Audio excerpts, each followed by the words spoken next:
योगस्य उपरि महान्तः विद्वांसः अस्माभिः सह अद्य विराजमानाः सन्ति। अद्य वयं मोक्षसंन्यासयोगस्य उपरि चिन्तनं मननं च करिष्यामः। अद्य एतस्य कार्यक्रमस्य बहवः जनाः साक्षिणः सन्ति। अतः प्रथमं मङ्गलाचरणं वयं कुर्मः। गीता सुगीता कर्तव्या किमन्यैः शास्त्रविस्तरैः या स्वयं पद्मनाभस्य मुखपद्माद् विनिसृता। वसुदेव सुतं देवं कंसचाणूरमर्दनं देवकी परमानन्दं कृष्णं वन्दे जगद्गुरुम्। गीता जयंती दिवसे एतस्य मासस्य 14 दिनाङ्के अस्माकम् एतस्य श्रीमद्भगवद्गीता महायज्ञस्य गीताबोधस्य प्रारम्भः अभवत्। प्रतिदिनम् एकस्य अध्यायस्य उपरि अस्माकं चिन्तनं मननं च अभवत्। बहवः विद्वांसः विश्लेषकाः गीता तत्त्वविदः एतस्मिन् परिसंवादे भागग्रहणं कृतवन्तः। अपि च स्वकीयं दीर्घकालपर्यन्तं यत् अध्ययनम् अस्ति तस्य अध्ययनस्य सारं चिन्तनं मननं निदिध्यासनं च अस्माकं पुरतः उपस्थापितवन्तः। अत्र ज्ञानयोगस्य कर्मयोगस्य भक्तियोगस्य बहुः चिन्तनं मननं च अभवत्।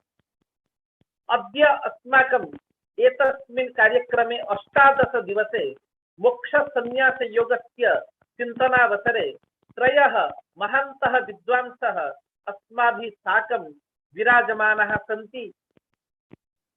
अद्य कुञ्चिका सम्भाषणं कर्तुं डॉक्टर अरुण रंजन मिश्र महोदयाः, ये खलु शान्तिनिकेतने विश्वविद्यालये प्राध्यापकाः महान्तः विद्वांसः सन्ति, ते अस्माभिः सह विराजमानाः सन्ति। अपि च अद्य अस्माकं माननीय वक्तृरूपेण श्रीमन्तः परमपूज्याः अमोघलीलादास महोदयाः विराजमानाः सन्ति, ये खलु इस्कॉन दिल्ली मध्ये सम्प्रति उपाध्यक्ष रूपेण कार्यरताः सन्ति। एतस्य सत्रस्य अध्यक्ष रूपेण श्रीमन्तः मुकुंद दत्त दास महोदयाः अस्माभिः सह विराजमानाः सन्ति। ते मूलतः अमेदेशीयाः सन्ति, परन्तु सम्प्रति वृन्दावने ते निवसन्ति। एवं त्रयः महान्तः विद्वांसः अस्माभिः सह अत्र विराजमानाः सन्ति। अद्य मोक्षसंन्यासयोगस्य उपरि एतेषां धृतं चिन्तनं मननम् अपि च यत् दीर्घकालपर्यन्तम् एतेषां पुरुषार्थः अस्ति गीतायाः तत्त्वं ज्ञातुं, तस्य आस्वादं वयं करिष्यामः। प्रथम अध्यायतः आरभ्य अस्माकं चिन्तनं प्रावर्तत अर्जुन विषाद योगे, अर्जुनस्य विषादः, अनन्तरं भगवतः द्वितीयाध्यायस्य 11 श्लोके कथनम् असोत्यान् अन्वशोचस्त्वम्।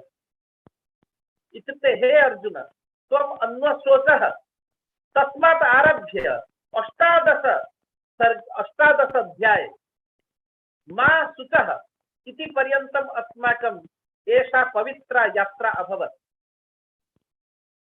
यः अर्जुनः युद्धं कर्तुं स्वकीयं कर्तव्यं कर्तुं न इच्छति स्म, न योत्स्ये इति सः उक्तवान्।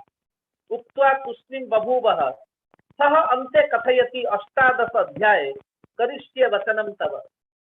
अतः गीताशास्त्रस्य प्रवृत्तिः, गीताशास्त्रस्य परिणामः, गीताशास्त्रस्य फलम् इदमस्ति यत् यः जनः स्वकीयं कर्तव्यं कर्तुम् असमर्थः भवति, स्वकीयं कर्तव्यं निर्वोढुं यः असामर्थ्यं प्रकटयति, तस्य कृते पूर्णरूपेण प्रेरणा प्रदानं भगवान् एतस्मिन् दिव्ये ग्रन्थे कृतवान्। अतः अन्वश्वकः इत्यस्मात् आरभ्य मा सुखपर्यन्तम् इत्युक्ते शोकं न कृत्वा यथा जनः स्वकीयं कर्तव्यम् अनुतिष्ठेत् इति गीताग्रन्थस्य रहस्यं विद्यते। तथैव अन्ते यथा अर्जुनः कथयति नष्टो मोहः स्मृतिर्लब्धा त्वत्प्रसादात् मयाच्युत स्थितोऽस्मि गतसन्देहः करिष्ये वचनं तव एषः श्लोकः संपूर्ण गीतायाः प्राणस्वरूपः श्लोकः वर्तते। अर्जुनस्य मोहभङ्गः अभवत्, अर्जुनस्य स्वकर्मणि निष्ठा जागृता अभवत् इत्येव खलु फलाफलम्। अतः अन्ते सञ्जयः इदमेव कथयति यत् यत्र योगेश्वरः कृष्णः यत्र पार्थ धनुर्धरः तत्र स्त्रीः विजयो भूतिः ध्रुवा नीतिर्मतिर्मम। महाभारत युद्धात् पूर्वमेव सञ्जयः धृतराष्ट्रं प्रति महाभारत युद्धस्य परिणामम् उदघोषयत्। स एवम् उक्तवान् अतीव धैर्येण यत् तत्र तु विजयः भविष्यति एव। कारणं यत्र कृष्णः योगेश्वरः वर्तते, यत्र योगेश्वरः कृष्णः अपि च यत्र पार्थ धनुर्धरः तत्र एव स्त्रीः विजयः भूतिः भविष्यति इत्यर्थः। अतः अस्माकं जीवने यदि वयं पार्थसदृशः धनुर्धराः भवेम तर्हि अपि विजयस्य पूर्णतः आशंका नास्ति। परन्तु यदा अस्माकं जीवने कश्चन योगेश्वरः कृष्णः समागमिष्यति तदा एव खलु अस्माकं विजयः स्त्रीः भूतिश्च लक्ष्यते। अतः यद्यपि एषः अध्यायः अन्तिमः अध्यायः अस्ति, परन्तु एषः अध्यायः अतीव प्रेरणाप्रदः अस्ति, गीताशास्त्रस्य सारः अस्ति, अपि च बहूनां सर्वेषामपि भक्तानां कृते आनन्दप्रदः मोक्षप्रदः अस्ति। अतः एतस्य अध्यायस्य नाम मोक्षसंन्यासयोगः। अद्य मोक्षसंन्यासयोगस्य उपरि चिन्तनं मननं कर्तुं त्रयः महान्तः महापुरुषाः विद्वांसः गीतातत्त्वविदः सर्वेषु शास्त्रेषु कृतभूरि परिश्रमः एतादृशाः महान्तः विद्वांसः अस्माकं समीपे विराजमानाः सन्ति। अद्य कुञ्चिका सम्भाषणं कर्तुं डॉक्टर अरुण रंजन मिश्र महोदयाः अस्माभिः सह विराजन्ते। कवि गुरुवर रवीन्द्रनाथ ठाकुर महोदयेन यह विश्वविद्यालय स्थापितः शान्तिनिकेतने, यह विश्वविद्यालयः विश्वविस्तृतां कीर्तिं दधाति, तस्मिन् विश्वविद्यालये संस्कृत विभागस्य अध्यक्षरूपेण दीर्घकालतः सेवां ददति एते महान्तः विद्वांसः डॉक्टर अरुण रंजन मिश्र महोदयाः। एते न केवलं गीताशास्त्रे अपि तु बहुषु शास्त्रेषु कृतभूरि परिश्रमः तत्स्पर्शि विद्वांसश्च विराजन्ते। एते तु महाकवयः अपि सन्ति। यथा वयं गद्यरूपेण वार्तालापं कुर्मः, डॉक्टर अरुण रंजन मिश्र महोदयाः स्वकीयं वक्तव्यं तथैव पद्यरूपेण अपि गातुं शक्नुवन्ति, कवितारूपेण अपि भवन्तं श्रावयितुं शक्नुवन्ति। एतादृशी विलक्षणा प्रतिभा एतेषां वर्तते। अहं सर्वप्रथमं डॉक्टर अरुण रंजन मिश्र महोदयानां चरणकमलेषु प्रणामान् निवेदयामि। अस्माकं एल्डी आर्ट्स कॉलेज परिवार पक्षतः भवतां स्वागतं करोमि। सान्तरं स्वागतं सप्रस्त्रयं व्याहरामि। अपि च भवताम् अत्र आगमनेन वयम् अतीव आनन्दिताः स्मः। भवन्तः कवयः सन्ति, विद्वांसः सन्ति, दार्शनिकाः सन्ति। न केवलं गीताशास्त्रे अपि तु भागवते, वेदेषु, सांख्यशास्त्र अपि च न्यायशास्त्र इत्यादि भारतीय दर्शनशास्त्रेषु अपि भवतां गतिः निरङ्कुशा विद्यते।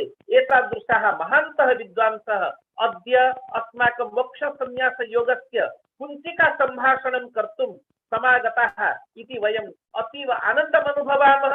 भवतां कृते साधुवादं प्रयच्छामः, भवताम् आमन्त्रणं कुर्मः।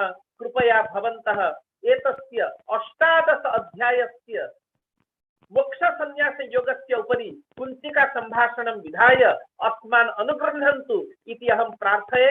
डॉक्टर अरुण रंजन मिश्र महोदयः, शान्तिनिकेतनम्।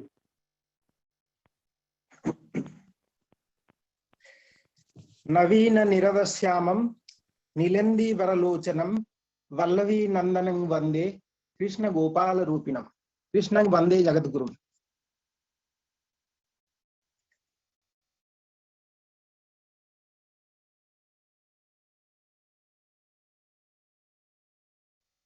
Esteemed President Manya Mukunda Datta Dasji Maharaj, respected speaker of this day,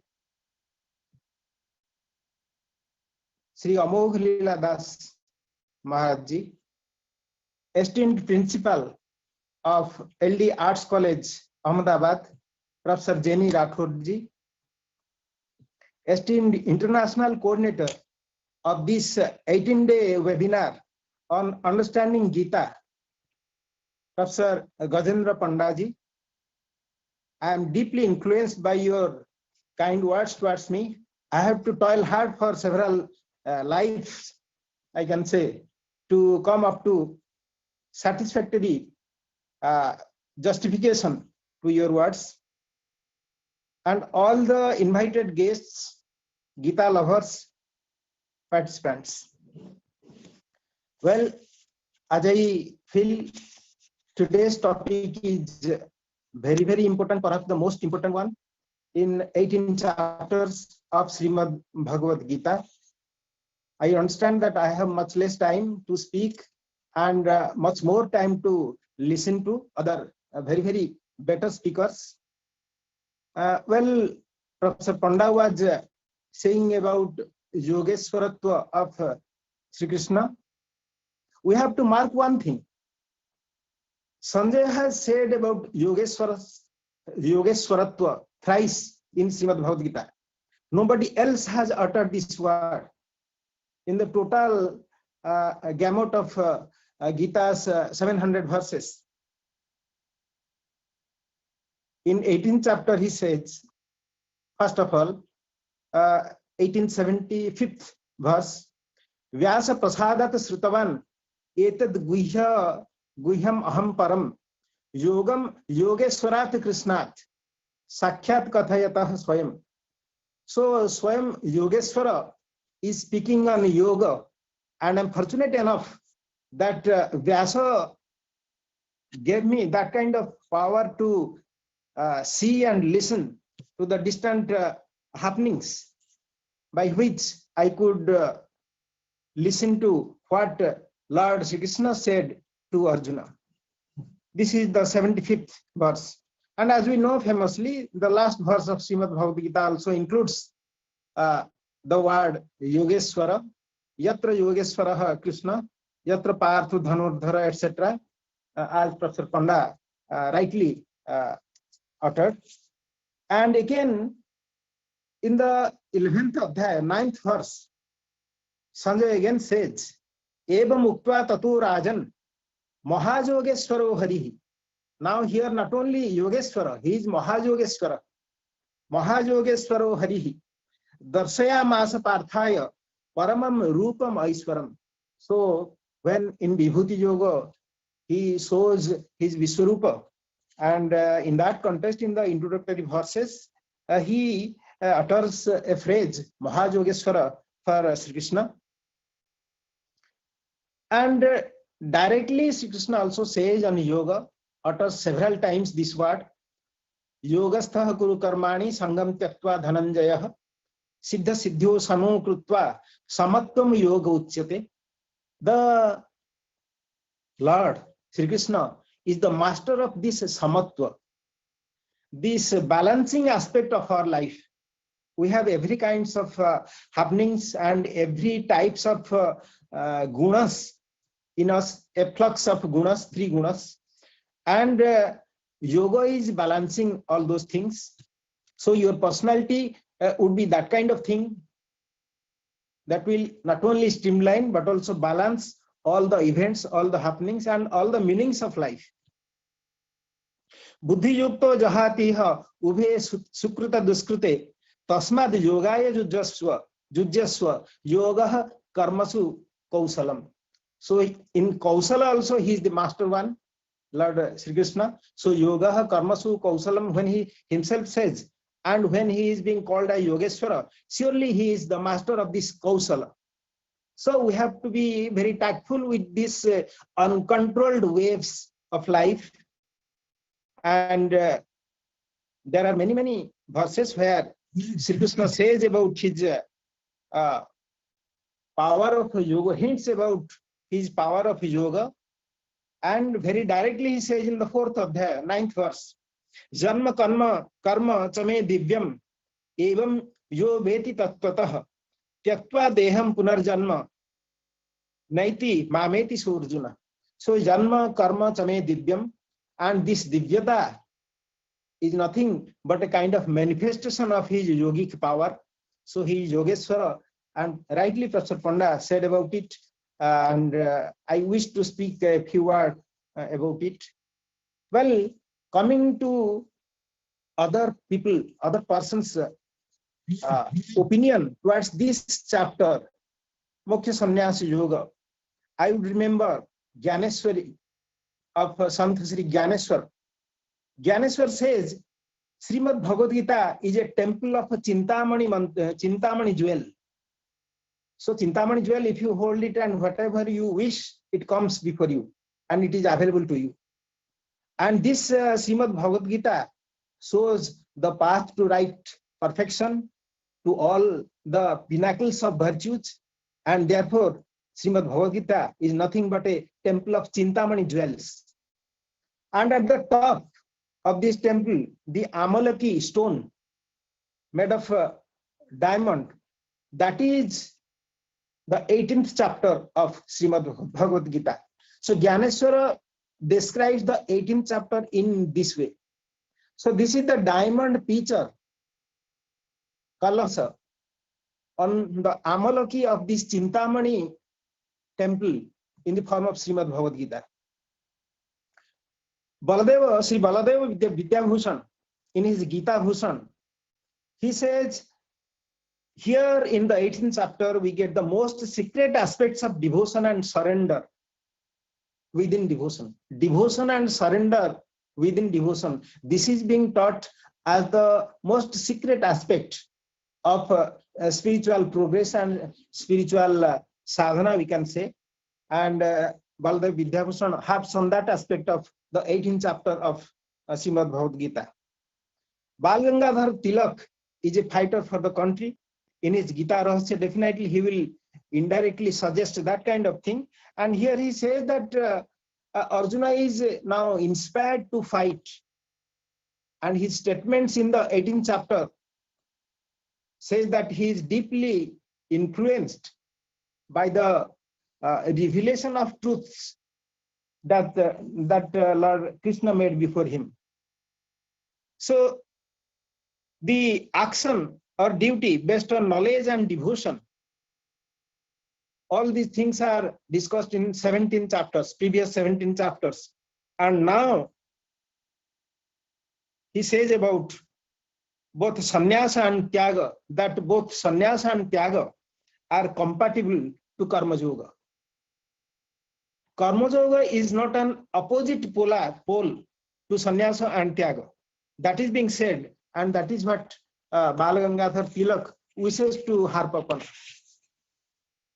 Sri Aurobindo, one of the greatest spiritualists of the world, in his famous, celebrated book, Essays on Gita, he says that in the 16th essay of this book, Essays on Gita, and the chapter's name is The Fullness of Spiritual Action. And he says there, its initial object was not precisely to propose a way of liberation, moksha, but rather to show the compatibility of works with the soul's efforts towards liberation. If somebody is active, it doesn't mean that he is away from the path of liberation. Rather, this action is quite compatible to the to all the spiritual efforts for liberation. That is what Sri Aurobindo wishes to say. Mahatma Gandhi says that Arjuna questions about sannyasa and tyaga, and finally it all comes comes to a point where we understand that both are nothing. They convey both the same meaning, sannyasa and tyaga. Only through tyaga we get sannyasa. That is what he wished to impress upon. Sant Binoba Bhave in his Geeta Pravachan, he says that meaning of action after forsaking fruits of karma is ultimately to live out almost all actions. We are working, but we are living out the actions because we are no more desiring fruits.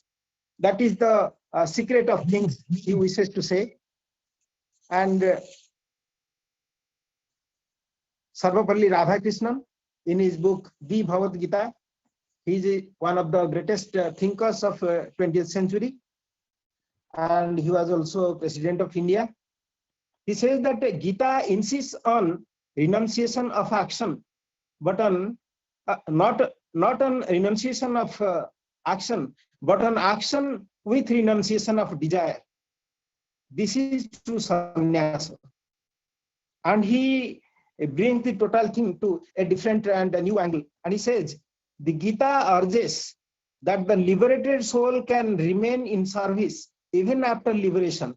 The liberated soul can remain in service even after liberation, and is opposed to the view which holds that as all actions spring from ignorance, when wisdom arises, action ceases. This is not the case that is being taught in the last chapter. What is his understanding? This is what he wished to say. Sarvapalli Radhakrishnan. Well, as our thinkers have already said that it all started from the issue of sannyasa and tyaga.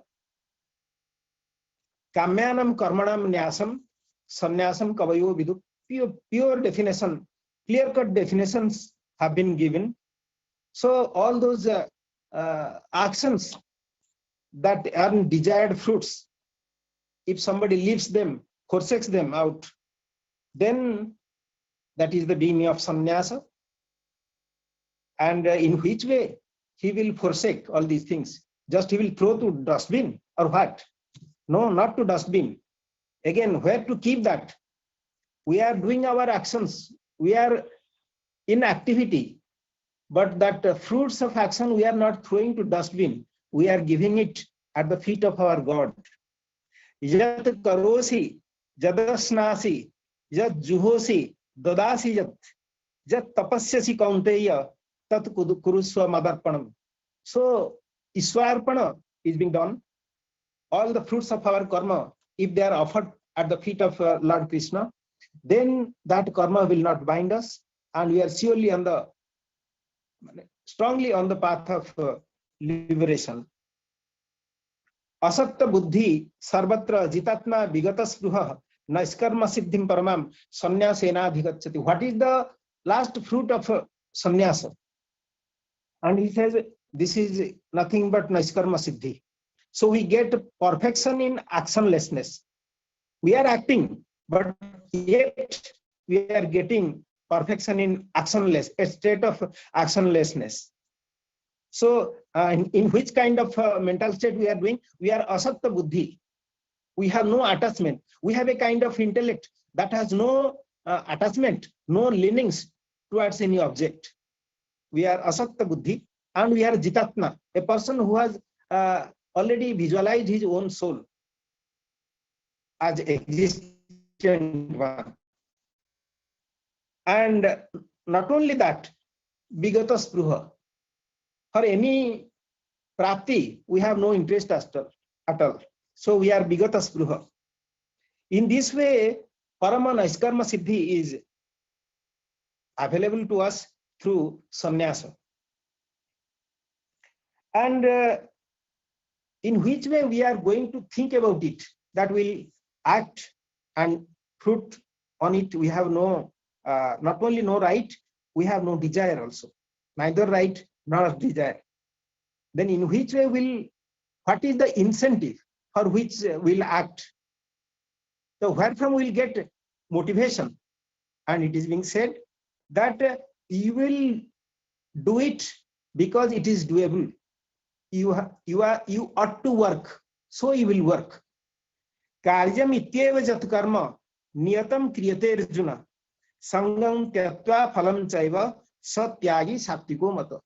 So he is the sattvika tyagi who works because it is his duty to work. Because without duty, without action, he cannot exist. Even Sarira Jatra is also not possible. He will die if he doesn't act at all. Therefore, he will do, but just as a thing to be done, a duty assigned, so I am doing. In this state of mind, somebody or a person will do. And what is the real gain? He is not expecting any gain, but what happens after that? If it is not gain, what happens after that? Janma bandha vinirmukta padam gacchantanamayam. So there are three amayas, three diseases we are having, adibhautika, etc. And from those diseases we are free. Karmajam buddhijuktahi phalang tyaktva manishinah. Buddhijukta manishinah karmajam phalam tyaktva. What do they become? Janma bandha vinirmukta. They are free from the cycle of birth and death, and they go to a state of anamayatva, a state of diseaselessness. This misery is a disease. This mundane world gives us only diseases, various kinds of diseases, and he is free from those things. And again, I wish to make one point here, that 18th chapter is almost a conclusion to any chapter, all the preceding 17 chapters. Therefore, I am also bringing some verses from previous chapters. In Bhakti Yoga also, it is being said, Shreyo hi jnanam abhyasat, jnanat dhyanam visishyate, dhyanat karma phala tyagah, tyagat santi anantaram. So since sannyasa and tyaga are two primary issues discussed in the last chapter, on that we can also think, taking clues from other chapters. In Bhakti Yoga, chapter 12, verse 12, it is being said, Shreyo hi jnanam abhyasat. Many people perform many kinds of abhyasa, rituals, japa, etc., etc. But knowledge and wisdom, they are better than that. Jnanat dhyanam visishyate, a special kind of meditation that elevates us spiritually, that is far better than this knowledge or wisdom. Jnanat dhyanam visishyate. Dhyanat karma phala tyaga. See, this karma phala tyaga is very, very important and very, very powerful also, because it is also more important than meditation, which was more important than our all abhyasa, action, etc., and all things. So karma phala tyaga is far better than dhyana, meditation. And through this tyaga, we are getting the most precious thing of the existence, that is Shanti. Anantaram tyagat Shanti. So in sannyasa and tyaga, we do not expect anything, but Suamoto Shanti creeps into us, creeps into our soul. Peace creeps into our soul. That is what is being said in the Bhakti Yoga. And since we are towards that in our spiritual practices, towards that Shanti, we cannot live out, we cannot distance ourselves from karma. Then only one thing is left, one way is left. We will do karma, we will be on the path of action, but will not expect, not claim any fruits of that. Nahi deha bhutam sakyam tyaktum karmani asesatah. Karmani tyaktum na sakyam deha bhuta. Those who are bodied beings, embodied beings, they cannot just distance themselves from action. Even inhaling, exhaling is also a kind of action. We cannot just avoid that. Yastu karma phala tyagi, sa tyagi tya vidhiyate. The word tyagi, we are discussing about sannyasa and tyaga. Now tyagi is also defined. Yastu karma phala tyagi, saeva tyagi. The man who just forsakes the fruits of action is the real sacrificer. In this chapter, chapter 18, there are many other issues. 3 types of actions: sattvika, rajasa, and tamasa. 3 types of doers, 3 types of intellect, 3 types of dhriti, 3 types of pleasure, and the duties of 3 castes. All these things are discussed, and our other speakers, they will definitely harp upon them. But another 2 keywords like sannyasa and tyaga, I also find another 2 keywords here. They are swakarma and swadharma. In the 45th verse, it is being said, Swesve karma karmanyabhiratah sansiddhim lavate narah. The very perfection of our life or spirituality or spiritual practice comes through action only. Action is never a different pole or opposite pole to spiritual perfection. So sansiddhi is coming from karma. Swesve karmani abhiratah sansiddhim lavate narah. And not only that, Sri Krishna says a very exceptional thing. He says that even if somebody's assigned duty is full of fallacies, faults, even evils, killing other beings, a soldier has to kill human beings. But it is sadosha, but it is his duty. He has to do it. He will do it, and Arjuna will also do it.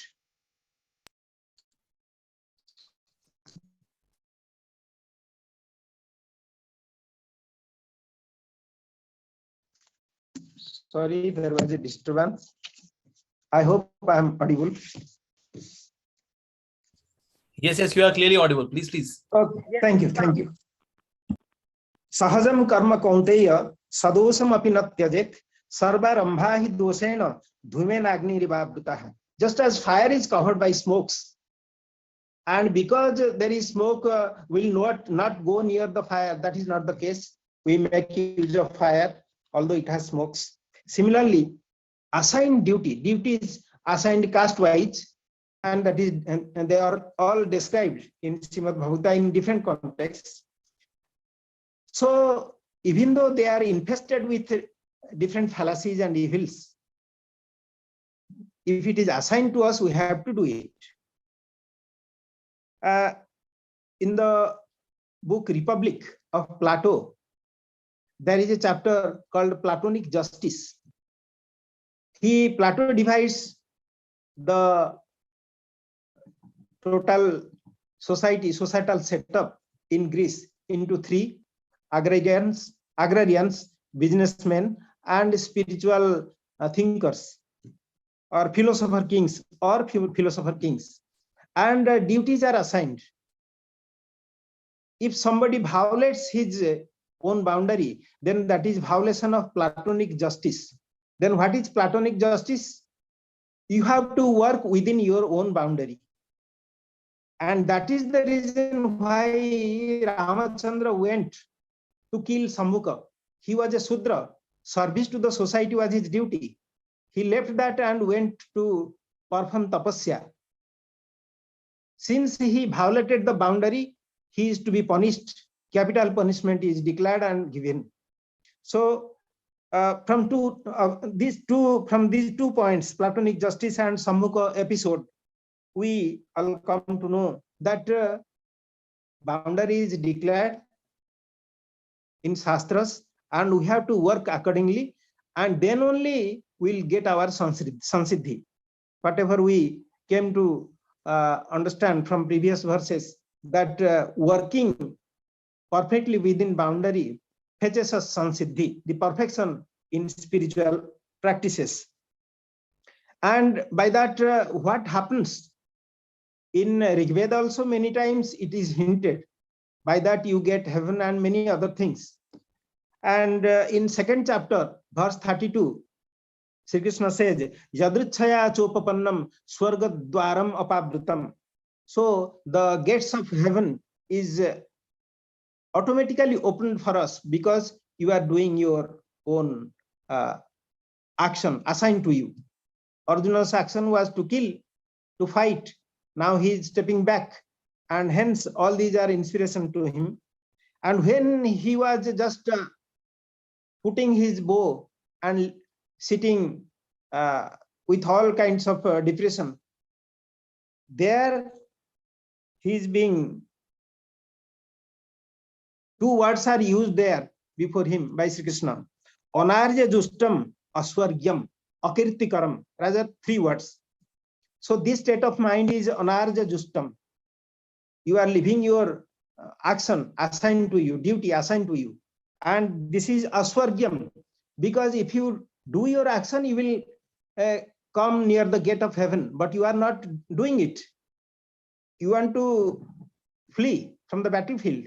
Therefore, it is aswargya, non-heavenly. And akirtikara also. It will also earn you infame. No laurels, infame.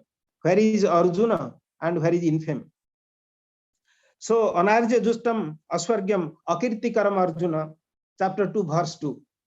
In this way, the secrets of karma and its connection with the spiritual perfection or the path of liberation has been indicated, suggested by Sri Krishna. And he says, Swadharmam api chabekya na vikampitum arhasi. You know what is your dharma, and again you are afraid of doing that. This is not good at all. Because Shreyan Swadharma Vigunaha Paradharmat Swanishtitat. Sudraka did Paradharma, Dharma of Brahmanas. So he was punished. And you should not do. Swadharme nidhanam Shreyah Paradharmo Bhayavaha. And again, in this chapter also, 18th chapter, it is clearly being said that work is worship. If you wish to worship God, worshipping with flowers is not better one. Worshipping with offerings, not better one. Worshipping with works is the real worship. Jataha pravrittir bhutanam jena sarvam idam tatam, means Parameshwar himself. Swakarmana tamabhyarchya. You have to perform archana through your actions. Swakarmana tamabhyarchya siddhim bindati manavaha. So again, spiritual perfection comes through that. That is one novel, Jonathan Livingston Seagull, written by Richard Bach. There a seabird and his life is described. And he is not doing anything else than flying and discovering different arts and crafts of flying. And through that kind of action, he ultimately understands what is God. God is love and sacrifice. Finally, he understands and becomes so powerful that he even pierces into a hill to go to the other side of the hill, because of that kind of faith in God, that God is nothing but sacrifice and love. So that was work. That was a kind of worship of God through work that he was doing. And another thing Sri Krishna says in this chapter, that the performance of duty prohibits all sins. Sobhava niyatam karma kurban na apnoti kilviswan, 1847. So no apnoti kilviswan. If we are doing our duty assigned to us, there will be no sin at all. And the person who is not desiring any fruit, who is much detached to the fruits that are the byproducts of our action. There are many kinds of safety is also assured. What are they? Ne naiha abhikrama nasosti. There is no destructions of abhikrama, means work started. It will not be diverted. It will not be reverted, nor it will be destroyed. Pratyavayo na vidyate. There is also no obstruction at all. Sometimes pratyava may be sin. There is also no sin at all in doing your own duty. And there is also no obstruction to that. And again, swalpa matyasya dharmasya trayate mahato bhayat.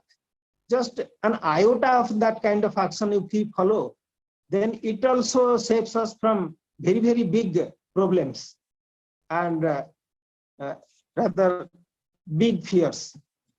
And as I said, that through sannyasa we get naskarma siddhi. In this chapter also, that kind of things are very much there.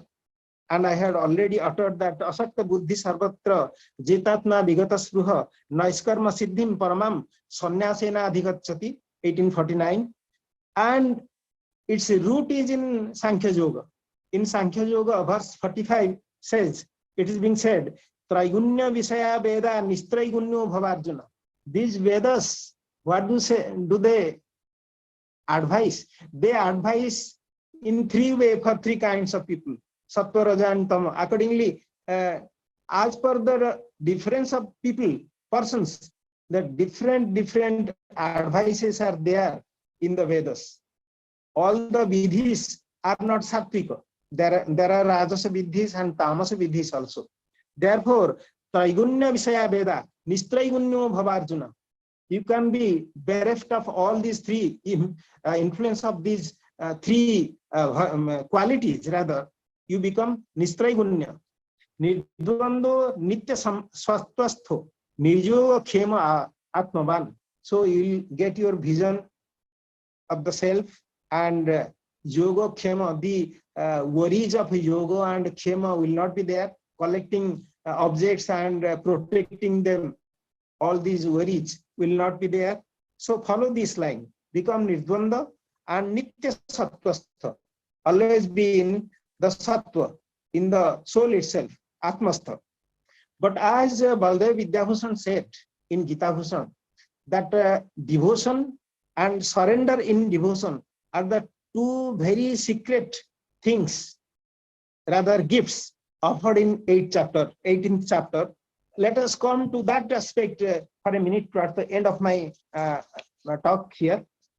He says that in one verse 55, he says, Bhaktya mam abhijanati javan yaschasmi tattvataha tato mam tattvato jnatva visate tadanantaram. So you will know me through bhakti only. Because Arjuna was a bhakta, he had the vision of Vishwarupa of Lord Krishna.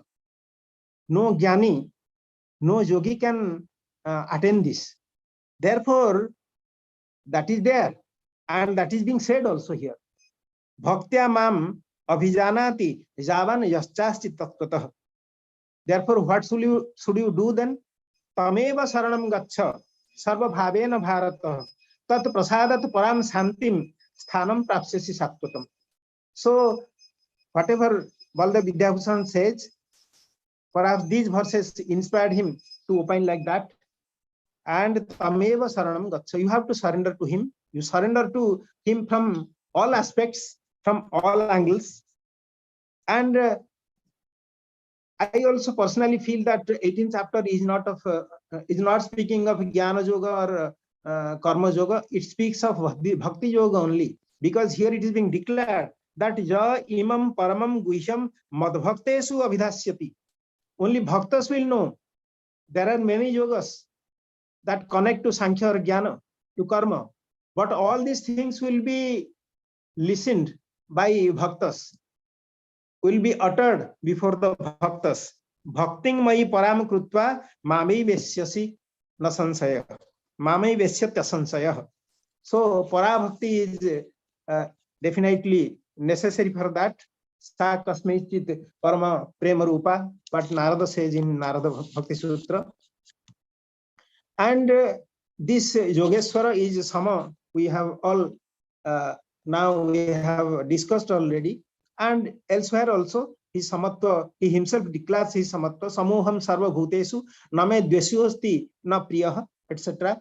Je bhajanti tumam bhaktya maite tesu chapyaham. Those who day and night think of me, mutter my name, I am inside them, they are also inside me. And not only that, another kind of guarantee is being given. Apichet suduracharo bhajate mam ananya bhak sadhureva sa mantavyah samyag vyavasito hisi sah. So a person who is a crooked person or whose actions are much vilified and who is not liked in the society, but one thing he does, he constantly remembers me, mutters my name, then he is in the perfect line. So all sorts of things means nuisance he is doing, but because he is remembering Lord in every second, he is free from those things, those sins. Therefore, once and again, Lord says, Manmana bhava madbhakto majaji mam namaskuru mame vesyasi satyam te pratijane priyosi me. So nicely he just tries to convince Arjuna. And if you wish to go to the Jnana path, well, that is nice. You have to learn all Veda and Upanishads, know their secrets, follow the commentaries, and many things you will do. And if you are a bhakta on a manifest Supreme Being, then you will get everything, but it is a very painful path. Klesodhikataras tesam avyakta sakta chetasam avyakta hi gatir dukkham dehavadbhir vapyate. It is being said in Bhakti Yoga, verse 5.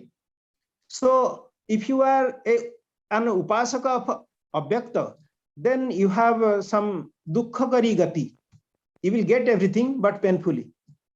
Therefore, mayeva mano adhatsva, mai buddhim nivesaya. Don't put your buddhi to the phrases of the Vedas. Put your buddhi to me instead. Nivasisyasi mayeva ata urdhvam nasansaya. Very, very clearly it is being said that bhakti is superior. At least here it is being said. Mancha jo abhyavicharena bhakti yogena sevate sagunan samatirja etan brahma bhuyaya kalpate. So all those things are there, and God and buddhi yoga, those two things are many times connected. Dadami buddhi yogam tam, etc. is also being said. Yasya naham kruto bhavo buddhir yasya nalipyate hrutvapi sa iman lokan hatvapi sa iman lokan na hanti na nibadhyate. Just as in one place he said, apichet suduracharo bhajate mam ananya bhak. Similarly, here also a strange thing is being said. Even if a man kills all the living beings in this universe, but if he has no ahankara and his buddhi is in me, and his buddhi is not entangled to his actions, then he is free from all those sins, apparent sins. Therefore, chetasa mai karmani sarva karmani mai sanyasa matparah buddhi yogam upasritya matchitah satatam bhava. So buddhi yoga is being advised, and this buddhi yoga is nothing but buddhya yukto jaya partha karma bandham prahasyasi. Sankhya Yoga, verse 39. In this way, as I saw, the 18th chapter of Srimad Bhagavad Gita is the summary truth of the whole text, whatever is being said. I am fortunate enough to speak a few words here, and for speaking that, I also sat in meditation for some hours, what to speak, what not to. and within the time limit. I am thankful to Professor Jenny Rathod, to Pandit and Professor Pandaji, and I am thankful also to the total organization, and their effort is highly commendable, charged with great spiritual values. I thank you all. Now I am ready to listen to my speakers. Thank you very much. Vande Sanskrit Mataram. धन्यवादाः। नमस्ते doctor Arun Ranjan मिश्र महोदयः। यद्यपि 18 अध्यायः अतीव महत्वपूर्णः, गभीरः, अपि च विशालः अस्ति, तथापि एतस्य अध्यायस्य सारं भवन्तः स्वकीय मृदुमधुरवचोभिः समयान्तरे एव अत्र प्रतिपादितवन्तः, अतः वयम् अतीव आनन्दम् अनुभवामः। अनासक्त कर्मणः विषये भवद्भिः उत्तमरूपेण अत्र चर्चा कृता अस्ति। भगवान् न केवलम् अर्जुनम् उपदिदेश, परन्तु अनासक्तं कर्म स्ववचने अपि सः दर्शितवान्। भगवान् कथयति, इदम् इति ते ज्ञानमाख्यातं गुह्यात् गुह्यतरं मया। इति ते ज्ञानमाख्यातं गुह्यात् गुह्यतरं मया, विमृश्येतत् अशेषेण यथेच्छसि तथा कुरु। मया तु ज्ञानं दत्तं, मया यः कोऽपि उपदेशः दातव्यः आसीत्, मम कार्यं मया कृतं, परन्तु अधुना भवतः कार्यम् इतः प्रारभ्यते।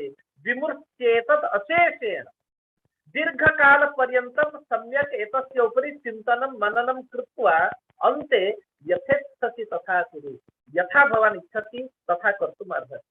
इत्युक्ते पूर्णतः स्वतन्त्रता अपि प्रदत्ता। अहं यत्किमपि वदामि तत् भवता श्रोतव्यम् एव इति नास्ति। अतः बहु ज्ञातव्यमस्ति, यावत्पर्यन्तं वयं स्वतन्त्रतां दद्मः तावत्पर्यन्तं वयं ज्ञातुं शक्नुमः यत् यस्मै स्वतन्त्रता दीयते सः स्वबुद्ध्या एव कार्यं कुर्यात्। अतः अयं तु विचारः अतीव उत्तमः अस्ति। अन्ते च भगवान् कथयति, सर्वधर्मान् परित्यज्य मामेकं शरणं व्रज, अहं त्वा सर्वपापेभ्यो मोक्षयिष्यामि मा शुच इति भगवान् कथयति। अतः एषः अध्यायः अतीव महत्वपूर्णः, अतीव गम्भीरज्ञानयुक्तः वर्तते। अतः एतस्य अध्यायस्य उपरि चिन्तनं मननं बहु दीर्घकालम् अपेक्षते, परन्तु अस्माकं समयबन्धनं वर्तते। अतः भवतां सारं वयं गृहीतवन्तः। अतः एल्डी आर्ट्स् कालेज् पक्षतः, परिवारपक्षतः अहं भवतां कृते नमः सुमाञ्जलिं निवेदयामि, भवतां चरणकमलेषु प्रणामान् निवेदयामि। अहं जानामि भवन्तः सम्प्रति प्रवासे सन्ति, कथञ्चित् अस्माकम् उपरि अतीव स्नेहं निधाय भवन्तः प्रवासे मध्यभागे स्थित्वा अत्र अस्मभ्यम् उपदेशं दत्तवन्तः। मोक्षसंन्यासयोगस्य सारं भवन्तः अस्माकं समक्षं कुञ्चिका सम्भाषणेन प्रदत्तवन्तः।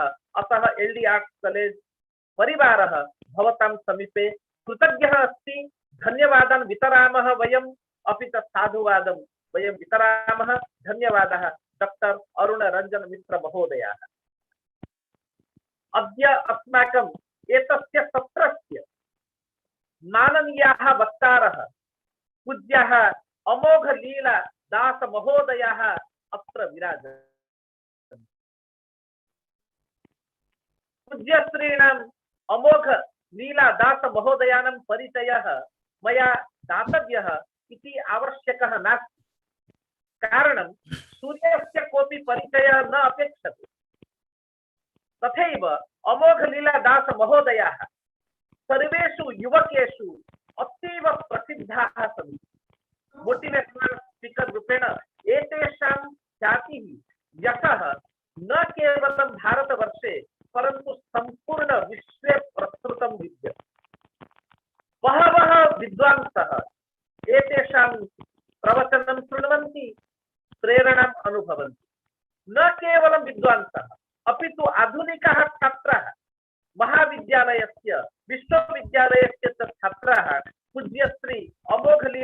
महोदयानां गीतायाः उपरि अतीव मार्मिकं प्रवचनम् अति आनन्देन शृण्वन्ति, मननं कुर्वन्ति, चिन्तनं कुर्वन्ति, तदाधारेण स्वकीयं जीवनं यापयन्ति, शुद्धरूपेण आनन्दम् अनुभवन्ति।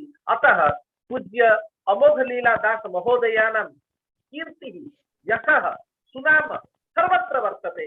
अतः एतेषां बहुधा परिचयस्य आवश्यकता नास्ति। अहं तु एतत् जानामि, एतेषाम् आध्यात्मिकं नाम अस्ति, पूर्वं पितृभिः प्रदत्तं नाम आशीष अरोरा इति अस्ति।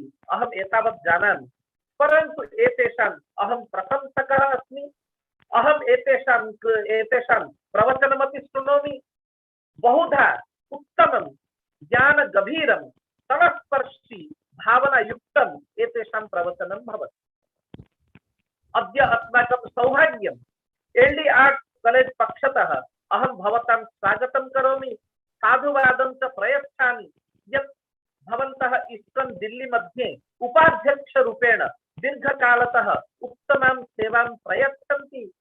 बहुधा कार्यं भवति, परन्तु तथापि अस्माकम् उपरि स्नेहं निधाय कथञ्चित् अद्य भवन्तः अस्माभिः सह अत्र विराजमानाः सन्ति इति अहं हृदयपूर्वकं भवतां स्वागतं व्याहरामि। अहं निवेदनं करोमि, कृपया भवन्तः अस्माकं माननीय वक्तृरूपेण 18 अध्यायस्य मोक्षसंन्यासयोगस्य सारम् उपदेशं भवन्तः अस्मभ्यं प्रदाय अनुगृह्णन्तु इति पूज्याः अमोघ लीला दास महोदयाः, नवदिल्ली।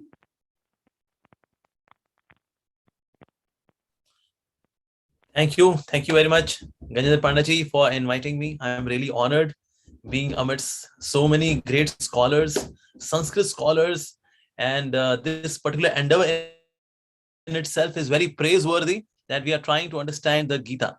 And Gita certainly is so deep, so vast, that so many commentaries are being written, so many purports are being written, so many seminars are being given.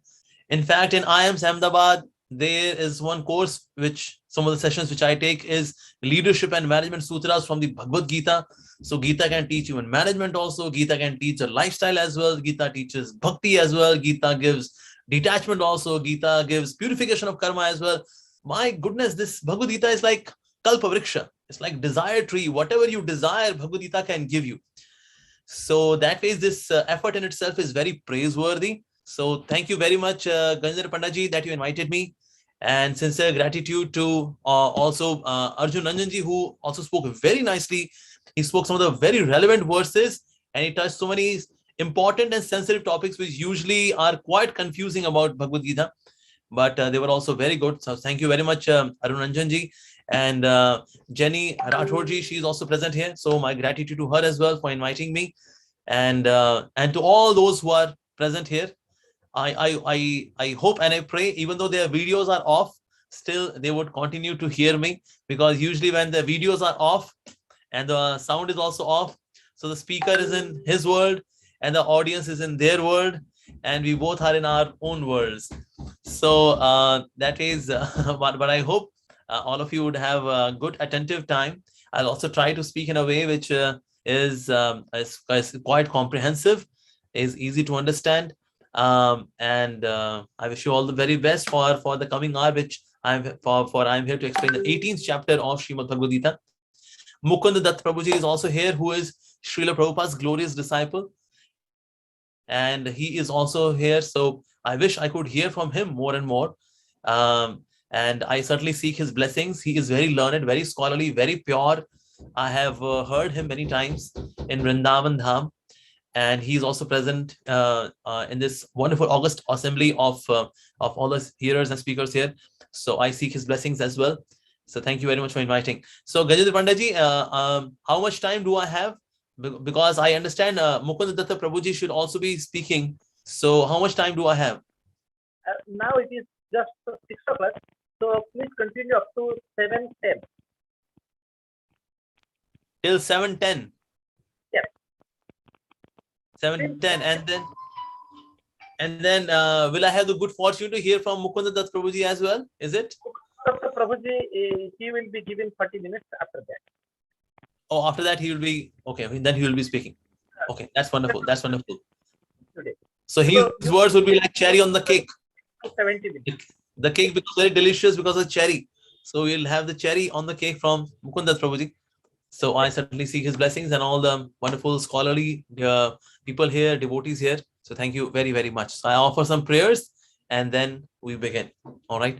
Om Agyan Timiran Dhasya Gyanan Janashalakaya Chakshurunmilitam Yena Tasmai Shri Guruve Namah Shri Chaitanya Manobhishtam Sthapitam Yena Bhutale Swayam Rupaha Kadamahiyam Dadati Subhadantikam Vandeham Shri Guru Shri Yuta Padakamalam Shri Gurun Vaishnavascha Shri Rupam Sagrajatam Sahagana Raghunathan Vidam Tam Sajivam Sadvaitam Savadhutam Parjana Sahitam Krishna Chaitanya Devam Shri Radha Krishna Padan Sahaganalita Shri Vishakhanvitascha He Krishna Karuna Sindho Deenabandho Jagatpate Gopesh Gopika Kante Radha Kante Namostute Tapta Kanchana Gaurangi Radhe Vrindavaneshwari Vrishabhanu Sute Devi Pranamami Hari Priye Vancha Kalpatarubhyascha Kripa Sindhubhya Evacha Patitanam Pavanebhyo Vaishnavebhyo Namo Namaha Jai Shri Krishna Chaitanya Prabhu Nityananda Shri Advaita Gadadhar Shivasadi Gaura Bhakta Vrinda Hare Krishna Krishna Krishna Hare Hare Hare Rama Rama Rama Hare Hare Mukam karoti vachalam pangum langaite girim yat kripatamaham mande Shri Guru Dinatarinam Paramananda Madhavam Shri Chaitanya Ishwaram Hare Krishna Jai Gurudev Jai Shri Prabhupada Hare Krishna. So we are going to study now the last part of Srimad Bhagavad Gita. So entire Bhagavad Gita is divided like this. So first chapter is preparation for the content of the Bhagavad Gita. So second chapter is the synopsis of entire Bhagavad Gita. And that's why we see that second chapter is also big. But 18th chapter is the biggest. But second chapter, it contains the synopsis, what is going to be there. So in the second chapter, we see also the glimpse of Karma Yoga, Sakam Karma Yoga, Nishkam Karma Yoga, Jnana Yoga, Bhakti Yoga. All of this is there as a synopsis. Okay, this is going to be the content, everyone. And then third chapter onwards, we start, there's discussion on Sakam Karma Yoga and Nishkam Karma Yoga as well. In between comes Jnana Yoga, which is the fourth chapter, which actually converts Sakam into Nishkam. That is there in Gyan. So Gyan has that Shakti, that power, which can make the person Nishkam. Okay. And then finally we enter into Ashtanga Yoga in the sixth chapter. And then seventh chapter onwards comes the description of the opulence of the Lord. So that's also very important. And then as we proceed, now in next 6 chapters from 7 till 12 is a great description about the opulence of the Lord. And in case you want to surrender to God, you must know that how great He is. Like in college time, we see that there are people who talk about girls and girls are talking about boys. And there's so much discussion about each other that they develop severe attraction for each other. So more there is discussion about the greatness of the other person, then greater is the attraction. So that's why from 7th chapter till 12th chapter, we see that there is so much description about the glories of God, and especially the chapter 9th and 10th, 9th chapter especially, where there is Ananya Bhakti Yoga, which talks about how to get that Supreme Lord. And of course, Lord also shows His universal form. And this way, then there is practical Gyan, practical knowledge. It's now from 13th chapter, which is quite a difficult and very technical chapter. And then 14th chapter about 3 modes of material nature. And this way we proceed. 15, 16, 17. And this way on 17 comes the content done of the Bhagavad Gita. Now at the end comes the conclusion. Yes, the conclusion. So in this way, now this is the 18th chapter. So in 18th chapter, from first verse till 12th verse, the division of the chapter is like this. First 12 verses are about freedom from the bondage through Karma Yoga. Okay. And then from verse number 13 till 17, the 5 factors of action are explained. Then from 18 till 40, the modes that control our activities. Okay, actions are there, but our actions are controlled by 3 modes of material nature also. Yeah, so that's what is described. From 41 till 48, purification through prescribed duties of Varnashrama. Varna is there, and so ashram is also part of it. So that's why ashram is not specifically described, but yes, Varnashram is explained from 41 till 48 verse. Then from 49 till 55th verse comes the Brahman platform. When I say Brahman, it doesn't mean formless absolute truth. That is also there. Formlessness is also part of the reality. But here it means to come to the transcendental platform. That means the person is beyond three modes, beyond goodness, beyond passion, beyond ignorance, is beyond that. So once somebody reaches that platform, then one can get para bhakti, shuddha bhakti, yeah, like that. And then from 56 to 66 comes the discussion about pure bhakti, which is acting in Krishna consciousness, being conscious of the Supreme Lord, how one should act. And then at the end, there comes the 67 till 71, there comes the glories of studying and teachings of the Bhagavad Gita. And then 72 till 73 comes the realizations of Arjuna. And at the end, 74 till 78 comes the realization of Sanjay. In this way, there are 78 verses in Srimad Bhagavad Gita. And this is how the division of the themes, if we talk about thematic division of Srimad Bhagavad Gita, 18th chapter. So this is how it flows actually.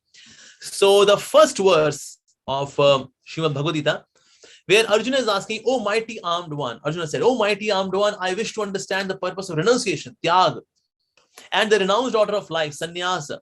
O killer of Keshu demon, O master of the senses." Why is he calling Krishna that you are Rishikesha? Because you are the master of my senses. And because in my senses currently there is ignorance. And you are actually known as Keshi Nishudana, the one who is the killer of the Keshu demon. So I also have Keshi in my heart in the form of ignorance. Oh Krishna, you are very expert in killing the demons. So I also have one demon of ignorance. Oh Krishna, please kindly kill that demon. So Arjuna is asking this question from Lord Shri Krishna. And then Shri Bhagavan Uvacha, and then Lord Krishna, then he explains that what's the difference between tyag and sannyasa. Usually they appear to be like synonymous. They're synonymous. Sannyas, tyag, sannyas, But tyag is required to reach to the ripened fruit of tyag, that is sannyas. So later on then comes a discussion about tyag being in mode of goodness, passion and ignorance, like that. So then Lord Krishna, he gives a definition of these two terms. He says that kamyanam karmanam sannyasam kavayo vidu. That means the Supreme Personality of Godhead said, the giving of the activities that are based on material desires is what great learned men call the renounced order of life, sannyasa.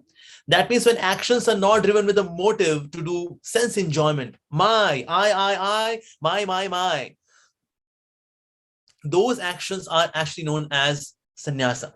And giving up the results of all activities is what the wise call renunciation.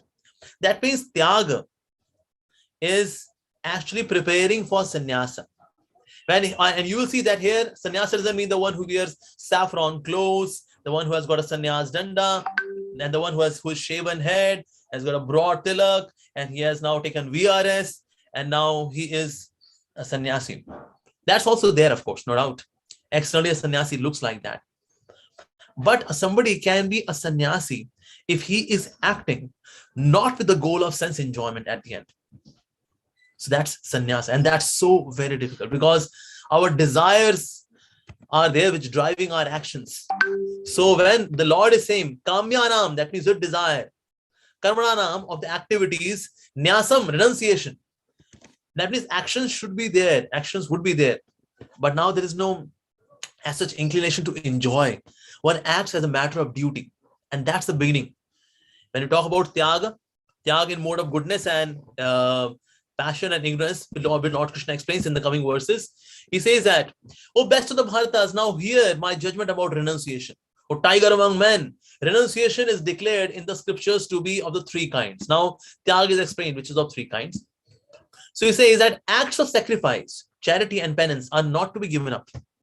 Okay, that means yagya dana tapaha karma na tyajyam. You are not to give up. Because why they should not be given up? So they must be performed. Indeed, sacrifice, charity, and penance purify even the great souls. Even great souls should not renounce it. That means he's saying that one should not renounce actions. Actions are to be uplifted, upgraded, but they are not to be renounced because even great souls are benefited. What to speak of ordinary souls? Even great souls are benefited. So that's why tyag should not be considered as, okay, now I'm done. I'm not to do anything. I renounce everything, even actions also. In fact, Brahma Vaivarta Purana also mentions that there are three kinds of sannyas: karma sannyas, jnana sannyas, and bhakti sannyas. Karma sannyas is banned in Kali Yuga. In Kali Yuga, one should not take karma sannyas. Jnana sannyas is allowed, and that's why we see Adi Shankaracharya, he took jnana sannyas. And bhakti sannyas is, of course, taken by so many great Vaishnavas. They take bhakti sannyas. So bhakti sannyas and jnana sannyas is still allowed. Among the two also, bhakti sannyas is more preferred because it is more action oriented. So that's why it leads to more purification. But yes, karma sannyas is banned in Kali Yuga. One should not, it is beyond one's capacity also, because desires are still active, desires are still raging in one's heart. So that's why it is not recommended at all. So then Lord Krishna, in the next verse, he said prescribed duties should never be renounced. So if one gives up his prescribed duties because of illusion, such renunciation is said to be in the mode of ignorance. So such tyaga which is done out of mohatasya parityaga, out of moha, out of illusion, what is to be done, what is not to be done, one is in illusion, and one just gives up one's duties. So such a renunciation is known in mode of ignorance. Like we see that sometimes people, they give up everything and they become escapist. There's a difference between being renounced and being an escapist. People become escapist because they do not know what to renounce, what not to renounce, and they just run away from their duties. Like we have seen people, they renounce their everyday duties, but they get attached into some kind of nefarious activities. And in a way, they have renounced. They have renounced the wife, children, home. But what are they doing? They are gambling. They are with somebody else outside one's legitimate relationship. So when the person is not clear what is to be renounced, what is not to be renounced, such a renunciation is in mode of ignorance. Now, next verse, where it is mentioned that anyone who gives up prescribed duties as troublesome or out of fear of bodily discomfort is said to have renounced in the mode of passion. Such actions never lead to elevation of renunciation. Like there are people who see that their duties towards wife, children, family, they are going to office and then coming back. There is traffic also. When they reach the office, there is politics also. Oh man, it's such a crap. Let me just renounce all of this because there is bodily discomfort. I'm becoming so uncomfortable. So dukhamai teva yat karma. That because it is making me unhappy. So just renounce it. Yes. Klesha, just because it is full of klesha. Bhayat, out of fear. Tajet, gives up. So such kind of renunciation, which is also another example of escapism, is in mode of passion. Such renunciation. And we see there are many people, they do that. They see that my family life is so troublesome. Chodo ghar bar, chalo Haridwar. They may go to Haridwar, but again they have the memories. Well, my wife used to make such delicious food. She used to make such nice pizzas and parathas, and I did a mistake, man. Maybe I should go back from Haridwar back to my wife. And he comes back, I have come just for you. So we say like that, but actually such renunciation is a mode of passion. So sometimes he may come and then he leaves, and then he comes and then he leaves. So this kind of renunciation is a mode of passion. Sometimes people become brahmacharis, they become monks just to escape from studies. There's so much pressure from studies. Parents are saying, study, man, come on. Oh, let me go to become a monk in the monastery. I'll eat and sleep, have a good time. So this kind of renunciation, which is driven by the desire, by the desire or to become free from such unhappy, discomforting situation, is in mode of passion.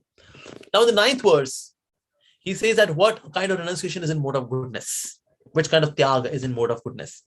Oh Arjuna, when one performs his duty only because it is ought to be done and renounces all material association and all attachment to fruit, his renunciation is said to be in the mode of goodness. So Lord Krishna says that karyam, it has to be done. Karyam. But how it has to be done? So it is mentioned, Sangam Taktva Phalam Chaiva. Sangam Taktva Phalam Chaiva Satyaga Sattiko Mataha. So 2 things are mentioned here. One is that one renounces all material association. When it is mentioned as material association, especially lower kinds of association, mode of passion kind of association and mode of ignorance kind of association. So tamasic association and rasic association are to be given up, because Tamasic association makes person dull, and Rasic association makes person very restless. But Sattvic association, even that is also material, but that is also preferable. And in one of the purports, Srila Prabhupada, he says that Sattvagun is like a stepping stone to transcendence. If I am to enter transcendence, I have to have a stepping stone. So stepping stone is Sattvagun. Yeah. So Sattvagun can be like a stepping stone to enter absolute transcendence. But Rajagun is not compared as stepping stone. It is compared to like a quicksand. In a quicksand, in case you make more movements, more you sink into the quicksand, daldal. So more there is activity, more it leads to getting deeper and deeper, sinking into it. So that's mode of passion. It is compared to quicksand. And Tamogun is compared to free fall. Whether you move, whether you don't move, you are bound to fall. So that's tamas. So mode of goodness is certainly preferred. So even somebody is seeking renunciation. So renunciation should be there in the mode of goodness. Okay. So here is one quality. One quality is that Sangha Taktva. That means one renounces all material association and all attachment to the fruits. Sangam Taktva Phalam Chaiva. Yeah. Satyaga Sattikomati. So renunciation, that mode of renunciation is the mode of goodness. Okay, now we proceed, we move ahead. So now from 10 to 12, the wise and the true renunciant, the result of not renouncing. If somebody doesn't renounce, then what happens? The intelligent renouncer situated in the mode of goodness, neither hateful of inauspicious work nor attached to auspicious work, has no doubt about the work. Now here, when it is mentioned that he is not attached to even auspicious work, it means auspicious work on mundane platform. He's not even attached to that, because now he's targeting more than auspicious work on mundane platform. He is now targeting auspicious work on spiritual platform. So that's really an intelligent renouncer. Now next verse, it is mentioned that it is indeed impossible for an embodied being to give up all activities, but he who renounces the fruits of action is called one who has truly renounced. Nahi deha brita shakyam. That means the one who's really embodied. He is bound to act as per the nature of the body, as per the psychophysical nature. One is bound to act. Even somebody, if we forcefully get him into renounced order, he would still be so restless, very chaotic.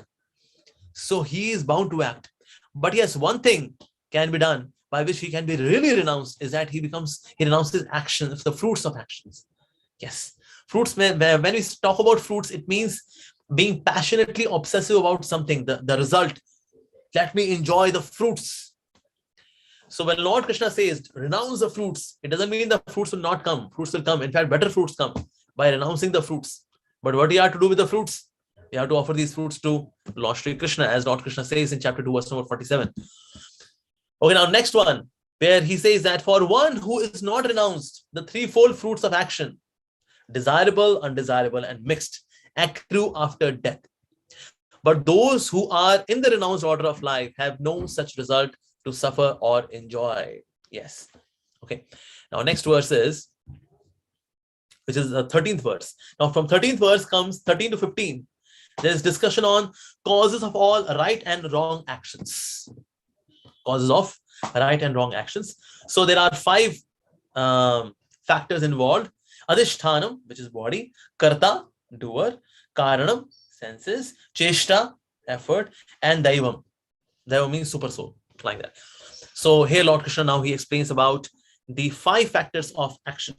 Okay, so from 13 to 15 is cause of right and wrong actions. He says that, oh mighty armed Arjuna, according to Vedanta, there are 5 causes for the accomplishment of all the action. Now learn of these from me. Yeah. So then he says that Adhishthanam tatha karta karanam cha pratikvadam vividhasha pratik cheshta daivam chaivatra panchamam. So the place of action, the body, the performer, okay, that means the self, the various senses, the many different kinds of endeavors, and ultimately the super soul as a sanctioner. Yeah, Upadishtavanamanta, super soul. These are the 5 factors of action. Okay, so usually when we talk about like law of attraction, we have heard about law of attraction. Nowadays, that's the in thing, law of attraction. Anything you are very desperately aspiring for, then the cosmos conspires it to give it to you. Law of attraction. And then books are being written about it. But law of attraction, it talks about desires. It talks about endeavors. Yes, it talks about that. And it talks about the senses also.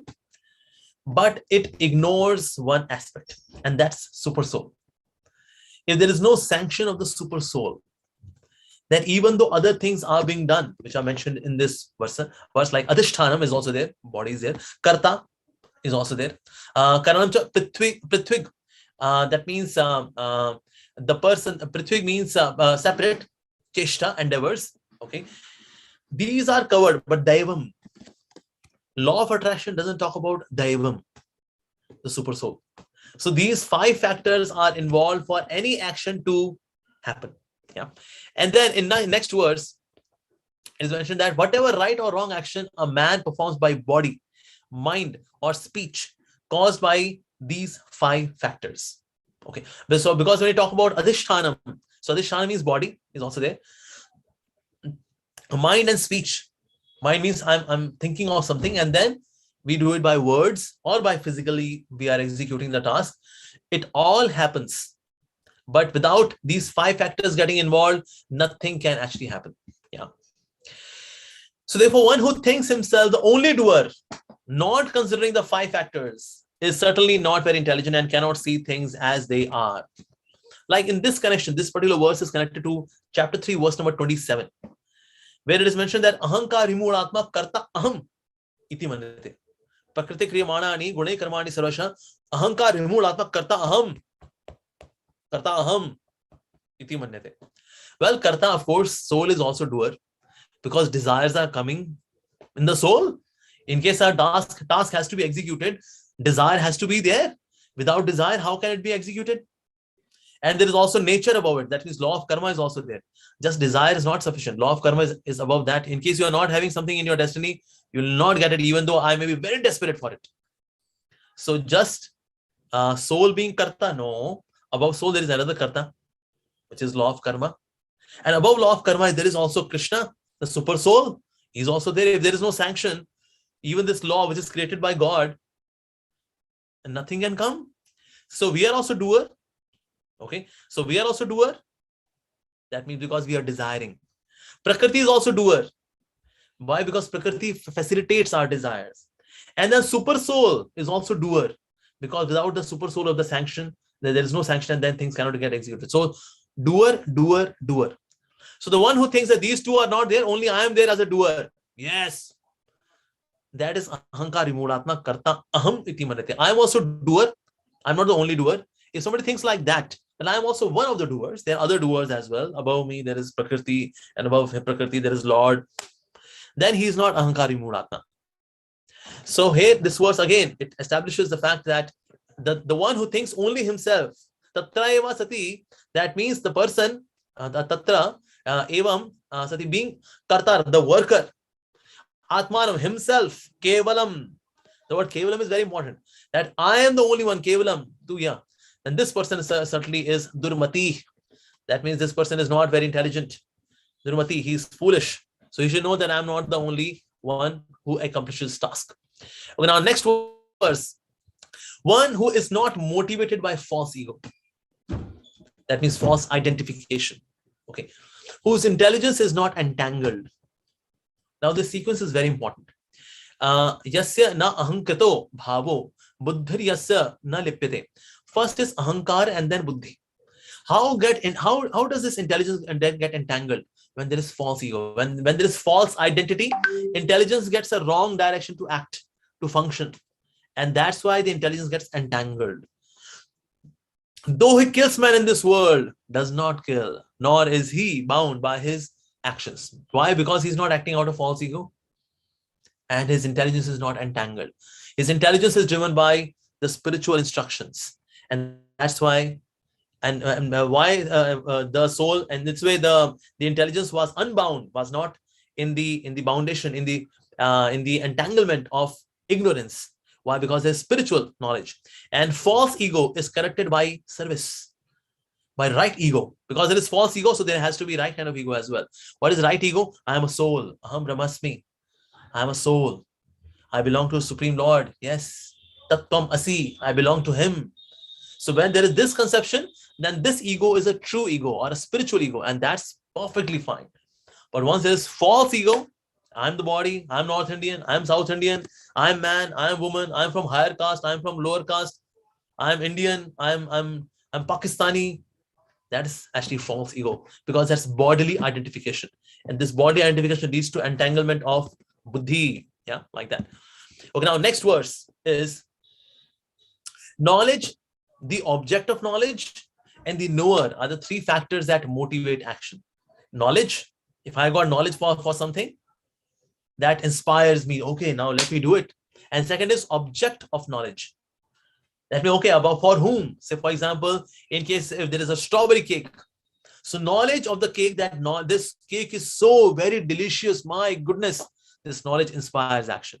And the very object itself, the object is so beautiful, is so yumilicious, is looking so creamy, and all these small strawberry pieces are there onto it. Wow.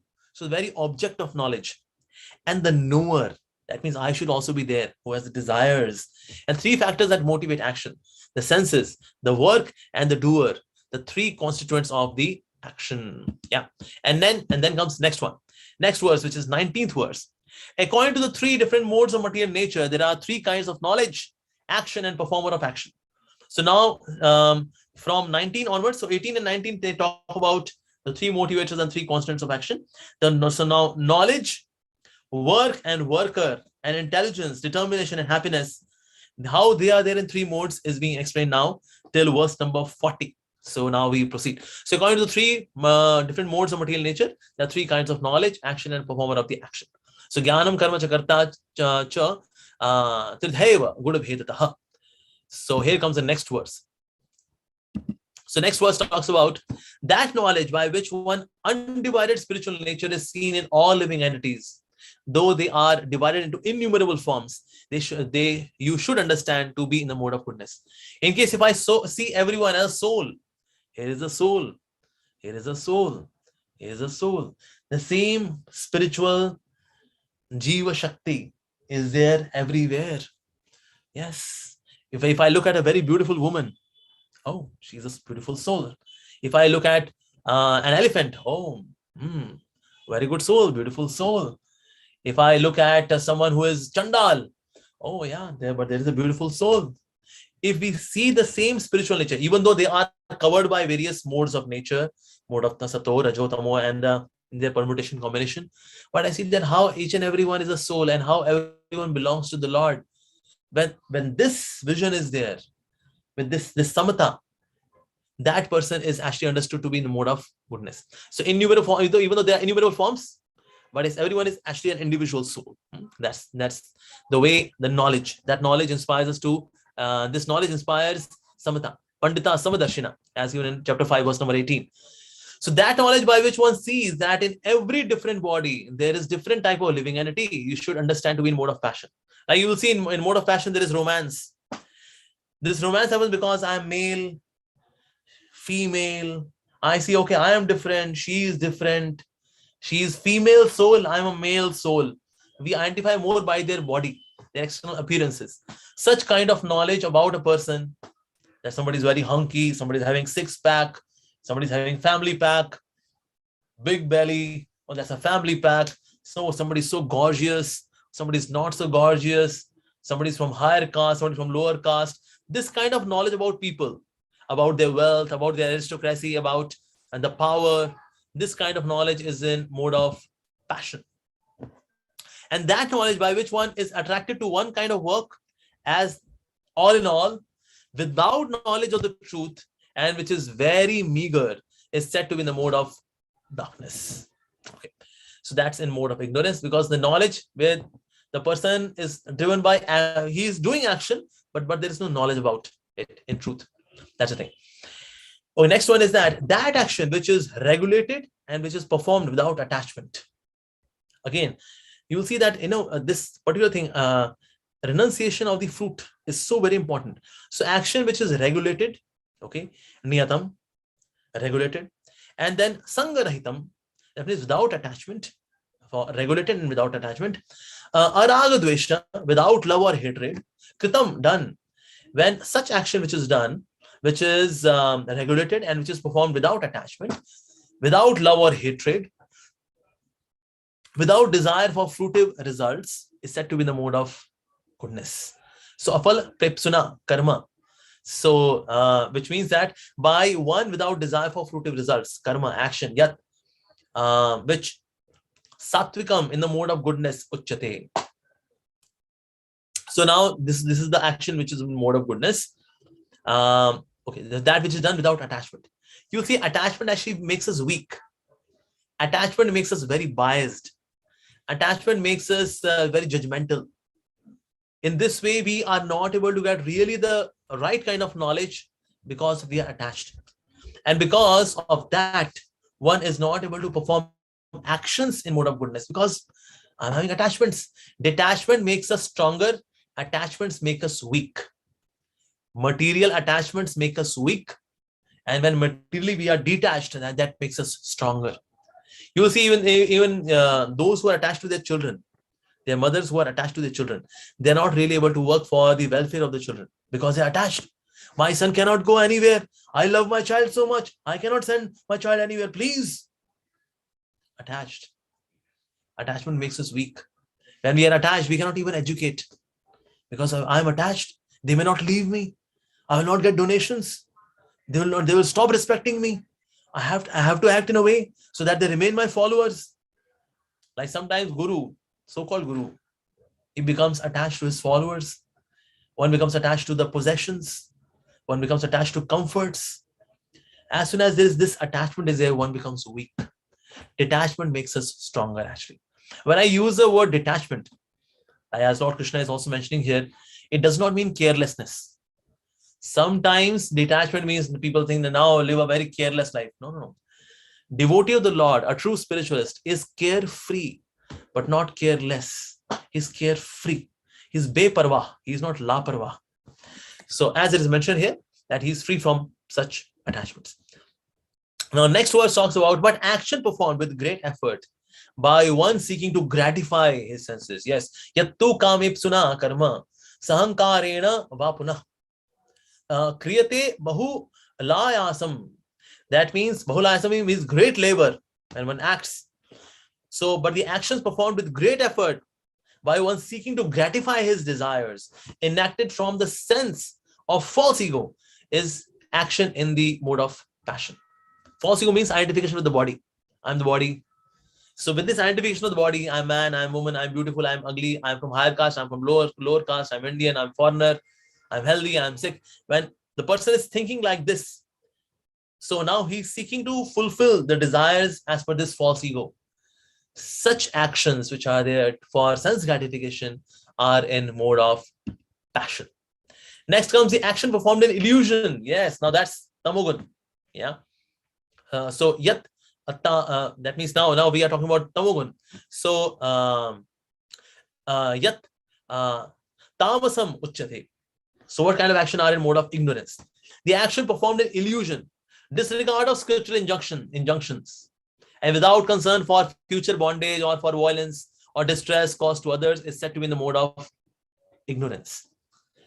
Like there are people who do not, they see there were scriptures, there are mythological texts, here's some imaginary books, somebody wrote it. We do not know who has written, Baba. Why the hell should we care about them? Right, guys?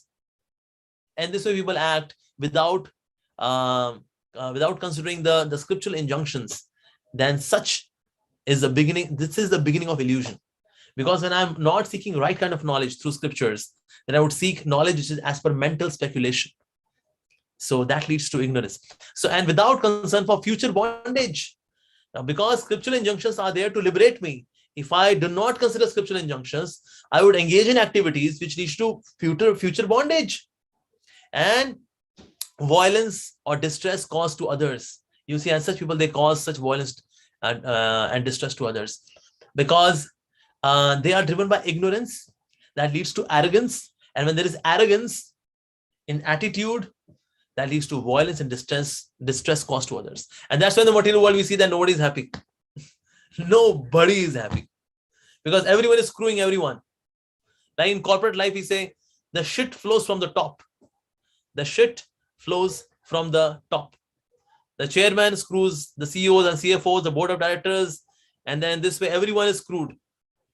Why? Because such people are driven by the knowledge which is not as per scriptures, and that's why this kind of knowledge which is not as per scriptures lead to bondage, misdirected intelligence, and then they cause distress to others. And these kind of actions are certainly in mode of ignorance, where we hurt somebody and there is no regret also.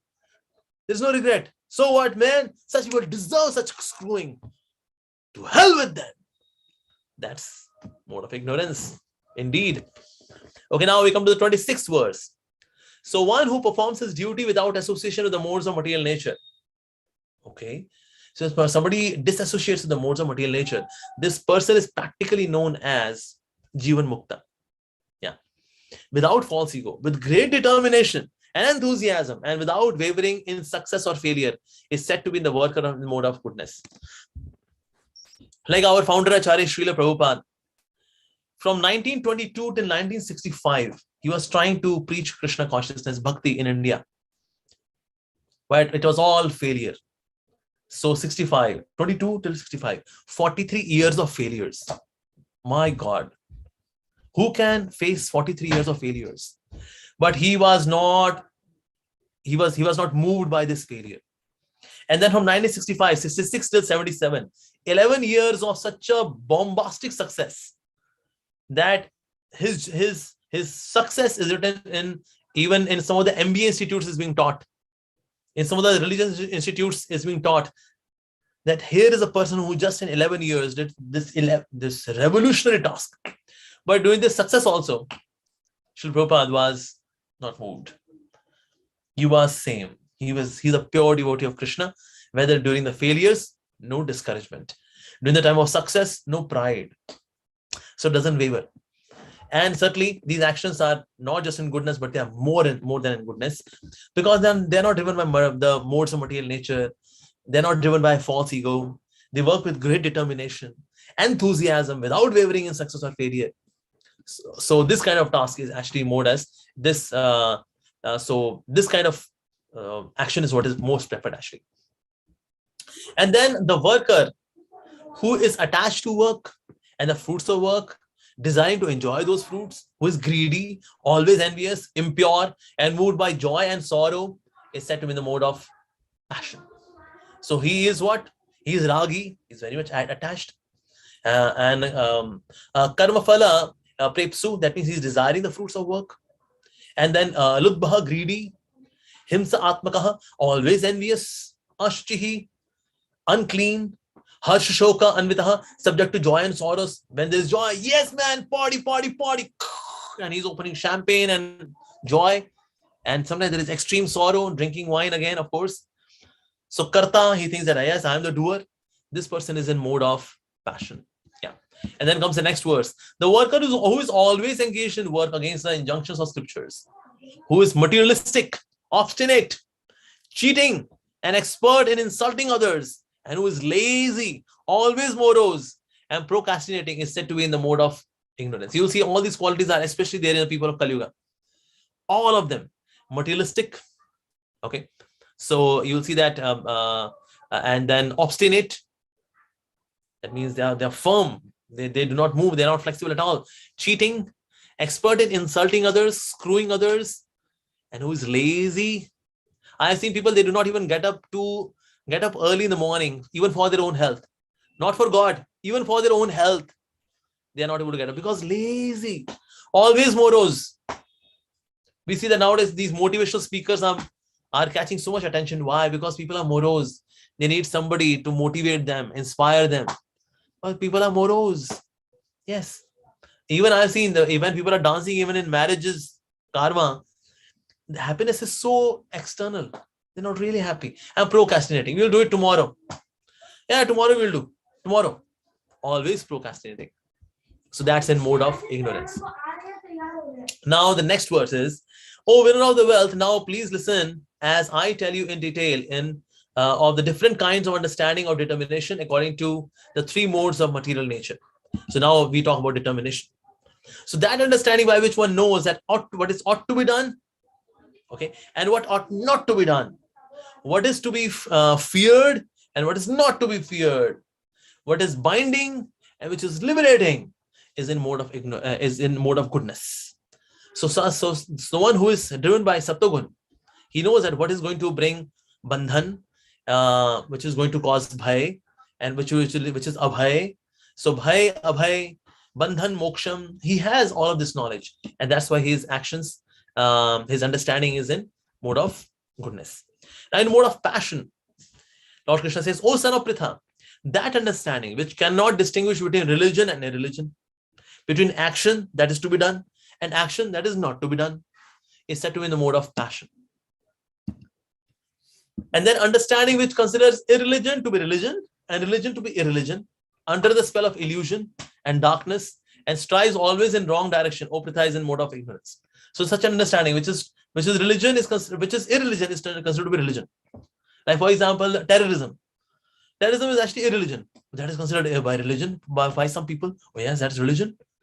And that which is religion, spreading spirituality, that is considered irreligion. Sometimes our devotees, when they are distributing Bhagavad Gita on the streets, and there are people who object, "Hey, how can you distribute Bhagavad Gita on the streets? How dare you do this?"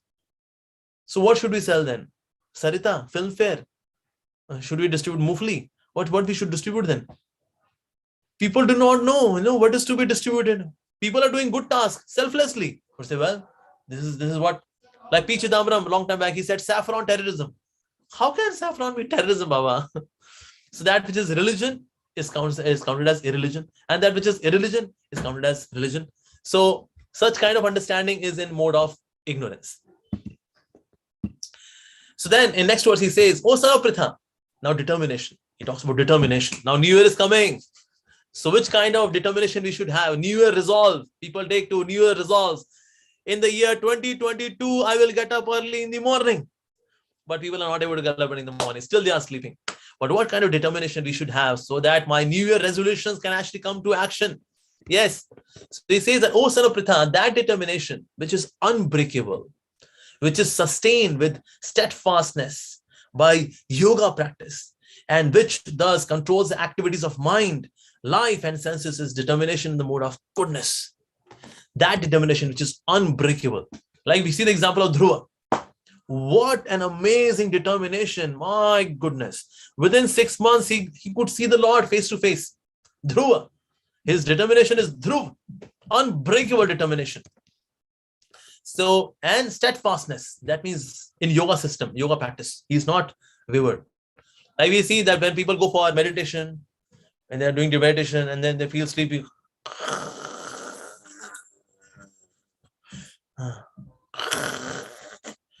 Nahi hoga, humse nahi hoga.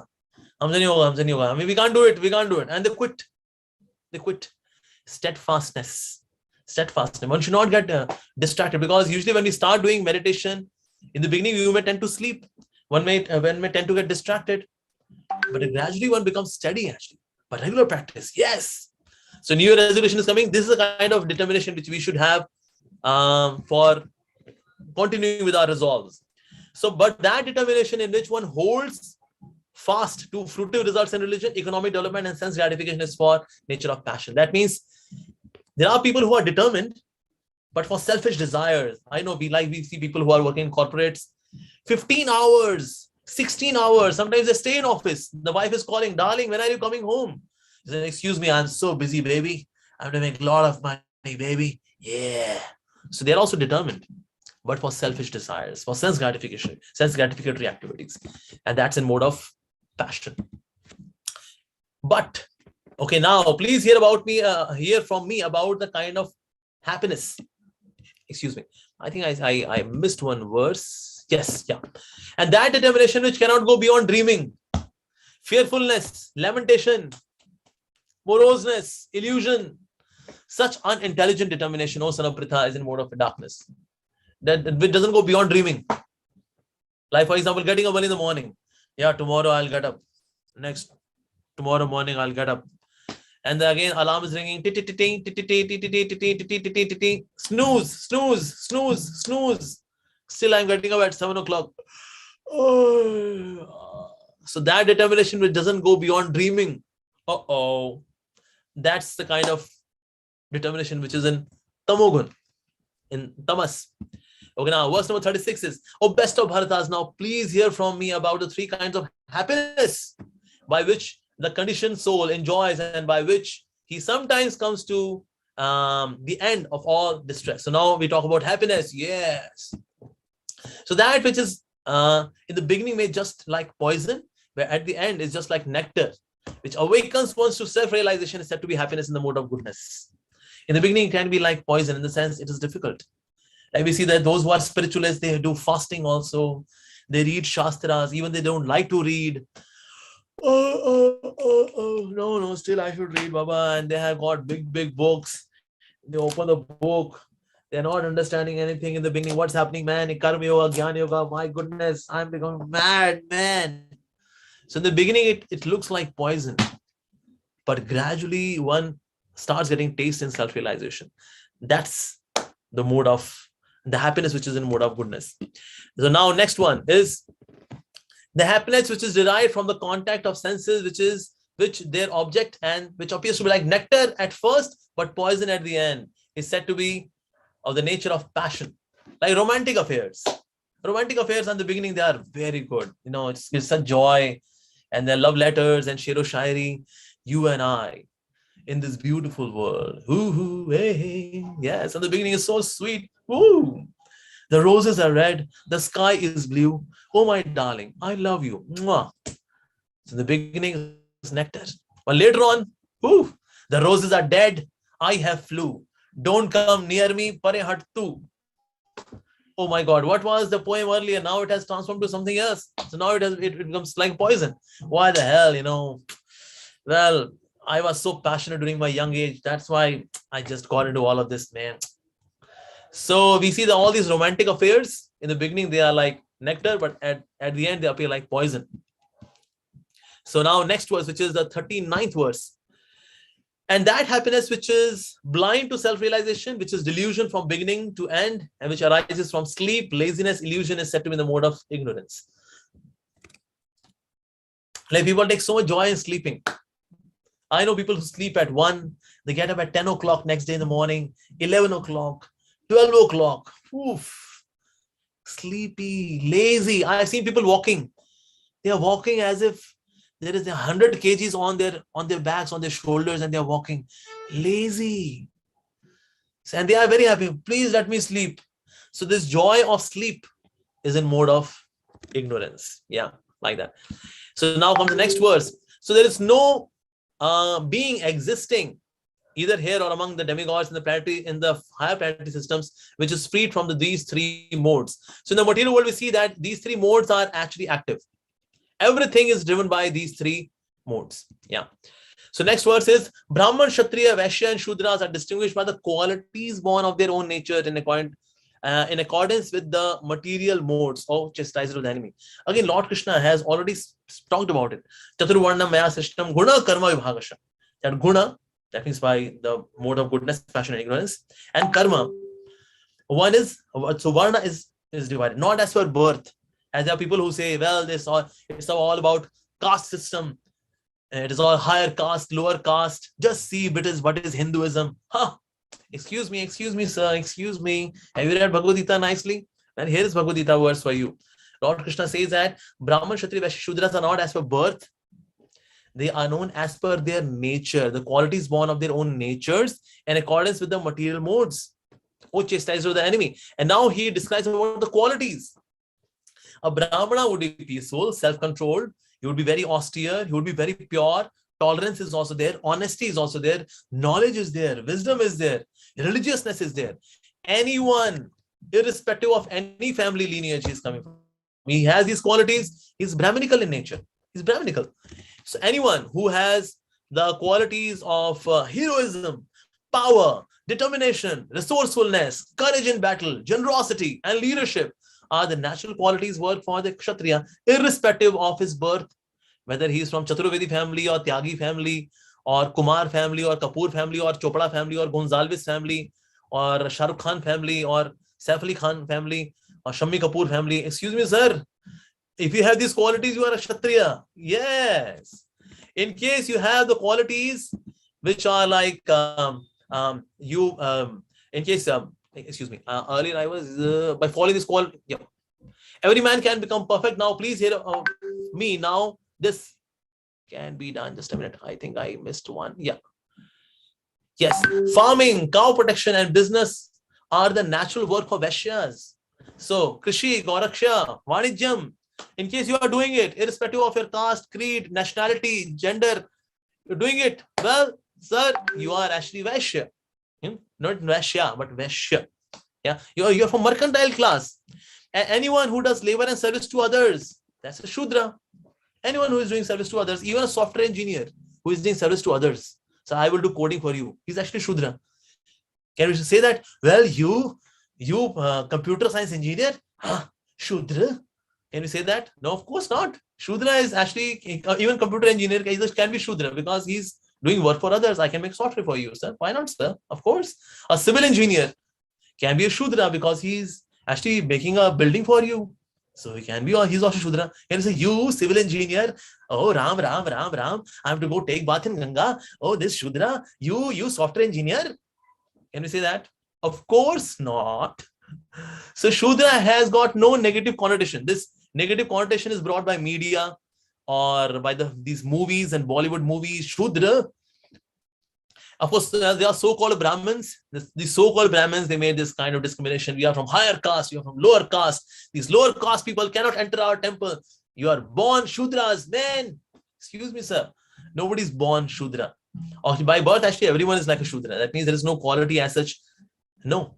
As per your nature, one can act like Shudra. That means service to others. As per the nature, one can also do Vanijyam. As per the nature, one can do Kshatriyas Seva or can do Brahminical Seva. In case your interest is in delivering knowledge, that means you are Brahminical in nature. You can be a teacher. In case you are doing administration, you are a Kshatriya. In case you are doing business, your nature is like that. So you are from mercantile class. In case you are doing service to others, well, you are a Shudra.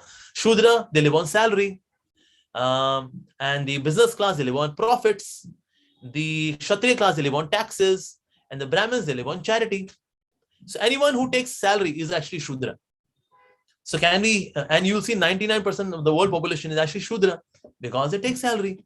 So can we say, oh, Shudra, you? Of course not. Of course not. So Shudra has got no negative connotation. He is just doing service to others. He takes salary for that. And that's perfectly okay. Perfectly okay. He's doing work for others. He's not taking in fokat ka money. No, he's working hard, Baba. Even there are people who are in medical profession, they take salary. They're also Shudras. Doctor is taking salary. So he's Shudra. Can you say, oh, doctor, oh no, today I saw doctor, today I have to take bath in Ganges? Of course not. So here Lord Krishna describes about the qualities, yeah. And following his qualities of work, every man can become perfect. Now, please hear from me how this can be done. Okay. Now, next verse is, by worship of the Lord, who is the source of all beings and who is all pervading, a man can attain perfection through performing his own actions. It is better to engage in one's own occupation, even though one may perform it imperfectly, yeah, than to accept another's occupation and perform it perfectly.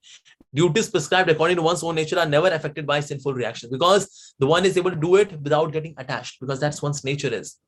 Every endeavor is covered by some fault. Even if there's some fault, that's okay, but we should do. Nahi suktasya singasya pravishanti mukhe mirga. Even if a lion cannot eat the deer while sleeping, he has to act.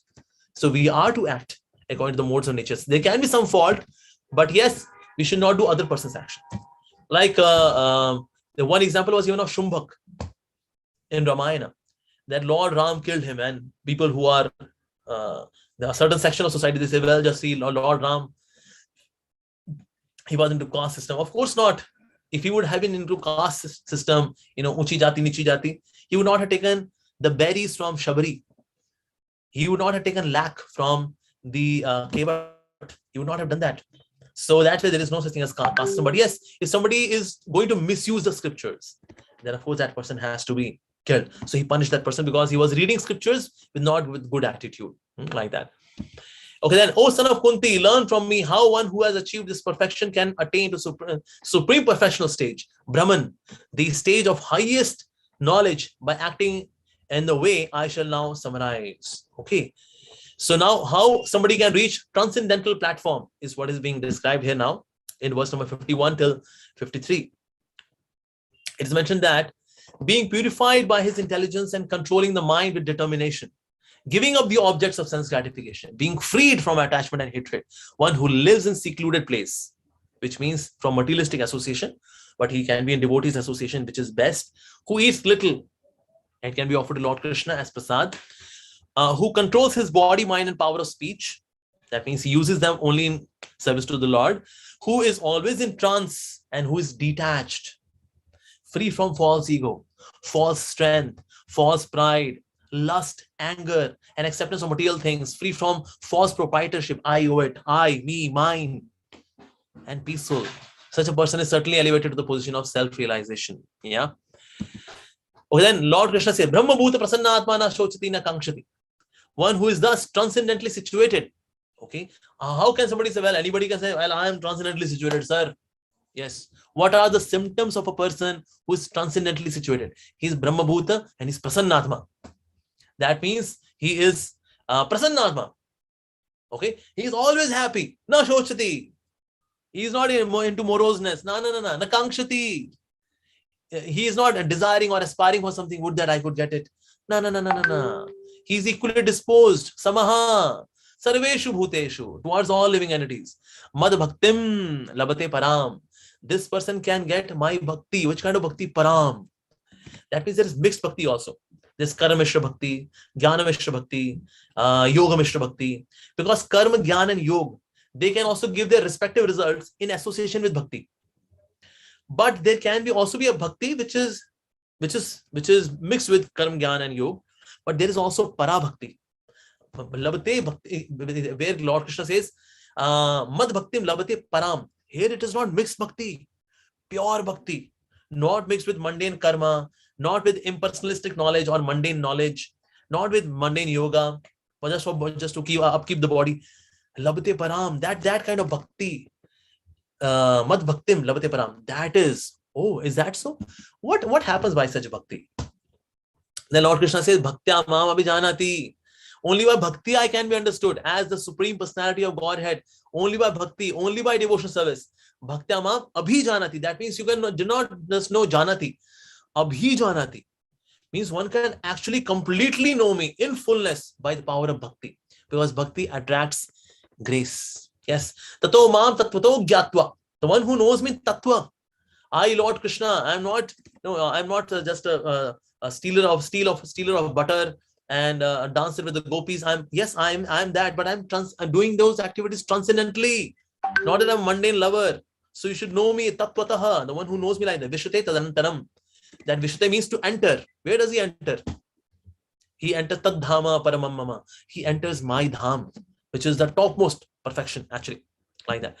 And then though engaged in all kinds of activities, my pure devotees under my protection reaches the eternal imperishable abode. Yes. Padam avyayam. Shashvatam. He is able to achieve. But how? Mat prasada.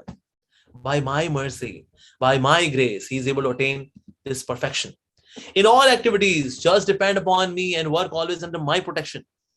Okay. In such devotional service, be fully conscious of me. So Arjun may say, okay, in case if I do not do that, then if I do, then what benefit will I get? If I do not do, what will be harm? So then Lord Krishna, he says that if you become conscious of me, you will pass over all obstacles of conditioned life by my grace. Machchita sarvadurgani mat prasada tarishyasi. By my grace, you will cross over all obstacles. Yes. If, however, atha chetvam hankaran shoshasi vinangshasi. If, however, you do not work in such consciousness, but act through false ego, not hearing me, you will be lost. Yes. So when we do not listen to the Lord, then we get lost. Like sometimes we in English we say, come on, get lost. Get lost means do not listen to the Lord. And that's why in this way you get lost. We get lost. Vinangshasi. So here comes the choice.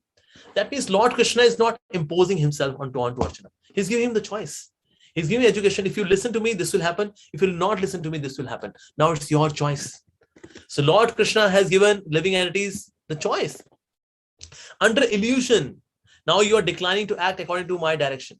But compelled by the word born of your own nature, you will act all the same, O son of Kunti. Yes, you must act. The Supreme Lord is situated in everyone's heart. And Lord Krishna says that I am in everyone's heart. In chapter 15, he says that he's there as super soul. O Arjuna, and is directing and wandering all the living entities who are seated as on the machine made of material energy. Yantra Rurani Maya. Ocean of Bharata, surrender unto him utterly. Yes, to that Paramatma. And who is that Paramatma? Lord Krishna says in the Bhagavad Gita.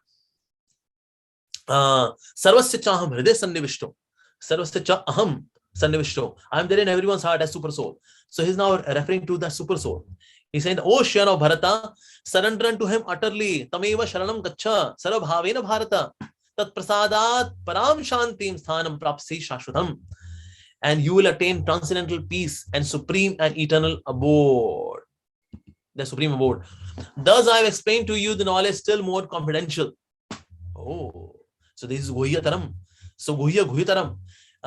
Deliberate on this fully and then do what you wish to do.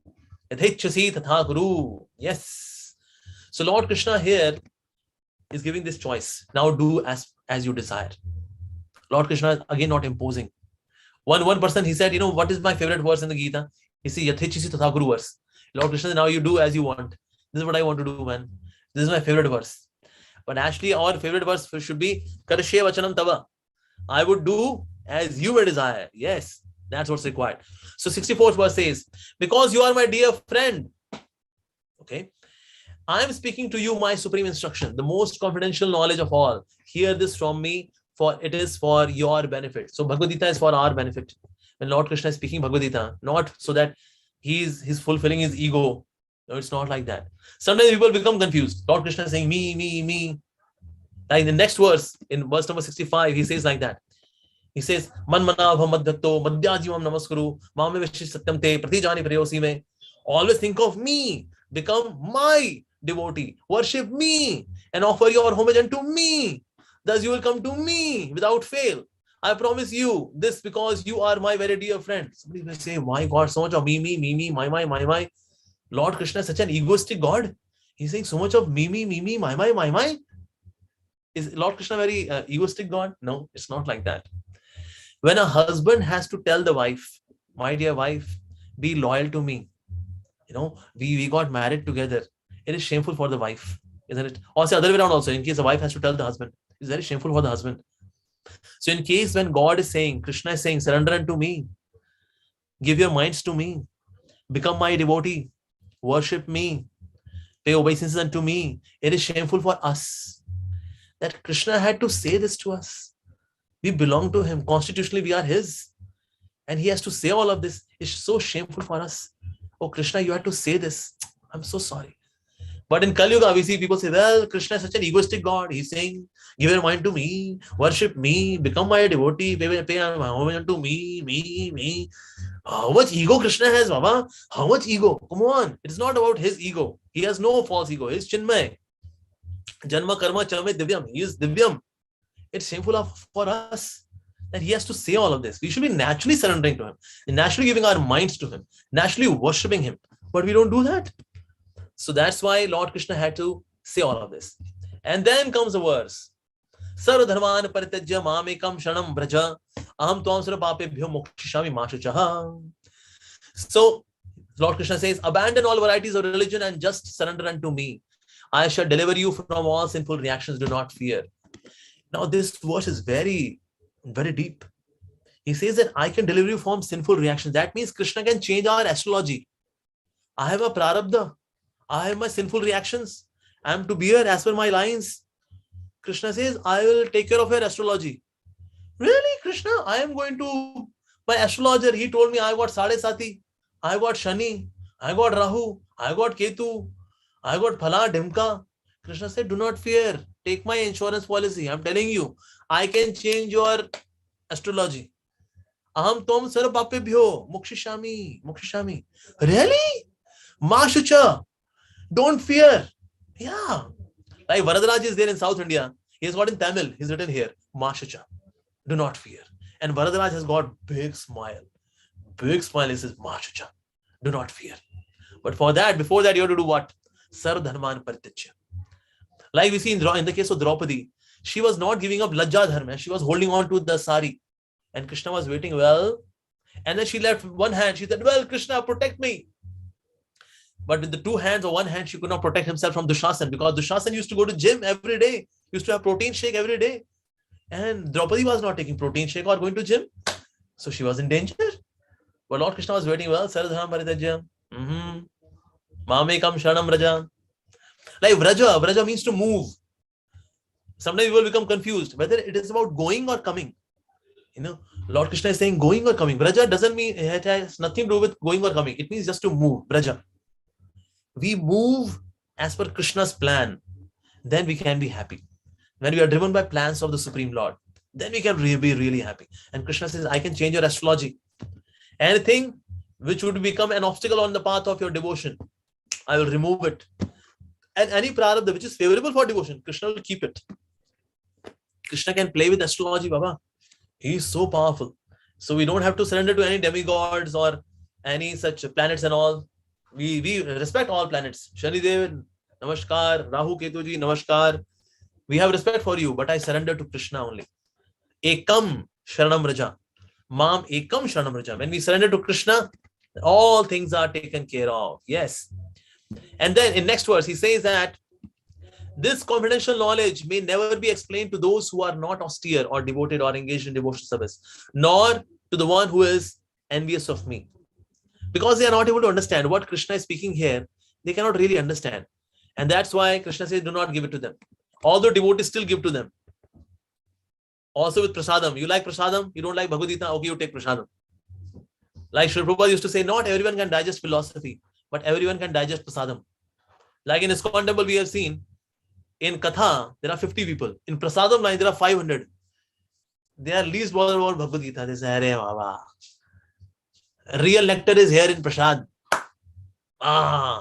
So the huge line in prasad. But in class in Bhagavad Gita, who will go there, Baba? It's so boring. This philosophy, this soul, super soul, karma, this, that. Hare, who will go, Baba? But so devotees are still given to those who are not austere, who are not devoted, who are envious. Devotees they give.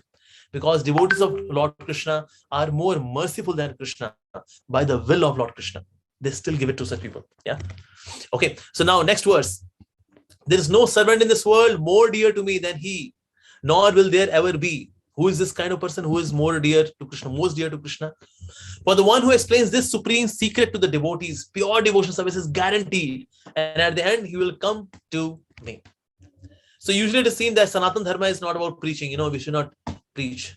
Do your meditation, do your dhyan, have some prasadam, take good rest. That's it. Excuse me. Lord Krishna says that my dearest devotee is the one who explains this science of bhakti to others. That means when we preach the science of Bhagavad Gita to others, they may become devotees someday. But the one who preaches, the one who educates others about the science, like our Gajendra Pandaji has organized this. So for him, devotion service is guaranteed. Lord Krishna would say, well, he has organized these 18 chapters of the Bhagavad Gita. Well, Gajendra ji, you are very dear to me. And there is no servant as dear to me as you are, because you have organized all of this. So bless you with pure devotional service. Lord Krishna is blessing Gajendra Pandaji and all those speakers, of course, those who are part of this great forum. So that is he becomes, and there's no servant who is in this world more dear to me than he, nor will there ever be. That means in future also, he says, more dear than such a person who is a preacher. We should not just live like a creature. We should live like a preacher. Like in Catholic Christians, they say, if you're not preaching, you're not a Catholic. Similarly, we should also say, if I'm not preaching, I'm not Sanatani. I must preach, vigorously preach. Yes. So I declare that the one who studies this sacred conversation of ours worship me by his intelligence. And we see that those who actually read Bhagavad Gita, hears Bhagavad Gita, they become attached to Krishna so much. And the one who listens with faith, without envy, becomes free from sinful reactions and attain to the auspicious planets where the pious dwells. Yeah, either to the higher planets or to the spiritual world. O son of Pritha, O conqueror of wealth, have you heard this with attentive mind? And is your ignorance and illusions now being dispelled? Now just see Krishna. In case Arjuna would have said, no, no, no, I could not understand, Krishna is ready to explain it again. What a teacher Krishna is. Wow. This question is very vital. This kind of question, he can say, no, I have explained. Now, whether you understood, you don't understand, well, to hell with you. No, he says, have you understood it? In case Arjuna would have said, no, Krishna is ready to explain it again. Wow, that's really amazing. And then in next verse, this 73rd verse, Arjuna said, he said, Nashtamoha smritir labdha. Yes, Tat prasadan mayachyutam. My dear Krishna, oh infallible one, my illusion is now gone. I have regained my memory by your mercy. I am now firm, free from doubt, and I am prepared to act according to your instructions. Yes, Karishye Vachanam Tava. This should be our favorite verse. That yes, Karishye Vachanam Tava. I will do as per your instructions, oh my Lord. Yeah. So now, 74th verse, Sanjay said, thus I have heard this conversation of the two great souls, Krishna and Arjuna. And so wonderful that message is that my hair is standing on end. Now we should see whether my hairs are standing on end or not. Because highest quality hearing would lead to hair standing on end. Well, my hairs are still not standing on end, Baba. That means highest quality hearing was done by Sanjay. Our hearing is so dull in Kali Yuga. My God, just see, the hairs are still lying. Hey, come on, get up, Baba. You heard 18th chapter of Bhagavad Gita. Excuse me. God, that's our condition.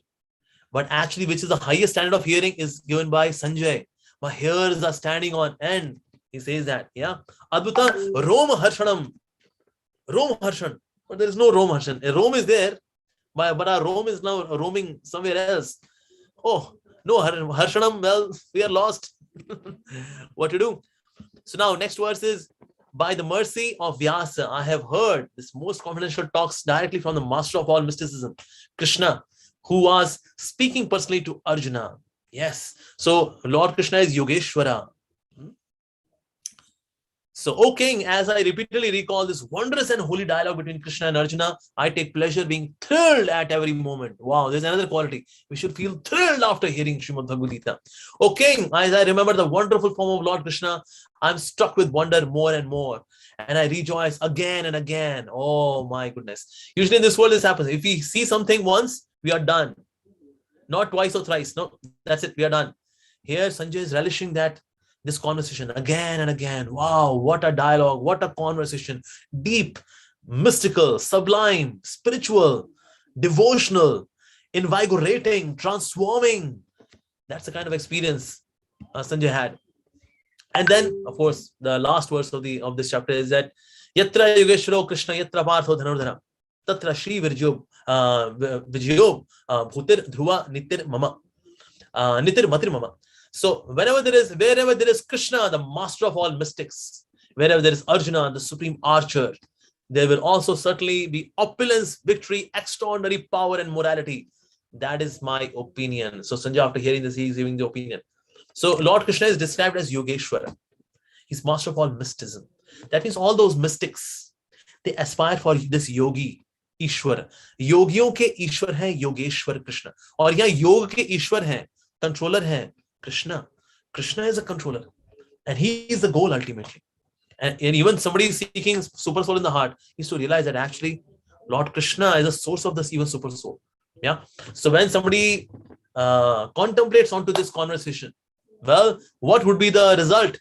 Well, Shri would be there. That means opulence. Vijaya, victory would be there.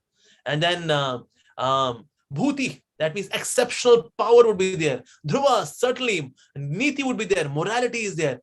Mati, Mama, that is my opinion, Lord Krishna. Sorry, Sanjay is saying. So in this way, the 18th chapter of the Bhagavad Gita is completed. And I just took me 4 minutes extra. I was supposed to complete by 7:10. So this was the 18th chapter. So thank you all very much. Hare Krishna. धन्यवादः. नमस्ते पूज्य अमोघ लीलादास महोदयः. Thank you. अहं किं वा भवतः प्रवचनस्य विषये वदामि.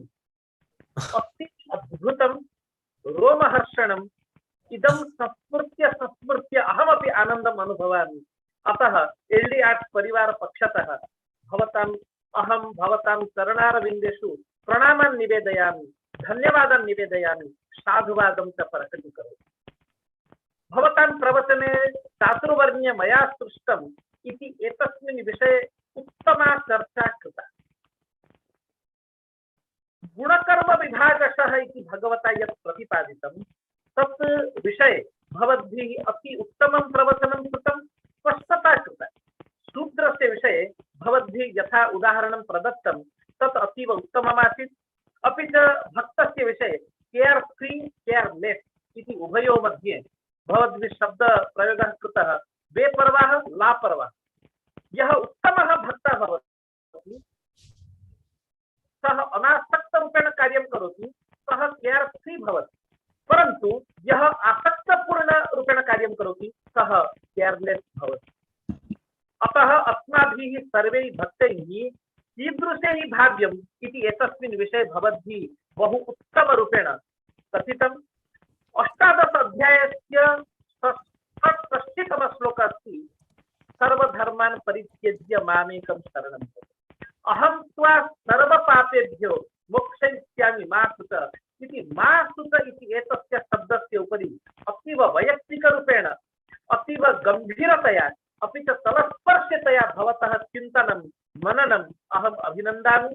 उत्तमरूपेण यथा सामान्यजनाः अवगच्छेयुः, महाविद्यालयस्य विश्वविद्यालयस्य छात्राः सम्यक् जानीयुः इति एतादृशरूपेण भवद्भिः उत्तमं तत् प्रवचनं कृतम्। प्रारम्भे भवतां प्रवचनम् अधिष्ठानं तथा कर्ता करणं च पृथग्विधं, विविधाश्च पृथक् चेष्टा, दैवं चैवात्र पञ्चमम् इति एषः श्लोकः उत्तमरूपेण प्रतिपादितः।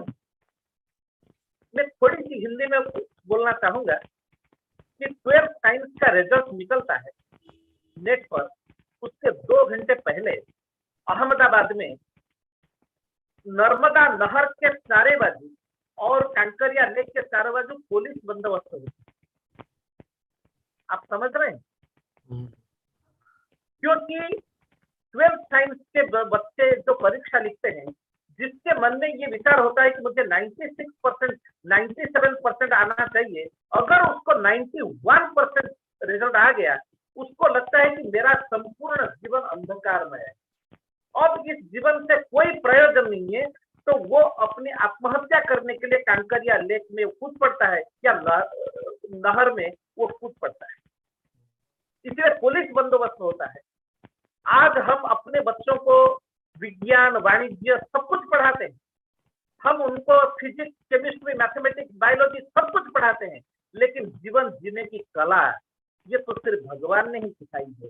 अधिष्ठानम तथा कर्ता करणम च पृथक विधम, विविधा पृथक पृथक चेष्टा, इतना सब कुछ करने के बावजूद भी दैवम चैवात्र पंचमम, ये बात जब तक हमारे विद्यार्थी नहीं सीखेंगे तब तक उनके जीवन में कुछ भी मिलने वाला नहीं। भवदीयं प्रवचनम एतादृश विद्यार्थिनां कृते अतीव प्रेरकम अतीव मनमोहकमासीत्। यदि अस्माकं विद्यार्थिनः एतं श्लोकं जानीयुः, गीतायाः सर्वस्वम् अवगच्छेयुः, तर्हि तेषां जीवने ते सफलाः भविष्यन्ति, आनन्दिताः भविष्यन्ति, सर्वेषु क्षेत्रेषु तेषां गतिः अपि भविष्यति। अतः अस्माकम् एतस्य प्रयत्नस्य प्रारम्भः यत् महाविद्यालयस्य, विश्वविद्यालयस्य ये आधुनिकाः छात्राः सन्ति, ते सर्वे गीता तत्त्वं जानीयुः।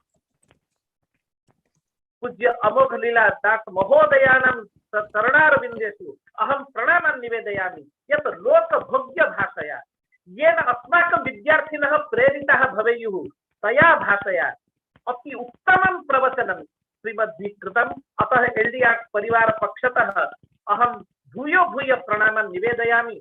अधुनैव अस्माकं प्रिन्सिपाल् महोदया डॉक्टर जेनी राठोड महोदयानां दूरवाणी आगता, सा कथितवती यत् पूज्य श्री अमोघ लीलादास महोदयानां प्रवचनम् अति अद्भुतमस्ति।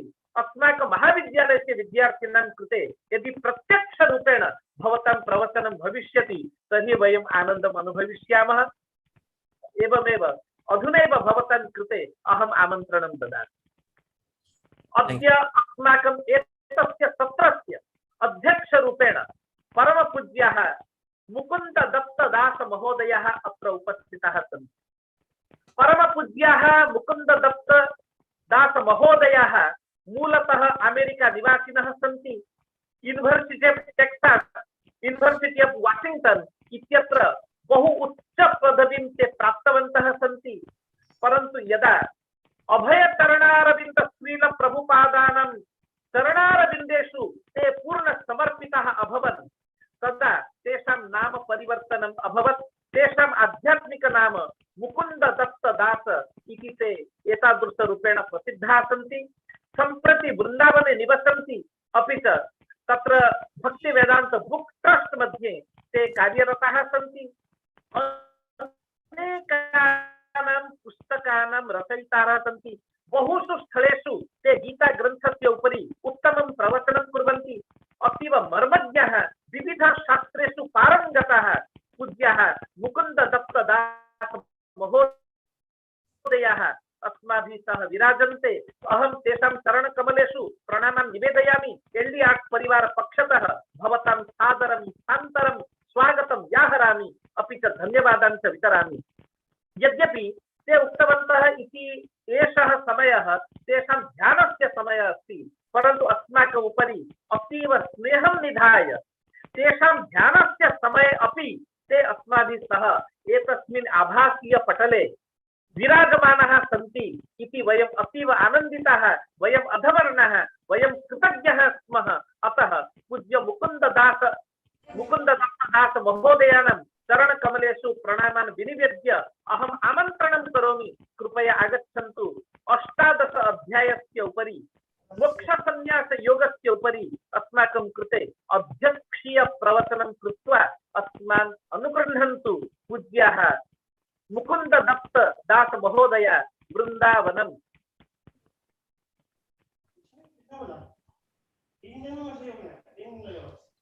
Over to you, Prabhuji. Hare Krishna. Hare Krishna, Prabhuji. Thank you very much. I would first of all like to convey my gratitude and appreciation, deep appreciation for all the staff, especially Professor Gajendra Panda Jeev and Jenny Rathore at the LD College for extending this opportunity to me to speak a few words about Bhagavad Gita. I'm maybe the last one who has any authority in this matter, but I will try to say something that I have heard from my spiritual master. And I also want to convey my thanks to the previous speakers of today, Dr. Arun Naranjan Mishra, all the way from Shantiniketan, and Amogha Leela Prabhu from, for me, nearby Delhi. And your thoughtful comments and enlivening discourse were also very much appreciated, as the comments also show. So I have been noticing that several of the speakers have been summarizing the chapter, but tonight Amogha Leela Prabhu has done that nicely. So I will say just briefly a few words connected to some of the key instructions that we find here in chapter 18. But as with all things, we want to begin with auspiciousness, so we'll recite Mangalacharana.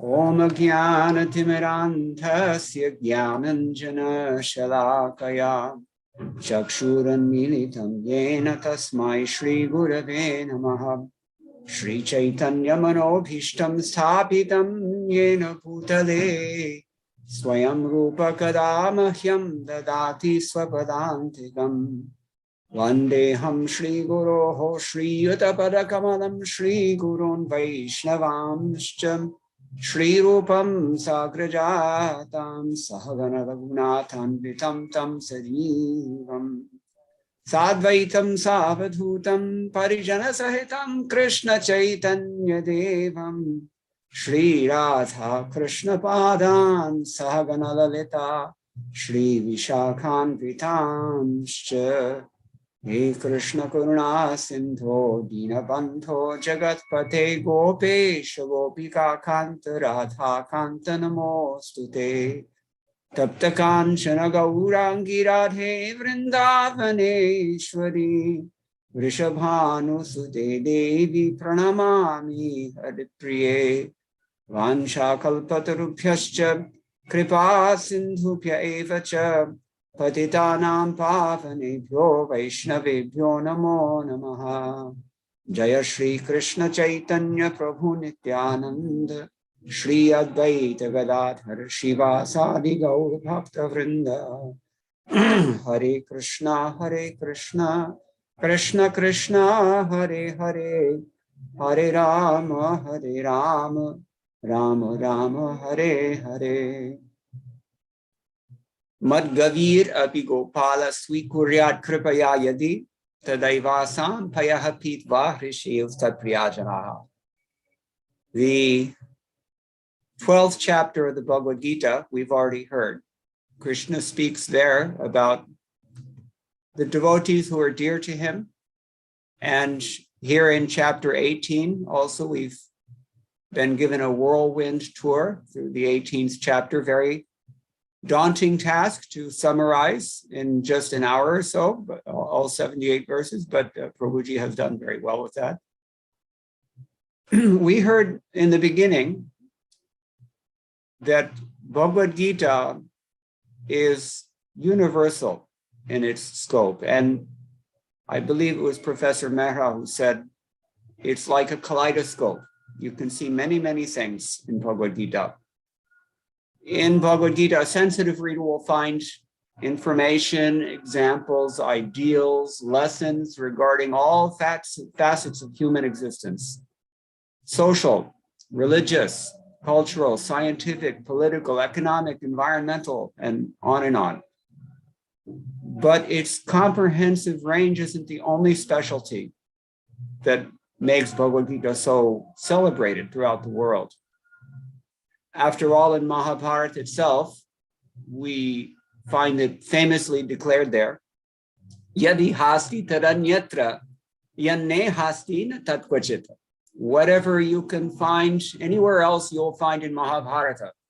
But whatever isn't in Mahabharata, it doesn't exist anywhere else. So, out of all the subsections of Mahabharata, and maybe we can even say that out of all the various Vedic scriptures as well, Bhagavad Gita is so widely celebrated because it most succinctly ties together all these disparate departments of human experience under one essential principle. And that principle is pure devotional service, bhakti. I mentioned already chapter 12. Chapter 12 is, of course, entitled Bhakti Yoga. And within chapter 12, we certainly, the whole chapter discusses how to be a devotee and what is the definition of devotee. It's already been discussed, so we don't need to revisit that. But just a sample of shlokas from throughout the Bhagavad Gita, all throughout the Bhagavad Gita, demonstrates how this ideal of bhakti, pure devotion, actually permeates throughout the entire Gita. All the way back in chapter 4, in the beginning of the discussion when Krishna was only hinting at bhakti indirectly, he told Arjuna, Bhaktosi me sakhacheti rahasyam hetaruttamam, implying very clearly that because you're my devotee, and particularly my friend, Sakhyarasa, that you can understand the confidential secret that I'm imparting in this Bhagavad Gita. And at the conclusion of chapter 6, Shraddhavan bhajate yomam same yuktatamo mataha. Krishna says, I consider that person to be the best engaged who is always worshiping me with faith. Several of our speakers have mentioned in passing that Gaudiya Vaishnava Acharyas have divided the Bhagavad Gita into 3 sections of 6 chapters each. The first 6 chapters will deal roughly with karma and the knowledge that karma is based on, Sambandha Gyan. And the middle 6 chapters will deal specifically with the most confidential knowledge. That is the title of chapter 9, Rajavidya Rajaguhyo Nama. And finally, the last 6 chapters will deal with Gyan, which allows those who have been convinced about bhakti to actually practice it.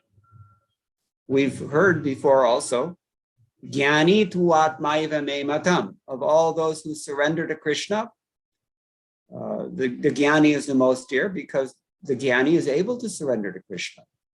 In chapter 7, text 16, he says, Chaturvidha bhajante mam.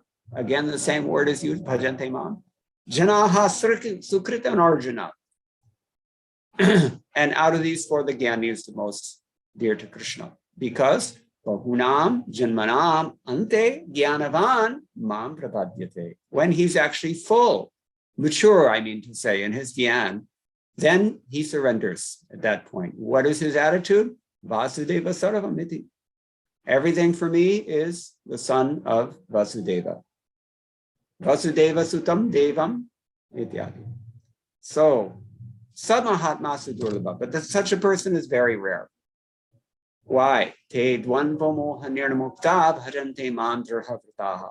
Those persons who are actually, they have become punyatma as a result of their piety. They are the ones who are receptive to the message of bhakti that Krishna is, at this point, only giving between the lines. It becomes more explicit in the middle 6 chapters.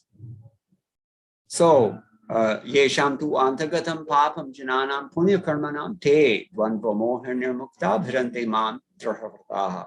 They're able to sustain a mature commitment to practicing pure devotional service. Krishna has given the statistics already. Manushyanam sahasreshu kaschid yatati siddhaye ityadi. 1 in a million people, even those who take to this path, they cannot sustain it because it does require some qualifications. However, the innate power of bhakti allows us to develop all the qualifications that we need. And in other places, it's been described that actually the active ingredient, so to speak, of either karma or jnana or yoga is the degree of bhakti that those processes contain. So bhakti really is the essence. And therefore, Krishna says, bhaktya labhyastu ananyaya. By chapter 8, he's confidently asserting that by unmotivated, unmixed devotion, I mean to say, ananya bhakti, he can be attained. In chapter 9, which again is the most confidential, bhaktya nityayukta upasate, namasyantascha, etc. He's worshiping me and he's always engaged in bhakti. That person will understand me, Krishna says.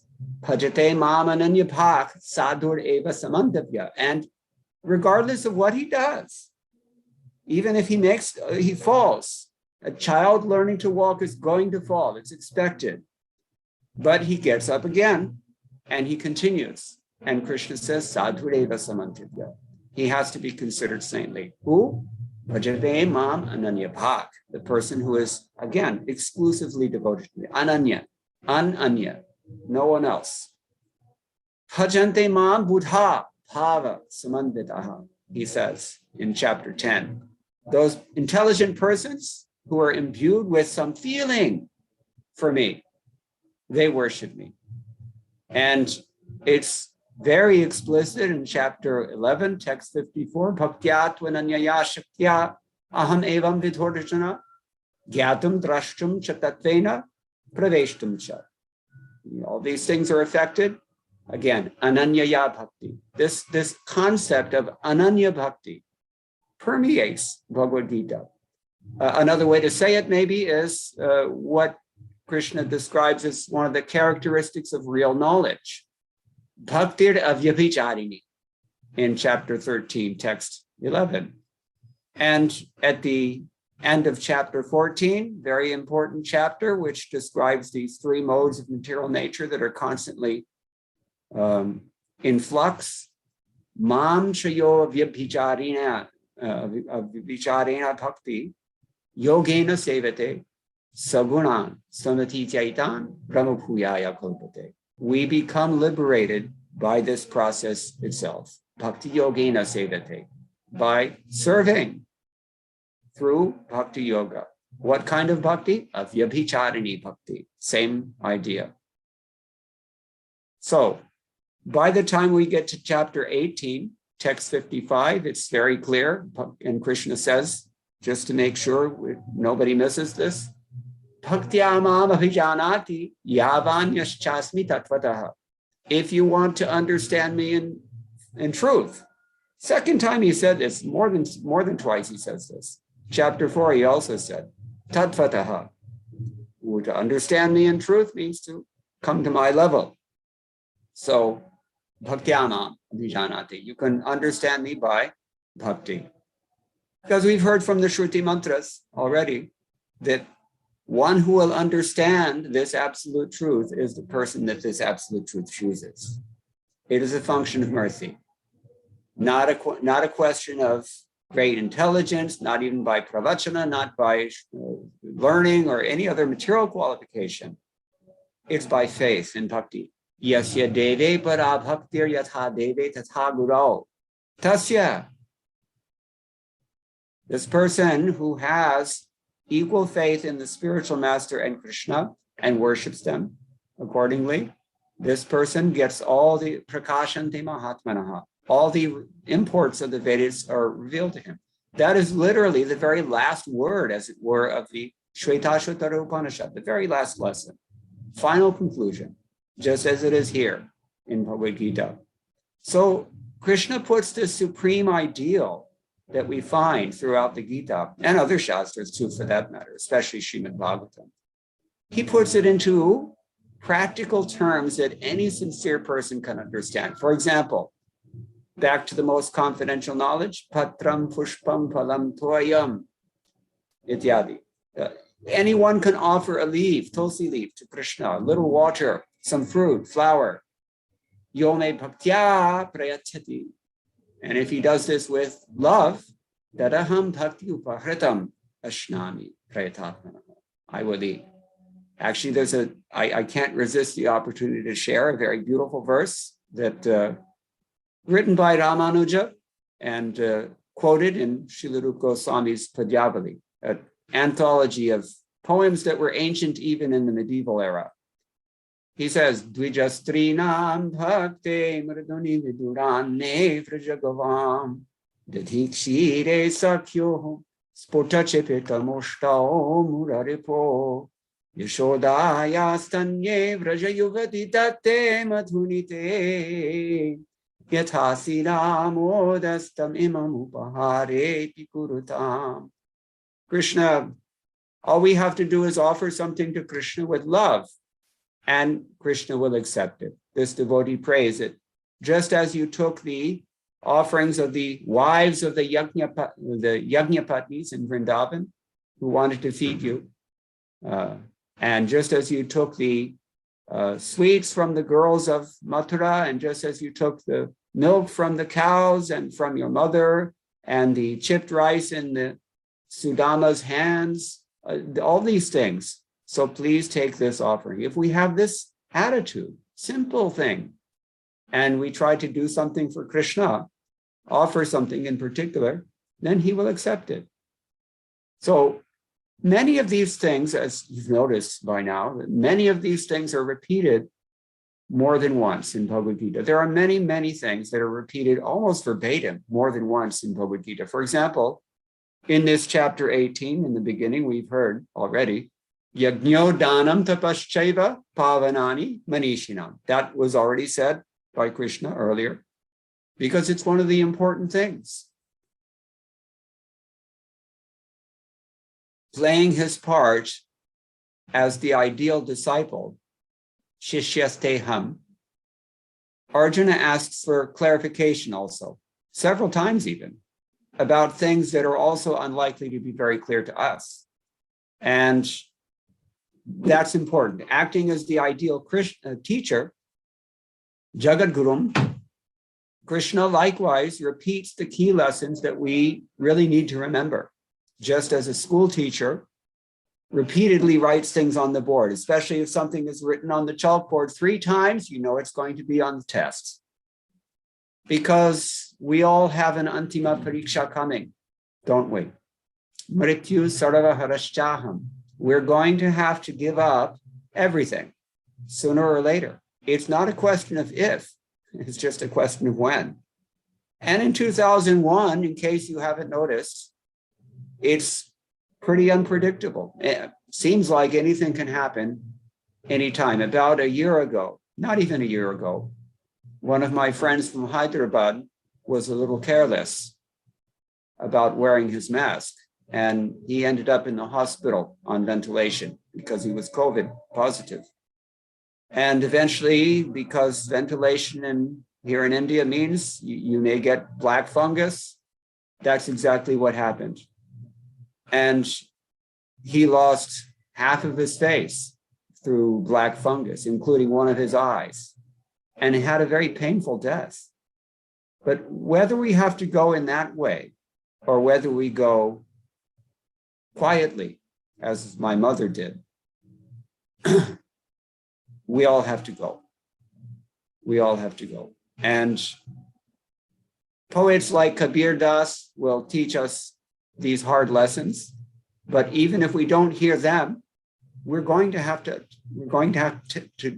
take that test.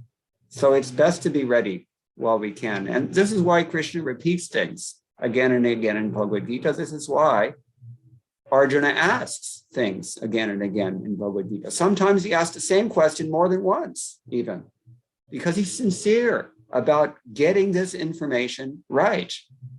Someone who's really interested in doing something about what he hears, he will ask, he will inquire like this. So one of the things that Krishna very simply instructed was back again in the most confidential section of the Gita, chapter 9, text 34. Manmana bhava mad bhakto madhyaji mam namaskuru. Mame vaishyasi yuktvaivam atmanam mad parayanaha. Engage your mind in thinking of me, become my devotee, offer obeisances, worship me. Being completely absorbed in me, you will surely come to me. And he repeats the same thing at the conclusion of the Gita, beginning with chapter 18, text 63. Iti te jnanam akyatam guhyad guhyataram maya. See, here Krishna says the same thing himself. This is more confidential than any of the confidential things I've said already. We heard very nicely from Amoghalitha Prabhu about this. Like a good parent, like a good teacher, Krishna is not forcing anyone to do anything. You cannot force love. If you want that kind of love, go into AI. Go to Japan and buy a robot. They actually have such robots, believe it or not. People are so dysfunctional now in 2021 that they can't even sustain a human relationship. So they need a robot instead. They can program the robot to do anything that they want, because that's the way we carry on, isn't it? We try to manipulate people for what we want rather than actually exchanging love. So this is love. And Krishna is giving Arjuna the chance. He explains in so many ways, including here in chapter 18. I've told you everything. This is the situation. Now you can do as you wish. If you want, you can come back to me. If you worship me, become my devotee. Do these 4 simple things. Again, very simple, like offering a tulsi leaf and praying that the Lord accepts it. So we can at least try to think of Krishna sometimes. We can become a devotee, or try at least. In chapter 12, which we're not going to discuss now, it gave us so many options about how to do that. And we can at least bow down to Krishna. Anyone can do that, if nothing else. We can worship Krishna, yajam, madhyajimam, namaskuru, ityadi.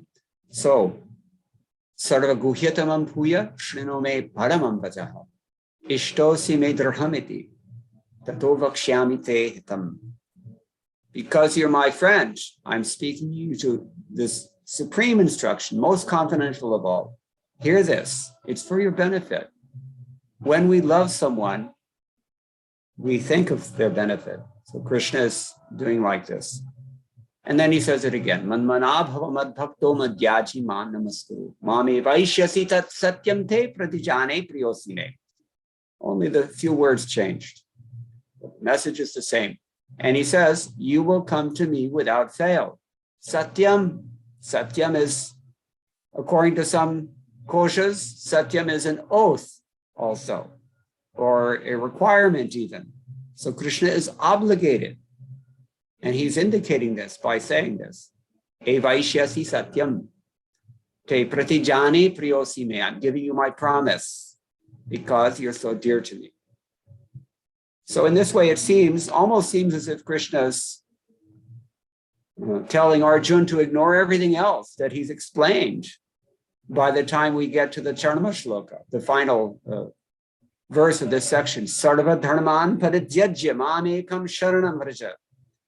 Aham tva sarva papebhyo moksha yashyami ma shachaha. Just abandon all this dharma and just surrender unto me. I will deliver you from all sinful reactions. Don't worry. For many centuries, major commentators on Bhagavad Gita have considered this passage to be the most confidential message of the entire Gita.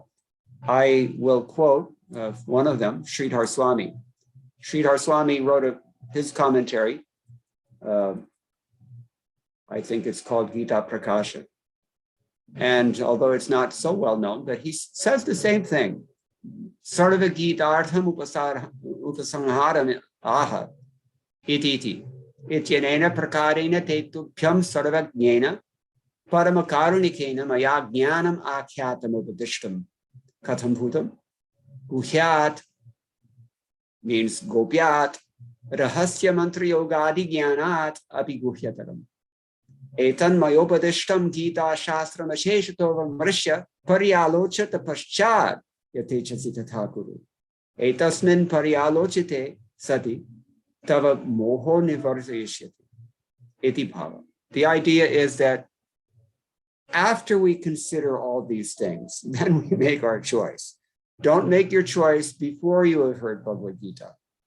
Our English translation, Srila Prabhupada's English translation of Bhagavad Gita, is titled Bhagavad Gita as It Is. Actually, I read many editions of Bhagavad Gita before I came across this edition by His Divine Grace, A.C. Bhaktivedanta Swami Srila Prabhupada, founder and Acharya of the International Society for Krishna Consciousness. And frankly, when I saw the title of this Bhagavad Gita, I thought that sounds a little bit presumptuous. Bhagavad Gita as it is. Well, why his Bhagavad Gita is as it is? What about all the other Bhagavad Gitas? That was before I read it. And that was before I read almost all the commentaries written on Bhagavad Gita. Now I can say, frankly, I have to be honest, that the Bhagavad Gitas that I read before I read Bhagavad Gita as it is, I didn't really understand them. And at least in some cases, the reason I didn't understand them is because the publishers also didn't understand them.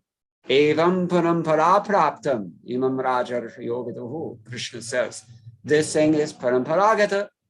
It has to come from Guru Parampara. And it has to represent the Guru Parampara as well. And I have traced in Srila Prabhupada's commentaries, he calls them purports, the words of all of his predecessors are there, including this section that I just cited from Sridhar Swami and others like it, that he's truly representing the spirit of the Gita as the tradition itself understands itself. This is the point. Not Bhagavad Gita for busy businessmen or Bhagavad Gita for whatever purpose. People use it for so many purposes, but that's really not the spirit of this text. So make your choice, Krishna says, after you, etasmin paryalochite sati. This is the point. All right, so what else does he say? Yes, he confirms sarva guhyatamamiti tribhi, these three verses here, and other things he says as well that confirm what we're saying. Now, manmana, he says, means matchitta, matchitto bhava, madbhakto, madbhajana shilo bhava, मद्याजी मद्यजनशीलो भव मामेव नमस्कुरु एवं वर्तमानस त्वं मत् प्रसादात् लब्ध ज्ञानेन मामे वैश्यसि प्राप्स्यसि अत्र च संशयं मा कर्षिहि. No doubt about it. Do not have any hesitation. Now, one of the things here is that it's not really so much about what you know. What you do is more important than what you know, but it's not even about what you do. These words, madbhajana shila, madhyajana shila, means it kind of implies more what you are. You have to be transformed. And then Krishna says, mat prasadat labdha jnanena mami vaishyasi. By that process, you will come back to me. But it's very simple, and anyone can begin from any point with these four easy things. Manmana, bhavamadbhakto, madhyaji, mam namaskuru. So this is, as we said, this is very, very important thing. On the Charnama Shloka in particular, Sarva Dharman Paritijya, Madhvacharya also gives his opinion. Dharma tyaga phala tyaga, kimanyatha yuddha vidhi. Yastu karma phala tyagi satyagitya vidhiyate, choktam. He reminds us that Krishna has already said, one who renounces the fruit of action is called someone who's actually renounced. So when we talk about giving up dharma, we mean giving up the dharma phala, karma phala, not the action itself. This is the important thing. After all, Krishna has already said that in text 6 of the 18th chapter, Etani apitu karmani sangam tyakva phalani cha kartavyani ti me partha nishchitam mattam uttamam. This is my final word. He's very clear about that. So Madhvacharya also kind of reminds us there. How do we understand? Sukha dukhe same kritvala bhala bhau jaya jayo. Tato yudhaya yudjaswa, the clear instruction. You have to do this. If the Supreme Lord is telling you to fight, that naivam papam avapsyasi, it's the same thing as moksha yashyami matruchaha. We have to do something. There, we've said in the beginning, Bhagavad Gita is like a kaleidoscope. Many people can see any number of things in Bhagavad Gita, but everyone will agree on one thing, that at the end of the Bhagavad Gita, Arjuna is going to fight. And we may not be in Arjuna's position, we may not be Kshatriyas or whatever. We've already heard different 4 classes that Krishna has discussed in this chapter also. But we all have something to do.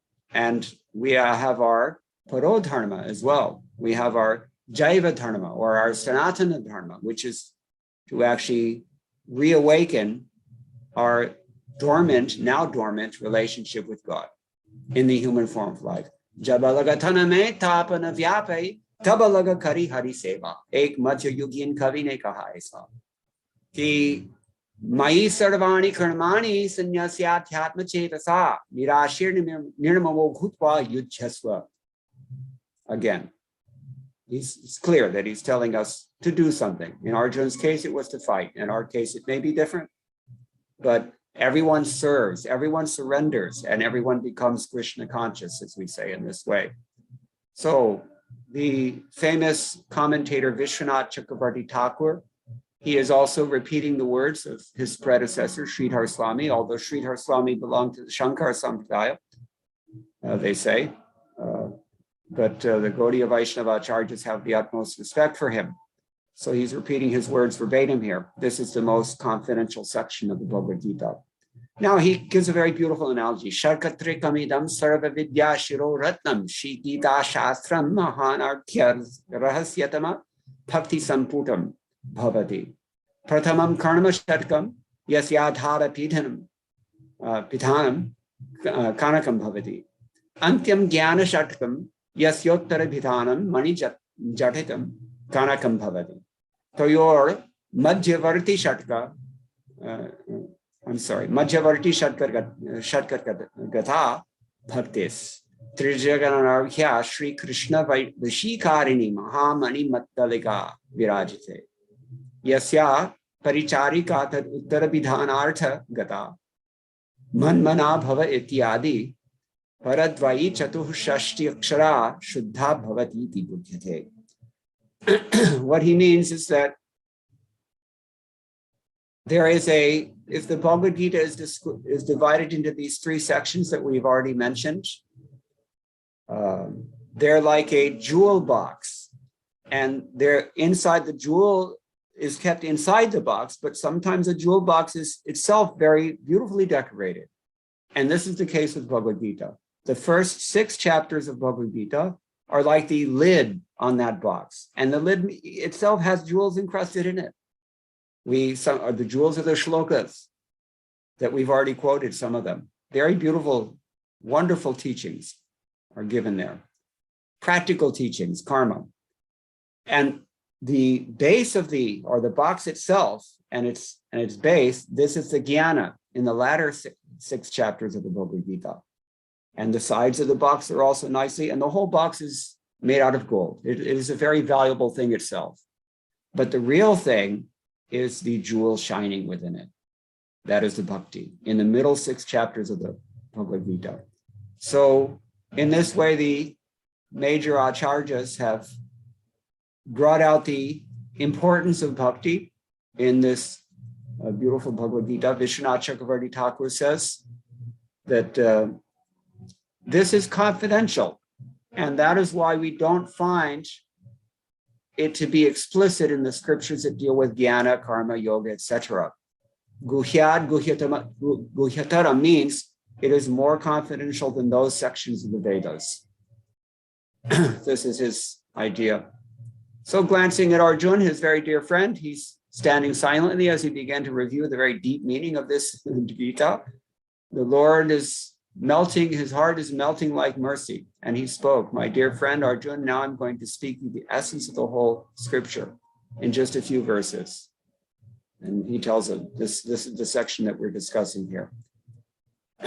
These are the highest words, Paramam Vacha, the most secret, Guhyatamam, the essence of the Gita, which is the essence of the meaning of all scriptures. There's no greater secret than this, anywhere or from anywhere, in any way at all. This is how he understands Bhagavad Gita. So there are other acharyas who comment on Bhagavad Gita, but our time is very less now. Maybe I'll just mention a few things that we find in the commentary of Baladev Vidyabhushana. Baladev Vidyabhushana was originally initiated into the Madhva Sampradaya. He was from Orissa, where Madhvacharya had some followers there from his time spent there in Kalinga. But Baladev Vidyabhushana eventually came into the shelter of Chaitanya Mahaprabhu's devotees, and he became a Gaudiya Vaishnava. So he has written some of his things as well.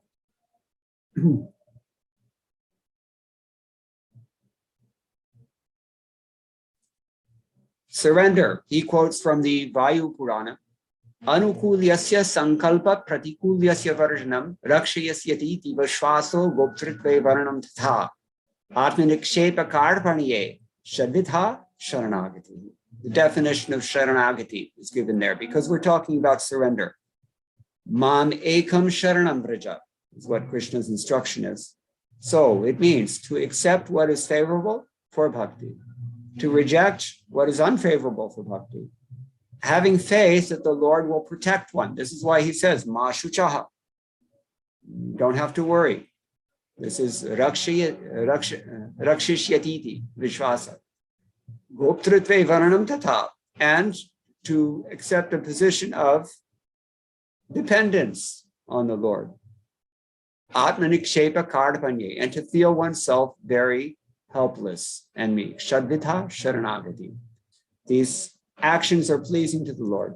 So this is what he says. Now, such focused surrender or ananya bhakti, as we've said, it looks very exclusive. It looks far too exclusive to many people.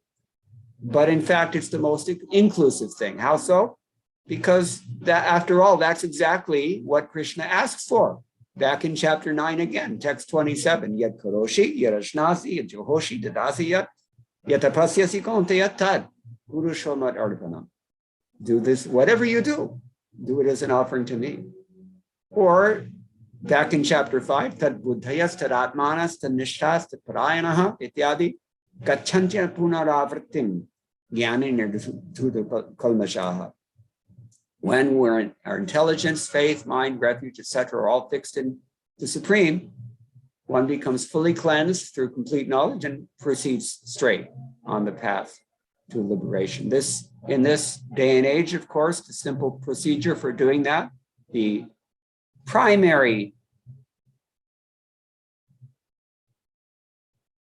practice of bhakti, we can say, is chanting the holy name of Bhagavan. This is in all the Shastras, very explicit, but I'll go all the way back to the Kali Santarana Upanishad. Iti shoroshakam nam nam kali kalmashanashanam nata parataropayo sarvavedesh trishite. You can look, but you will not find any more efficacious process in this age, so says the Shruti mantra, than these 16 letters. Which 16 letters? Hare Krishna, Krishna Krishna, Hare Hare, Hare Rama, Rama Rama, Hare Hare. So, madhuryena samapayet. Iti nyayena, we can conclude here because the time is already ended. And I thank you all again very much, especially Dr. Gajendra Panda, Dr. Jenny Rathod, and other staff of the LD Arts College, and all of our esteemed guests and all of our esteemed listeners. Please, everyone kindly bless me that I can make some advancement on this path and approach some degree of understanding of these august words that we have heard from our great predecessors. Thank you again very much. Hare Krishna. Dhanyavadaha, namaskaraha, Srimantaha Paramapujyaha, Mukunda Datta Dasa Mahodayaha. Bhavadyam Pravatanam Asiva Saralam, Asiva Madhuram, Asiva Manjulam Chaasi. Bhavatam Janma, America Deshe Abhavat, Adhyayanamapi Tatreva, University of Washington, University of Texas, etc. Bhavat. Parantu Bhavatam Hridayam, Purnataya Vaidikam Vartate. Bhavatam Vani, Geeta Mai Vartate. Bhavatam Hriday, Ya Vibhutihi Vartate. Satya Darshanam Krutva Vayam Sarve Dhanyaha Abhava. Bhavantaha Ashtadasa Adhyayasya Purna Rupena Haram Asmakam Samaksham Upasthapitavantaha. Tatrapi Mamekam Saranam Braja iti Bahuvaram Etasya Kathanasya Tattparyam Bhavadhihi Spashtam Kritam. Mamekam Saranam Braja apita Masitaha iti Ubhayoho Padayoho Saranagatistvena Bhavatam Nirupanam Attiva Atyadbhutamasi. Apita Sukha-dukhe same krutva labha labho jaya jayau tato yuddhaya yudyasva naiva papo bhavapsyati iti etasya shlokasya chintanam mananam api bhavadhi uttama rupena kritam. Ataha aham idam kathaitum shaknomi yat adhyakshiya pravachana rupena ati utkrishtam udaharanam bhavadhihi sarvesam samaksham pratipaditam. Ativa swalpe kale अष्टादश अध्यायस्य सारः तस्य कथनम् अतीव क्लेशाय कल्पते. अतीव कष्टं भवति. सर्वे जनाः कर्तुं न शक्नुवन्ति. कारणं मोक्षसंन्यासयोगः अतीव गम्भीरः अस्ति, अतीव गभीरः अस्ति, अपि च कठिनः अपि अस्ति. बहवः विषयाः तत्र वर्तन्ते. 870 श्लोकाः सन्ति. परन्तु एतेषां सर्वेषामपि तत्त्वानां विशदीकरणं उत्तम रूपेण क्रोडीकृत्य तस्य सारस्य प्रतिपादनं भवद्भिः भवतां प्रवचने कृतम्. अतः एल्डी आर्ट्स कॉलेज परिवार पक्षतः अहं भवतां चरणकमलेषु प्रणामान् निवेदयामि, अभिनन्दनं ज्ञापयामि. भवन्तः 18 अध्यायस्य सारः भवद्भिः प्रतिपादितः. अतः बहुवारम् अहं साधुवादं निवेदयामि. भगवतः कृपया अस्माकं 18 पर्यन्तम् एषः महान् ज्ञानयज्ञः अतीव निर्विघ्नरूपेण सुअनुष्ठितः अभवत्. गुरूणां कृपया भवतां सर्वेषां महत् औदार्येण आशीर्वादेन च 18 दिवसव्यापी एषः ज्ञानयज्ञः उत्तमरूपेण परिचालितः अभवत् इति अहम् आनन्दम् अनुभवामि. एतेषु दिवसेषु ये केचन महान्तः विद्वांसः अस्माभिः सह अत्र उपस्थाय प्रथमदिवसात् आरभ्य अद्य 18 दिवसपर्यन्तम् अस्माभिः सह एतस्मिन् आभासीय पटले स्थित्वा स्वकीयं ज्ञानदानेन स्वकीय अभिमत प्रदानेन अपि च अनुभवकथनेन अस्मान् अनुगृहीतवन्तः तेषां सर्वेषामपि विदुषां गीता तत्त्वविदां चरणकमलेषु वयं प्रणामान् ज्ञापयामः। एल्डिआर् महाविद्यालयः कृतज्ञः अस्ति भवतां सर्वेषां कृते। अस्माकं एल्डिआर् कॉलेज इत्यस्य प्रिन्सिपल महोदयानां डॉक्टर जेनी राठोड महोदयानां मनसि एकः संकल्पः अस्ति यत् भवतां सर्वेषां यत् अभिमतं गीतायाः उपरि अत्र अभिव्यक्तवन्तः प्रकटीकृतवन्तः तेषां सर्वेषाम् अभिमतानां क्रोडीकरणं विधाय एकः उत्तमः ग्रन्थः अथवा एका उत्तमा ग्रन्थावली रचनीया इति तासां मनसि एकः संकल्पः अस्ति। तदर्थमपि अहं भवतां सहायतां याचे। अग्रिमवर्षे अहं भवतां सम्पर्कं विधास्यामि। भवन्तः यत् उक्तवन्तः तस्य अक्षरदेहरूपेण ग्रन्थरूपं कर्तुमपि भवतां सहायताम् अहं कामये। अद्य 18 अध्यायस्य चिन्तनं मननं ध्यासनं परिशीलनं पर्यालोचनम् अत्रैव पूर्णं भवति। अतः एतस्य सम्पूर्णस्य महायज्ञस्य पूर्णाहुति कार्यक्रमः अधुना अत्र भविष्यति। पूर्णाहुति कार्यक्रमे मध्य गुरुचरणाः डॉक्टर वेम्पटि कुटुम्बशास्त्री महोदयाः अस्माकं कृते आशीर्वचनं दातुम् अत्र समागताः सन्ति। आदौ अहम् अस्माकं एल्डिआर् महाविद्यालयस्य आचार्य महोदयम् अहं निवेदयामि यत् एतेषु 18 दिवसेषु यत् चिन्तनं मननम् अत्र प्राचलत् तस्य सर्वस्यापि साररूपेण अपि च परिणामरूपेण भवती सर्वेषां कृते धन्यवादसमर्पणं विधाय स्वकीयं वक्तव्यं प्रथमं प्रददातु। अनन्तरं पूज्य कुटुम्बशास्त्री महोदयानाम् आशीर्वचनं प्राप्य वयं धन्याः भविष्यामः।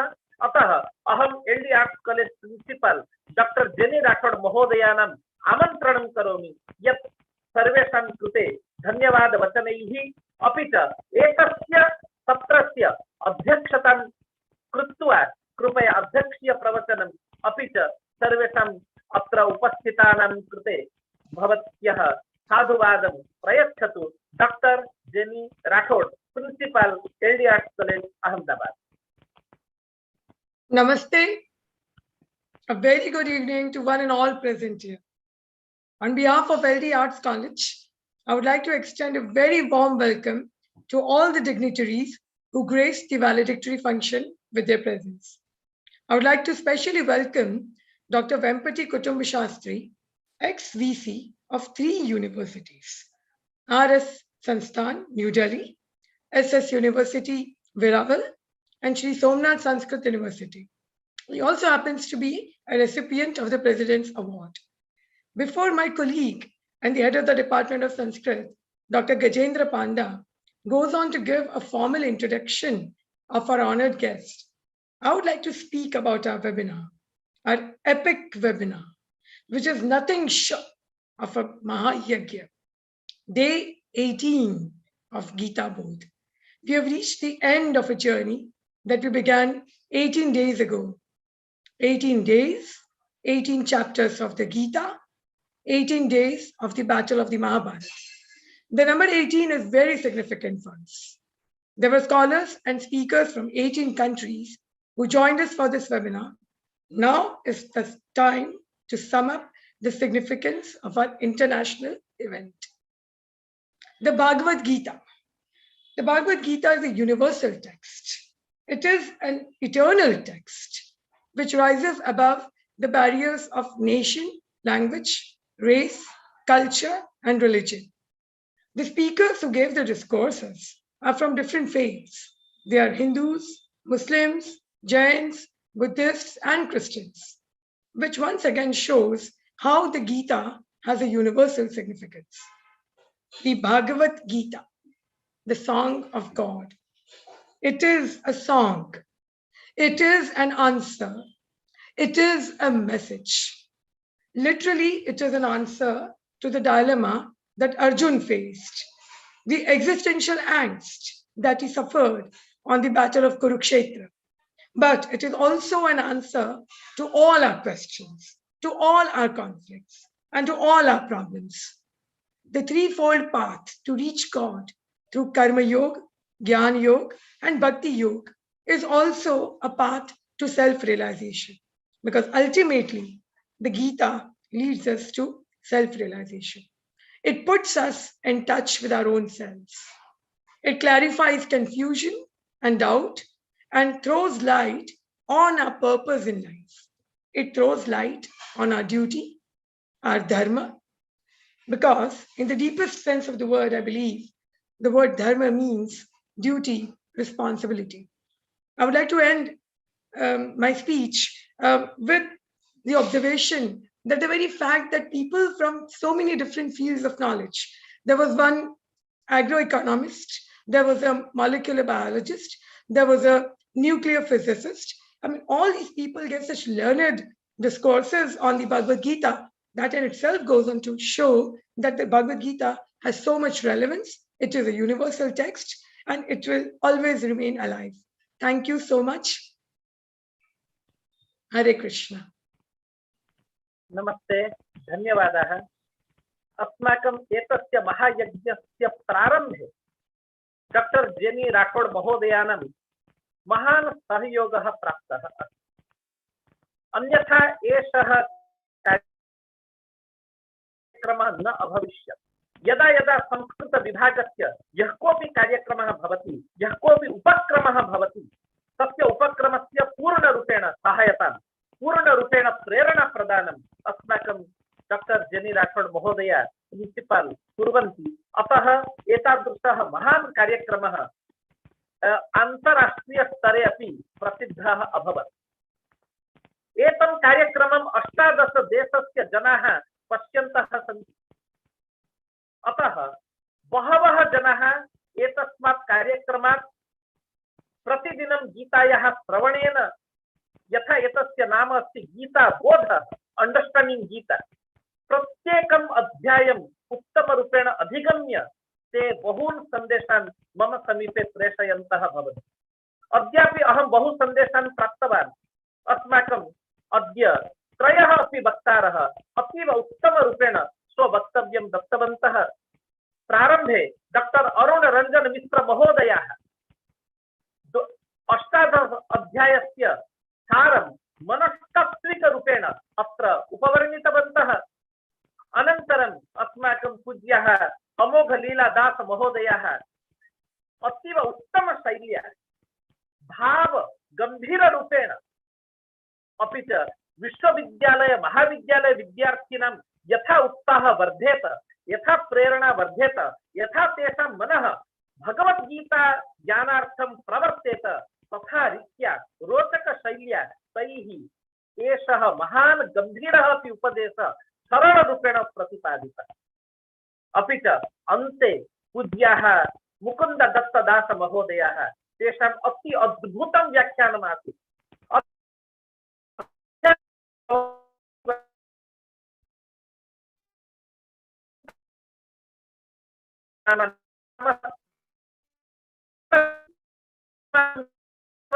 प्रदातुं मदीयभूचरणाः डॉक्टर वेम्पटि कुटुम्बशास्त्री महोदयाः आभासीय पटले सम्प्रति विराजमानाः सन्ति। अहम् अतीव आनन्दम् अनुभवामि, गर्वं च अनुभवामि यत् 40 वर्षेभ्यः पूर्वम् अहं तेषां चरणारविन्दयोः उपविश्य अद्वैत वेदान्त शास्त्रस्य अध्ययनस्य प्रारम्भं कृतवान् आसम्। तिरुपति विद्यापीठे अहं विद्यार्थी रूपेण पूज्य कुटुम्बशास्त्री महोदयानाम् अन्तेवासी भूत्वा पुत्ररूपेण पुत्रस्नेहं प्राप्य अहम् अद्वैत वेदान्त शास्त्रस्य गहनम् अध्ययनं कर्तुं प्रारम्भं कृतवान्।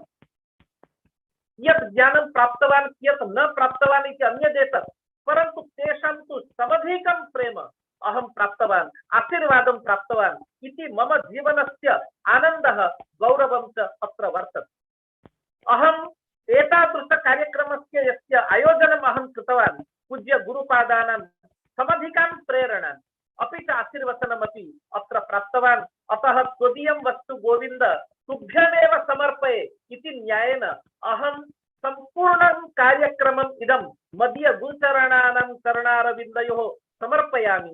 अतः अद्य अस्मान् सर्वान् उद्दिश्य पूज्य गुरुचरणाः आशीर्वचनं प्रदातुम् अङ्गीकृतवन्तः इति अस्माकं सर्वेषां सौभाग्यम्।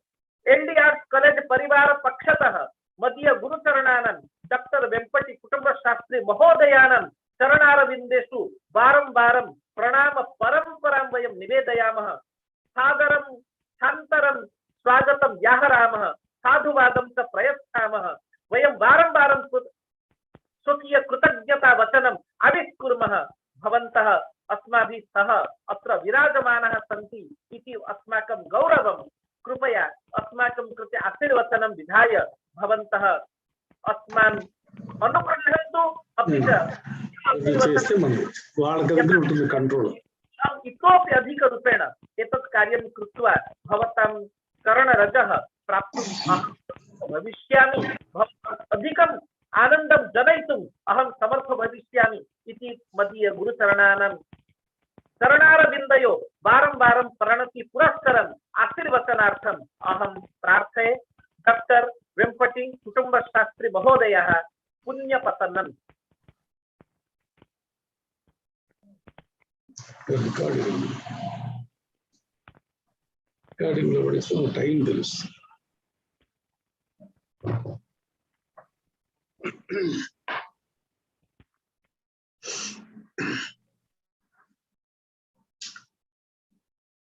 ॐ पार्थाय प्रतिबोधितां भगवता नारायणेन स्वयं व्यासेन ग्रथितां पुराणमुनिना मध्ये महाभारतम् अद्वैतामृतवर्षिणीं भगवतीम् अष्टादशाध्यायिनीम्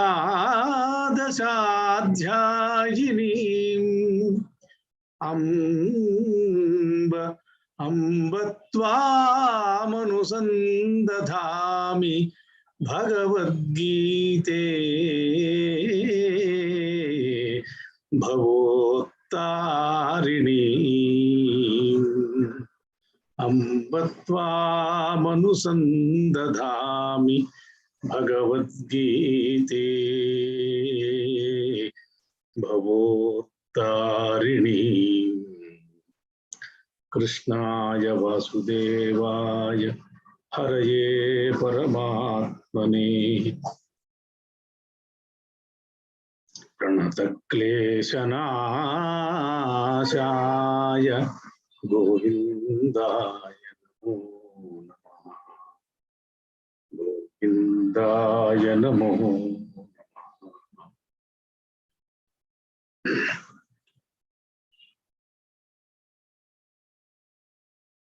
Dear Dr. Jenny Rathod, Sri B.M. Shah, my dear student and close associate Dr. Gajendra Kumar Panda, and other distinguished speakers. Panda Mahodayah Vinayam Prakatayati Avinayam tu Karoti.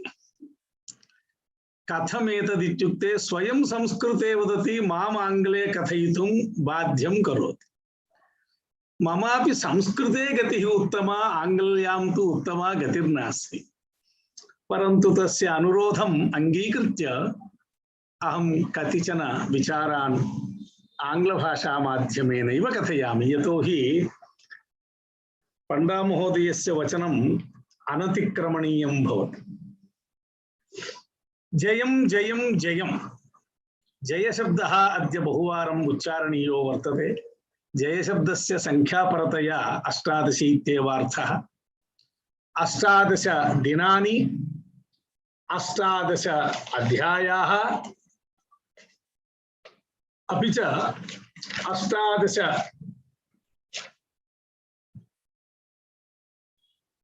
Oh, 18 adhyayas, 18 days. Jayam means 18 actually, Sankhya Shastra Drishya. Therefore, 54 hours and 54 speakers. What a magic, what a great event has been organized by Dr. Panda that it leaves me not, I mean, I am unable to express my joy and how to compliment him. I do not know. The team of Dr. Jenny Rathod, Panda and B.M. Shahji and also other associates and all the great scholars from 18 countries belonging to various regions, various cultures, various races, various religions, followers, still holding to the ground of Geeta. Of course, it is Geeta's Mahatmya.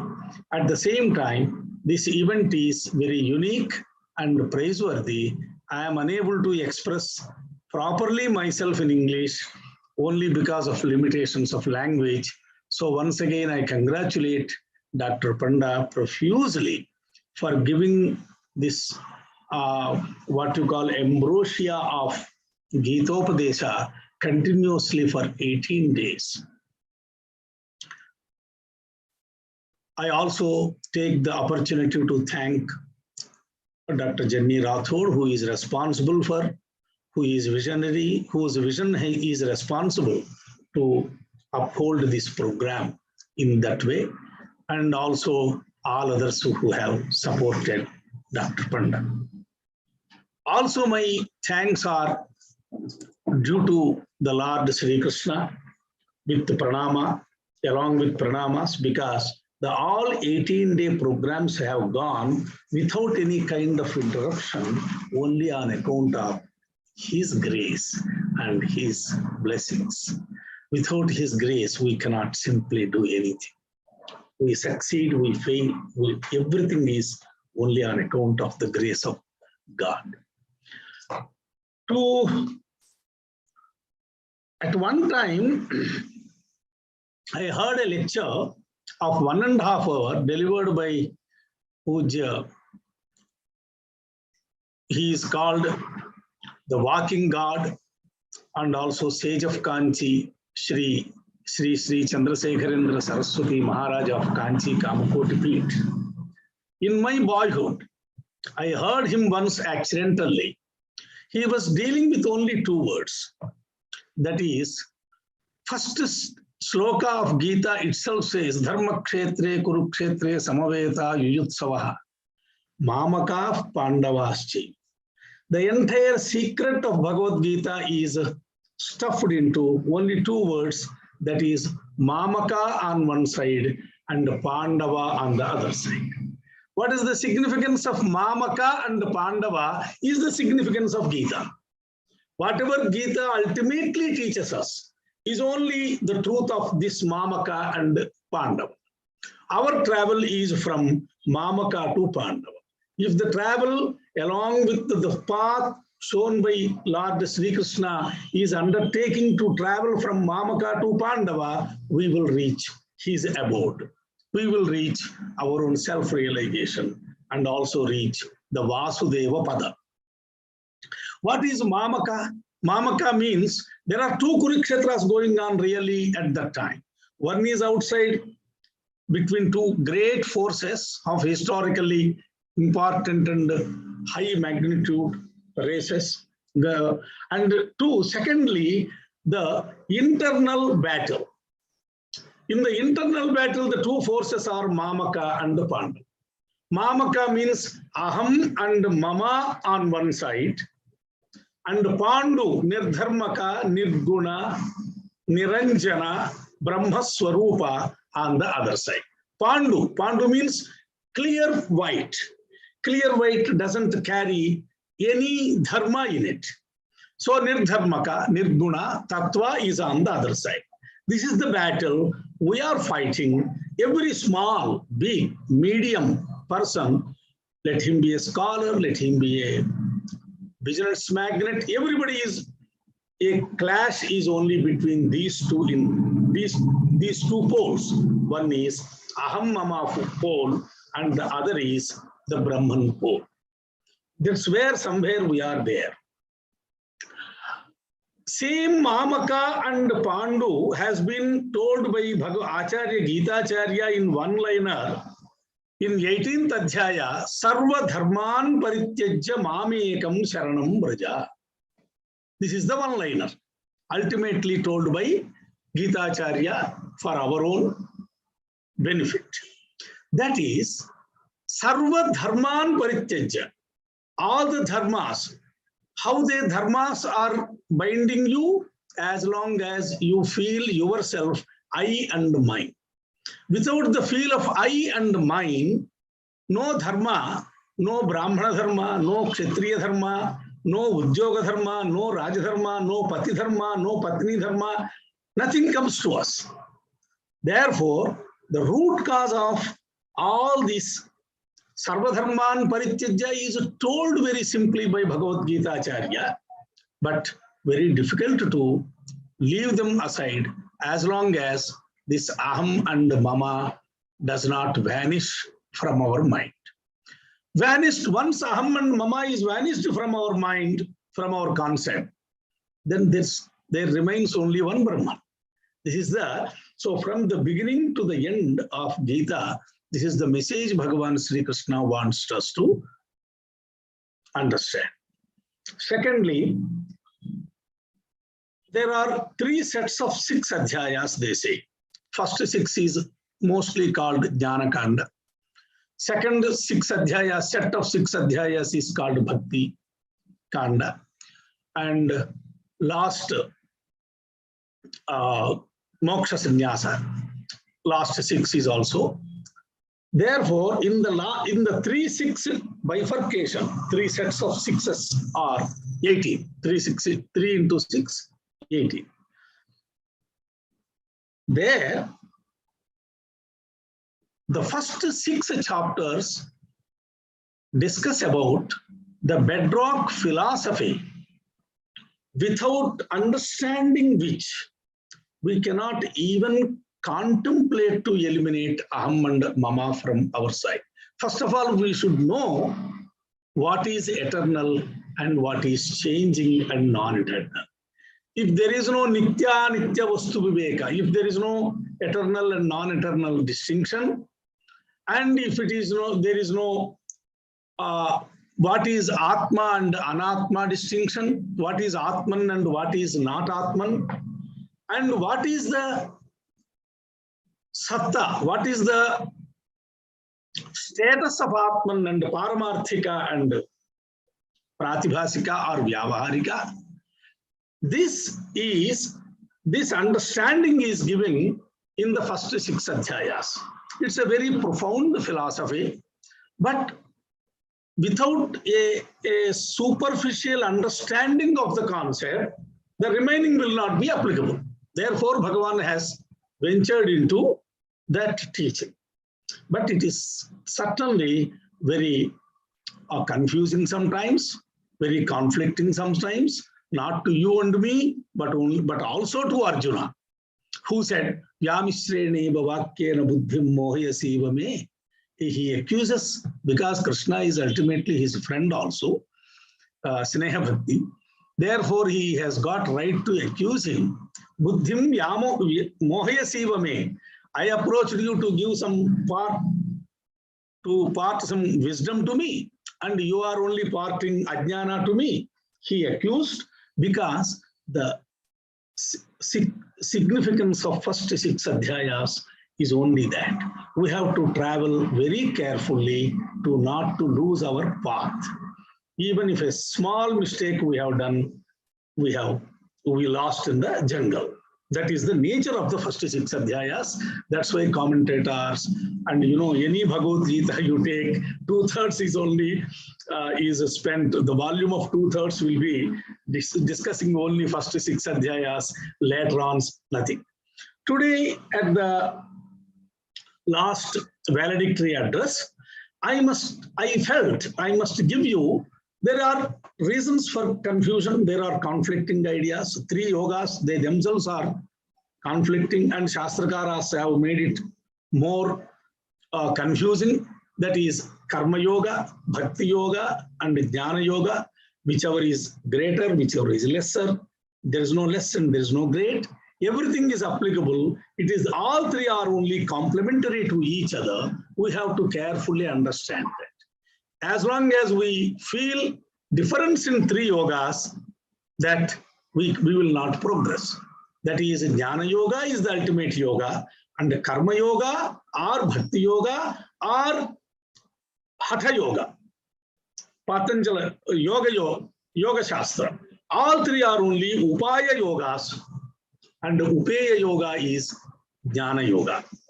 This is how we have to understand. That's why Krishna has devoted first 6 adhyayas to in the Jnana, that is ultimate knowledge and wisdom. But what I feel is, all of us are not equal to Arjuna. Arjuna on one hand is a great, born in a Pandu Maharaja's Chakravarti's family, Kshatriya Kumara, and a great warrior. No, second to none. It's only maybe with Ramachandra, one only first occupying the first place, Mahavira, and the second position goes to Arjuna. And not only Mahavira, he has made so many Digvijayas during Mahabharata story before Kurukshetra Sangram. He has no ground to get that kind of Vyamoha in the beginning, so to say, because he is a great warrior. And also, he is a great yogi also. We know the Urvasi episode, where he has invited a curse from her, not accepting her love. Therefore, he is the greatest, fittest adhikari to receive the jnana from directly from Lord Sri Krishna. Despite being Uttamadhikari, he has got some confusions. He has fallen into the moha. This we should understand, that is, moha is capable of putting anybody under its foot. We have to be careful. This moha is such a wonderful, Maya is such a wonderful entity that whomever it likes, it makes him, in a single moment, he makes him a different person. Therefore, Bhagavan Krishna says throughout Geeta, be careful about it. What I consider actually is the last 6 adhyayas are more applicable for persons like, of course, me. There may be great Mahatmas in the audience, but generally speaking, keeping common man in the mind, the last 6 adhyayas have many things for us to take home today in the valedictory. At the end of so much of knowledge exposition, take home points and what we call operative part. Sometimes we at the end of 2-3 hour meetings, we jot down what are the operating points. So operating points are take home points. If we go to that, I think better to come from 12th adhyaya to 18th to 12th in a Sirshasana way, that is top-seated way, because that helps. There are so many things. The path has been actually shown by Bhagavan here to attain the ideal of the 2nd adhyaya. This is the secret, as far as I understand. There also he says, Manmana bhava madbhakto madhyaji mam namaskuru mami vaishyasi satyante pratijane priyosime. See, satyam, pratijane, priyosime. There are 3 important words which have been very greatly exposed today and explained just now. I don't want to repeat them, but manmana bhava, madbhaktaha, madhyaji, mam namaskuru. First of all, that is entire in our mind, in our activities, in our actions, in our thinking, in our day-to-day activities, and also everything of our life should be made turned towards the Bhagavan Sri Krishna. This is possible only when we overcome our aham and mama. This is ultimate status actually Krishna has told in simple language. It is only 16 letters. Even 16 lives are not sufficient to train ourselves to reach that point. Not one life, 2 lives, 3 lives are not simply sufficient, because they are loaded with so much of knowledge into that. Then sarvadharman parityajya mamekam sharanam praja. But what is the way? Said simply, but there is God should also show us the way. Geeta doesn't speak about only knowledge and wisdom. The greatness of Geeta is it shows the way of reaching that knowledge and wisdom also.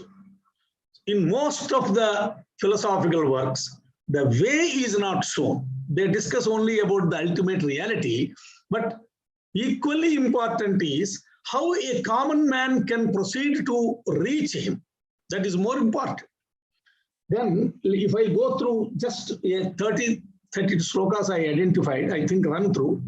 Yatah pravrittir bhutanam yena sarvamidam tatam swakarmana tamabhyarcha siddham vindati manava is one prescription to take home today. That is, God is the creator, God is the sustainer, God is the destroyer also. And he pervades all small and little, and from insect to Chaturmukha Brahma. He is there in every sarvamidam tatam. What you should do, you need not leave alone your job. You need not do any extra favor to him to reach him. Some people may say, do this and do that. Nothing. Swakarmana tamabhyarcha. Catch hold of 2 words. Swakarmana tamabhyarcha. You are a student.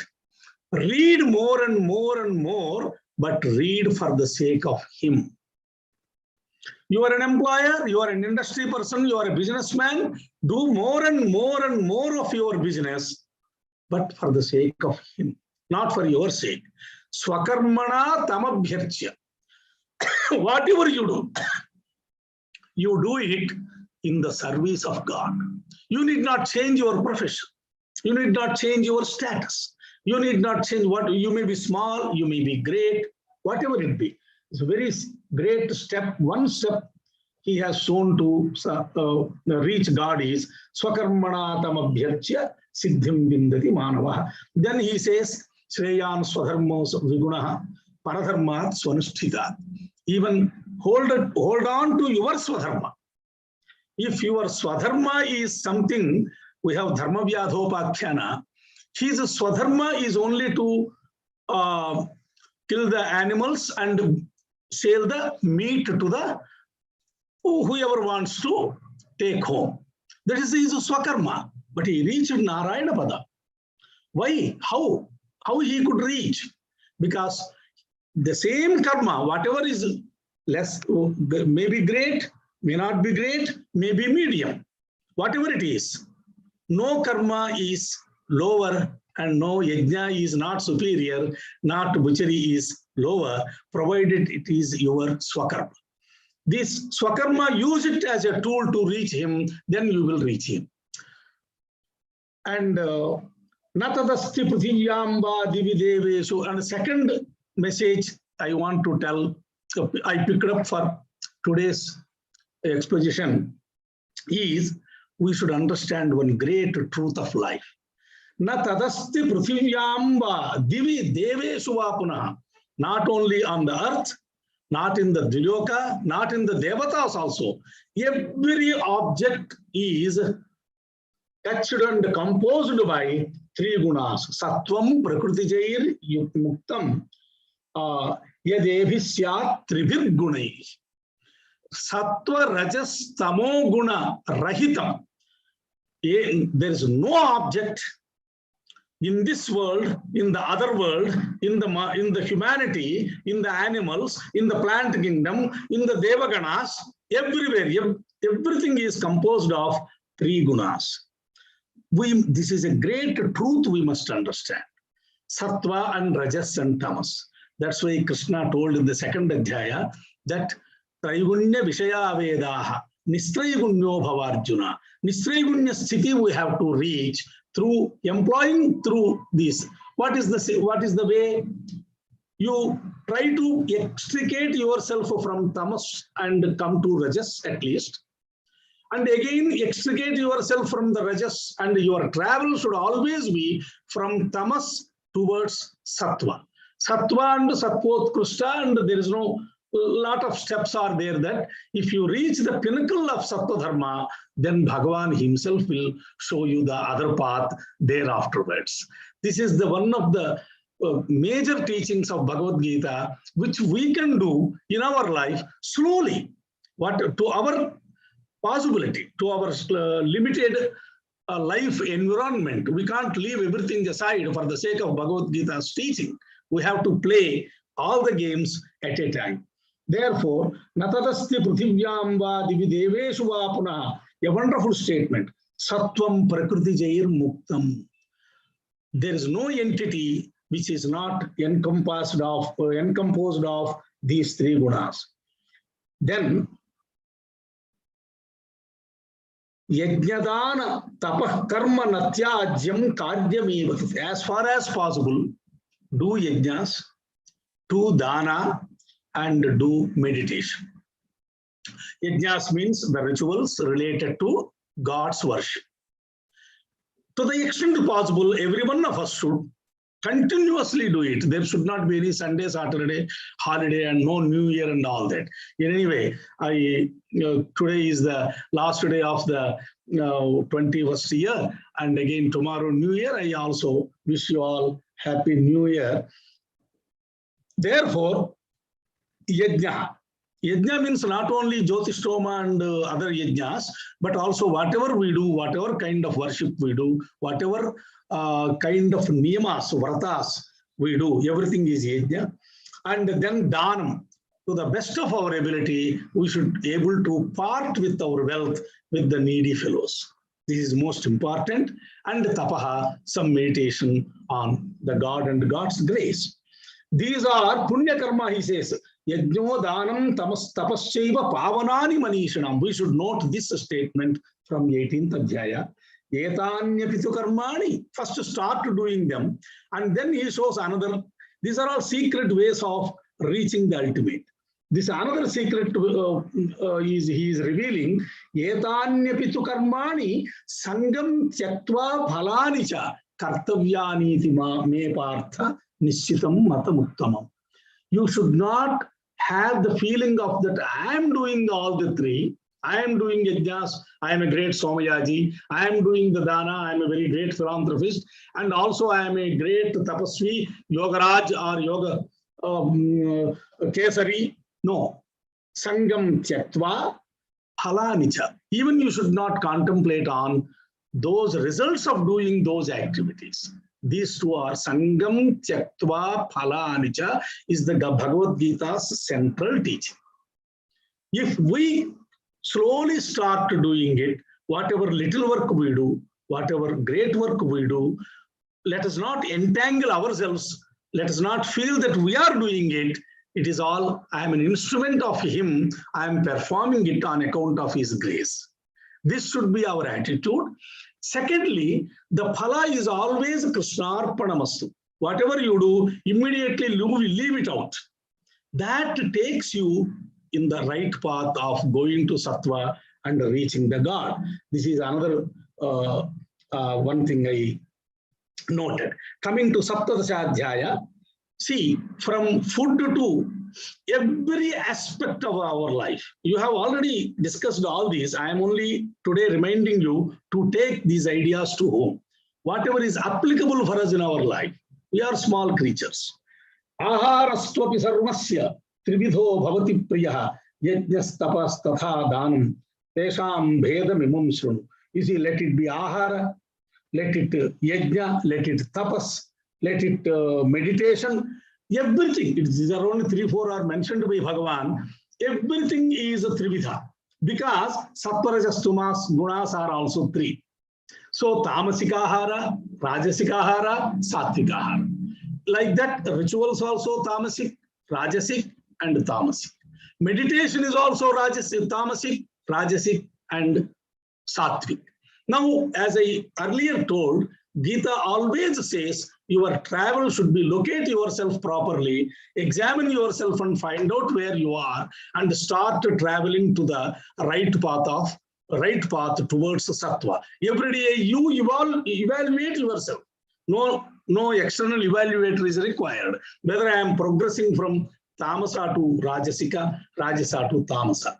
That's why he says, ahara swapi, why he said it is, according to the food and clothing and everything, walk, even what we speak can also be tamasic, rajasic.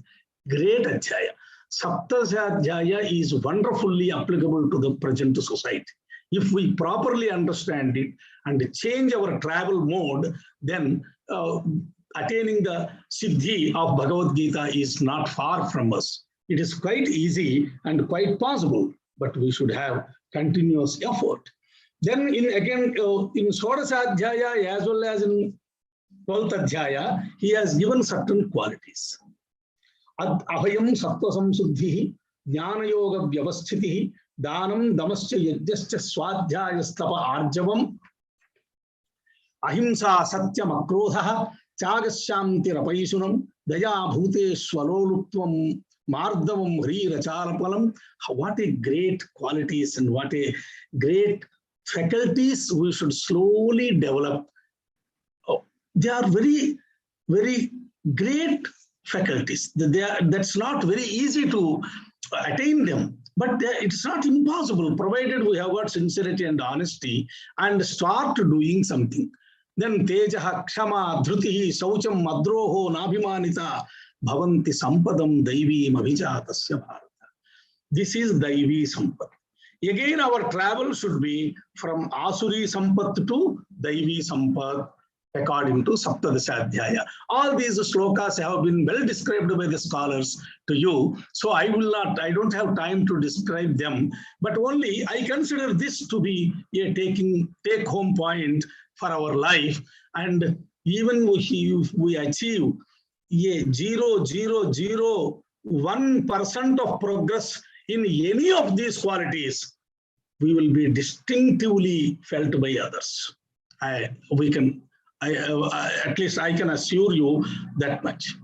Then Panchamodhyaya is of course Purushottama Tattva, Dvavimo Purusho Loke, but you should have all through a contemplation that it is not me and the world around, but there is something else. Many people are led by the crude thought of me and around me is the whole.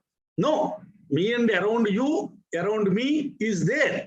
But along with me and around me, there is something more. That's what he says, Dvavimo Purusho Loke Ksharascha Aksharayevacha Ksharas Sarvani Bhutani.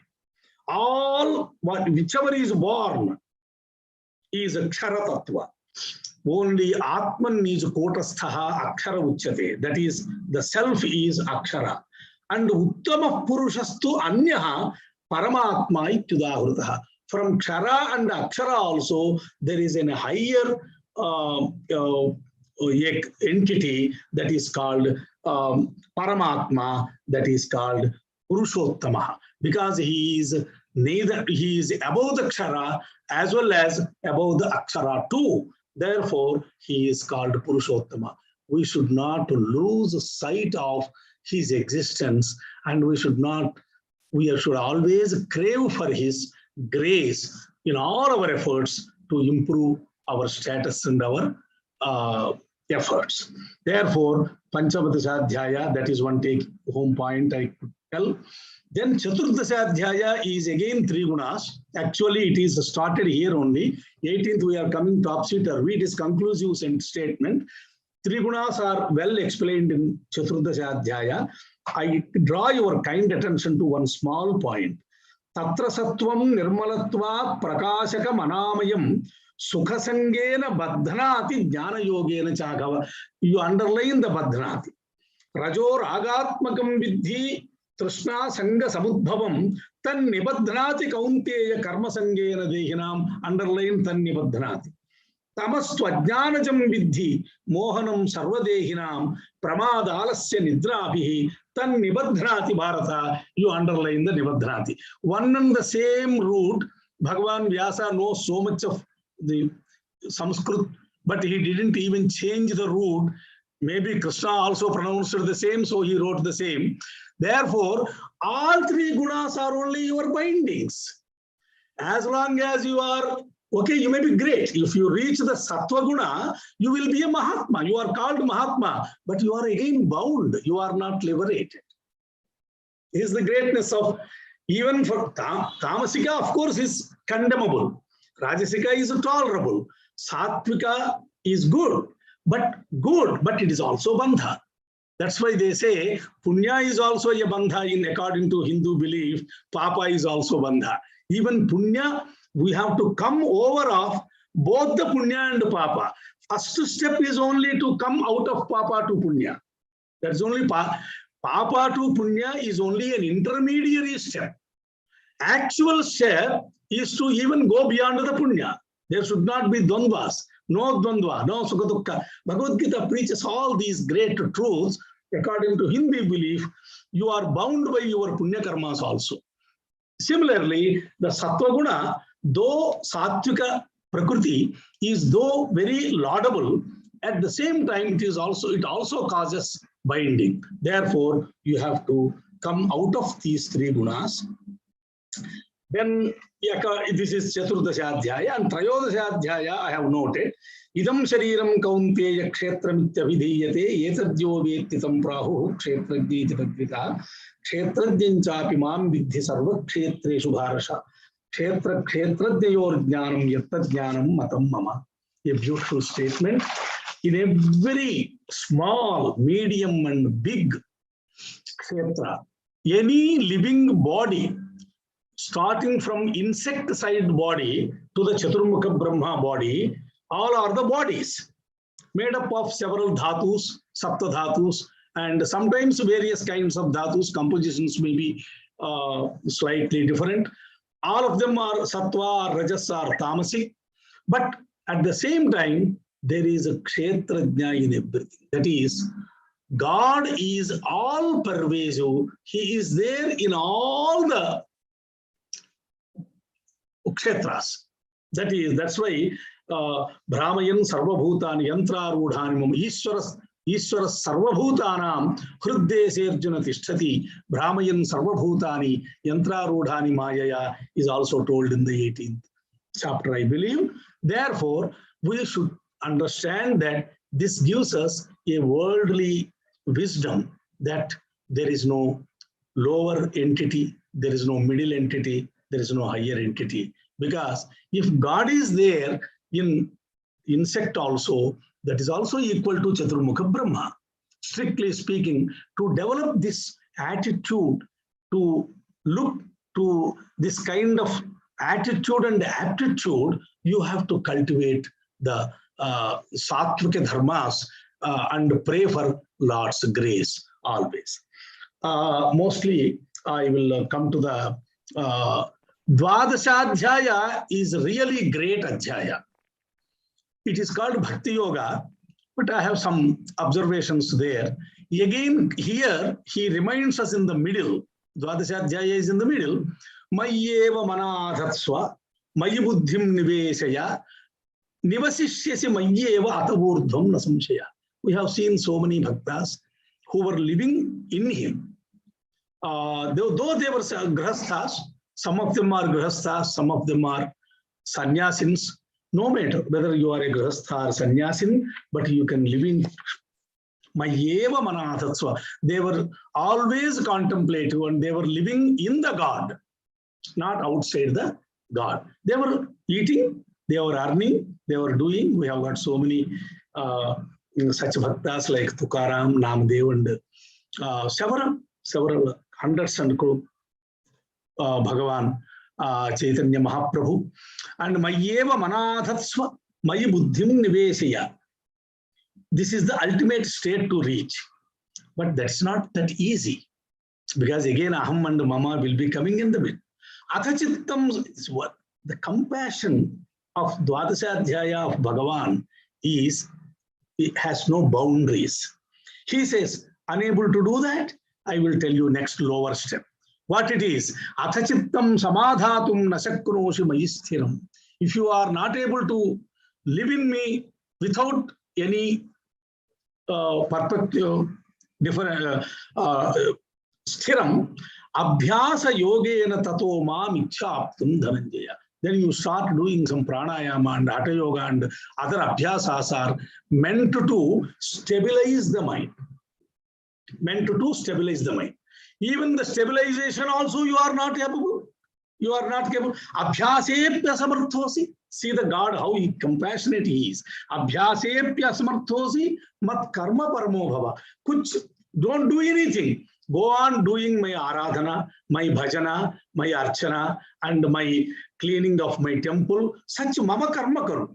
Mat karma paramo bhava. Madarthamapi karmani kurvan siddhim avapsyasi. Atha etadapya shaktosi, because you have got to go to office and you have to attend to several jobs. So this you cannot do even this. Then what you can do is sarva karma phalatyagam tatah kuru yatatmavan. That is, whatever karma you do. Okay, you are not able to do my services. Okay, you are not in a position to offer time and your time for my services. No problem. You do your job of your own intent and your own liking, but leave the result to me. Sarva karma phalatyag. Then he says again, advesta sarva bhuta. At least one quality if we get in this life, that is sufficient moksha for us. I feel advesta sarva bhutanam. I don't explain. The slokas are loaded so much with great meaning, and you have heard from scholars. Therefore, it's not my job to again re-explain them to you. It's only take-home points I have jotted down for your sake. Advesta sarva bhutanam maitraha karunayevacha nirmamo nirahankaraha samadukha sukha kshami samtushtaha satatam yogi yatatma dridhanishchayaha mayyarpita manobuddhihi yo madbhakta samepriya. Here I see one secret message of Bhagavan Krishna. There are people who cultivate advesha, they are good people who do friendship, develop friendship at friendly attitude. There are people, great people on this, even now, who are compassionate to others. These are possible. But what Krishna says is, along with these qualities, you must be my bhakta too. So this is Anyonyashraya. If you are Madbhakta and without Karuna, Maitri and Advaishta Sarvabhutanam, you are a big zero. And you cannot be my Bhakta. Even Maitri, Karuna and Advaishta Sarvabhutanam, you have acquired all those qualities by your Abhyasa and your continuous efforts. Even then, the last point, if you do not have bhakti towards me, all this is again becomes a big zero. So the secret of this 12th Adhyaya is, these are all Atmagunas, but Atmagunas, they cannot be standalone Atmagunas. These Atmagunas should be based on, mixed with my bhakti. As long as Mama Bhakti, Mad Bhakti, that is Paramatma, devotion towards Paramatma, and these Atmagunas are combined, you will attain the real yoga, and then you can have even Sakshatkara. Secondly, Yasman Nodvijate Loka. Simple to start. We can start today to do this. Nobody should get a feel of uneasiness in our presence. Yasman Nodvijate Loko. Lokan Nodvijate Chaya. Harsha Marsha Bhayodvegaihi. Mukto Yas Sacha Me Priya. Anapekshaha, Shuchihi, Dakshaha, Udasina, Gatavyatha, Sarvarambha Parityagi. Yo Madbhakta. Every sloka, the bhakti is added to the Atmagunas. Yo Nahurshyati, Nadvesti. Something we get today, bonus, we are so joyful. We celebrate it in an ecstatic way. No, that is bad. Nadvesti. Again, some sorrow comes, some pratikulata takes place. We again curse it. No, it is its own turn to have that also to face. Pleasures come, pain come. You have to face them both with a one and the same attitude and the same wavelength. Na sochati na kankshati shubha shubha parityagi bhaktiman. At the same time, you should be bhaktiman. Samasyatrocha mitrecha. To some extent, you should be tolerable. You should be tolerating your enemies also, and you should be in a fairer distance from your friends also. You have to be always striking the middle path, and tatha mana avamanayo. Sometimes mana comes and sometimes avamana comes. Take it as it comes. Sitoshna sukhadukheshu samaha sangha vivarjitaha tulya ninda stutihi mauni santushto yena kenachit. Whatever you get in your life because of your good or bad efforts, you take it as your share. Aniketaha sthiramati. Cultivating these great qualities of life. These are all only moral. Actually, it is a ethical and moral value is more in here. These are all great qualities the humanity, all of us, should develop to the extent from step by step, whatever is. Always we should be in the progressive path, not in the regressive path. That's all. At the same time, always we should be a bhakta, a devotee to Lord Sri Krishna.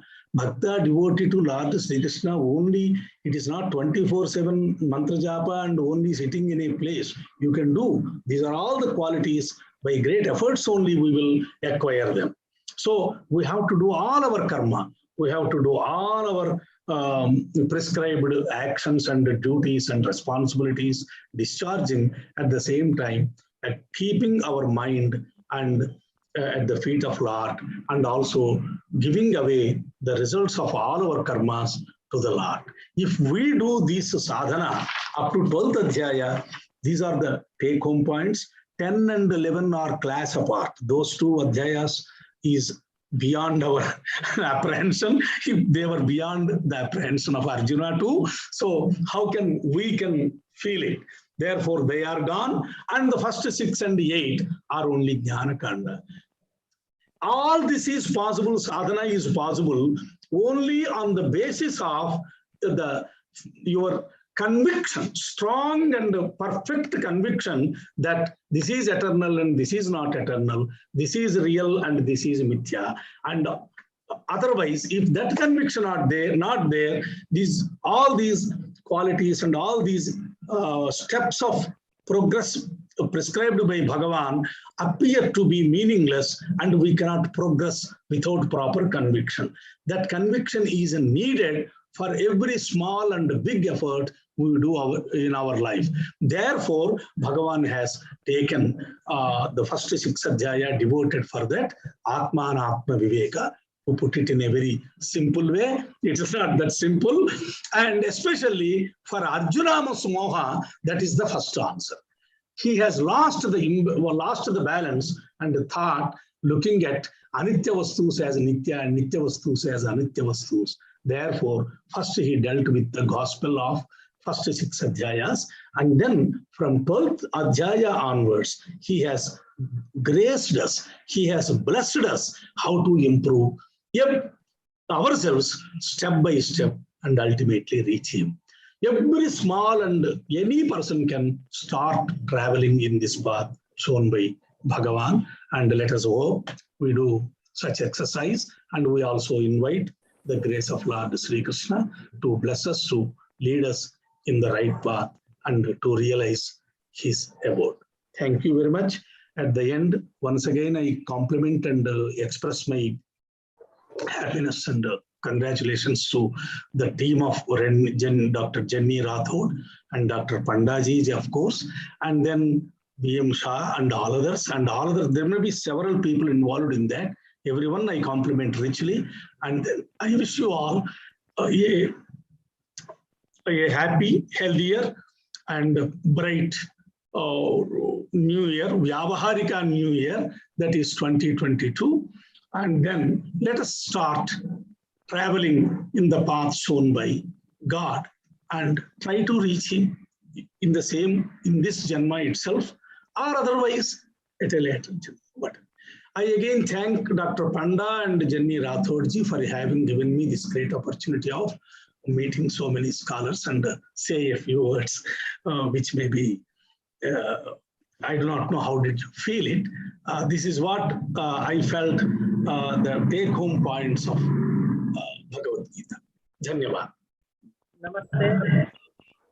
अहम अतीव आनंदम अनुभवामि, धन्यतां च अनुभवामि यत् भवन्तः अद्य अस्माकं विभागीय पटले संपूर्ण गीतायाः सारम् उपदेशरूपेण आशीर्वादेन सह भवन्तः दत्तवन्तः। वयं सर्वे अतीव आनन्दतुन्दिलाः स्मः। अस्माकम् अहमदाबाद एजुकेशन सोसाइटी इत्यस्य निदेशक महोदयाः श्रीमन्तः BM शाह महोदया अपि अस्माभिः सह विराजमानाः सन्ति। वयं सर्वदा एतेभ्यः एव प्रेरणां प्राप्तवन्तः, पृष्ठबलं प्राप्तवन्तः।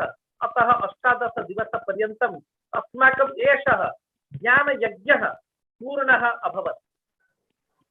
अहं निवेदयितुम् इच्छामि यत् अस्माकम् एतस्य ज्ञानयज्ञस्य प्रारम्भः अपि साधूनां सन्तजनानां मुख आशीर्वादवचनेन अभवत्। अद्यापि अस्माभिः सह महान्तः विद्वांसः पूज्यः माधवप्रिय स्वामीजी महोदयः उपस्थिताः सन्ति। पूज्य माधवप्रिय स्वामी महोदयाः धारोडी गुरुकुलस्य अन्येषां गुरुकुलानां च संस्थापकाः सन्ति। न केवलं विद्याकीय क्षेत्रे अपितु लोकहितकर क्षेत्रे अपि सर्वत्र बहु कार्यं कुर्वन्तः एते विराजन्ते। अपि च बहवः जनाः कथयन्ति एते तु माधवप्रिया न परन्तु मानवप्रियाः सन्ति। एते बहुविधं मानव उत्कर्ष कार्यं कुर्वन्तः सन्ति। दीर्घकालतः अहं एतान् जानामि। अपि च एतेषाम् आशीर्वादं, मार्गदर्शनं, प्रेरणां च अहं प्राप्नोमि। अहं पूज्यानां माधवप्रिय स्वामी महोदयानां श्रीचरणेषु निवेदनं करोमि यत् अद्य समयः अधिकः अभवत्। केवलं 5 निमेषैः कृपया स्वकीयम् आशीर्वचनं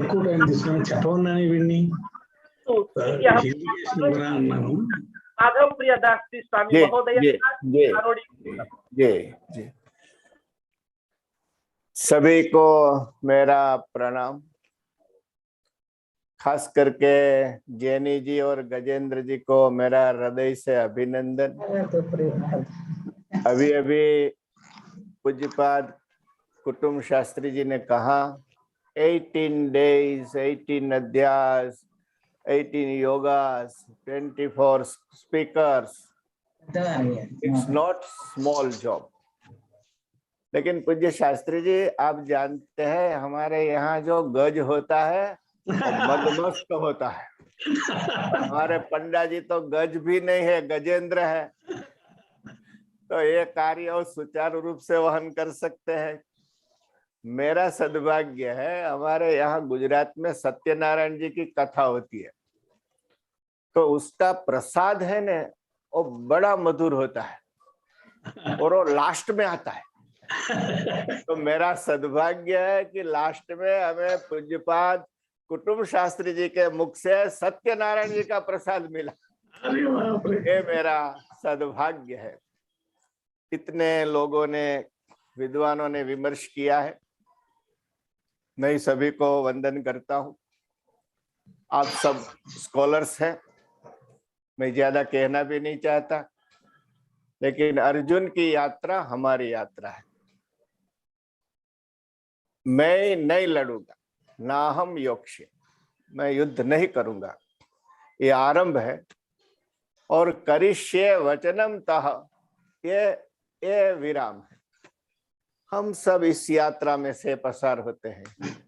यदि हमें भगवान कृष्ण जैसे सद्गुरु मिल जाते हैं तो हम ऊर्जा से भर जाते हैं, हमारी निराशा खत्म होती है, संघर्ष के सामने लड़ने की हमारी ऊर्जा बढ़ जाती है। गीता जी महासागर जैसा ग्रंथ है, उसमें अनमोल अनूठे मोती है। हमारे माननीय प्रधानमंत्री श्री नरेंद्र भाई मोदी ने जापान के प्राइम मिनिस्टर से गीता जी की भेंट करते हुए कहा कि इससे मूल्यवान भेंट मेरे पास आपको देने के लिए नहीं है। आज पूरा विश्व गीता जी को अपना गुरु मान रहा है। सभी को मैं हृदय की एक दो बात कहूंगा। कृष्ण साधारण नहीं है और इतने महान साहसिक सदगुरु है। हमारे भारतीय दर्शन में ये रहस्य है, सार है, परम को पाना है। जब हम परम तक पहुंचना चाहते हैं तो एक बार हमें एक सीमा पर हमारे शास्त्रों को भी छोड़ना होता है, हमारे गुरुओं को भी छोड़ना होता है और हमारे मन की धारणा या धर्म को भी छोड़ना होता है। देखिए, भगवान कृष्ण ही कह सकते हैं, आपने भी उल्लेख किया पूज्य शास्त्री जी, निस्त्रय गुण्यो भवार्जुन। विश्व के कोई मैसेंजर्स धर्माचार्य की ये हिम्मत नहीं है कि तुम धर्म ग्रंथ को छोड़ दो।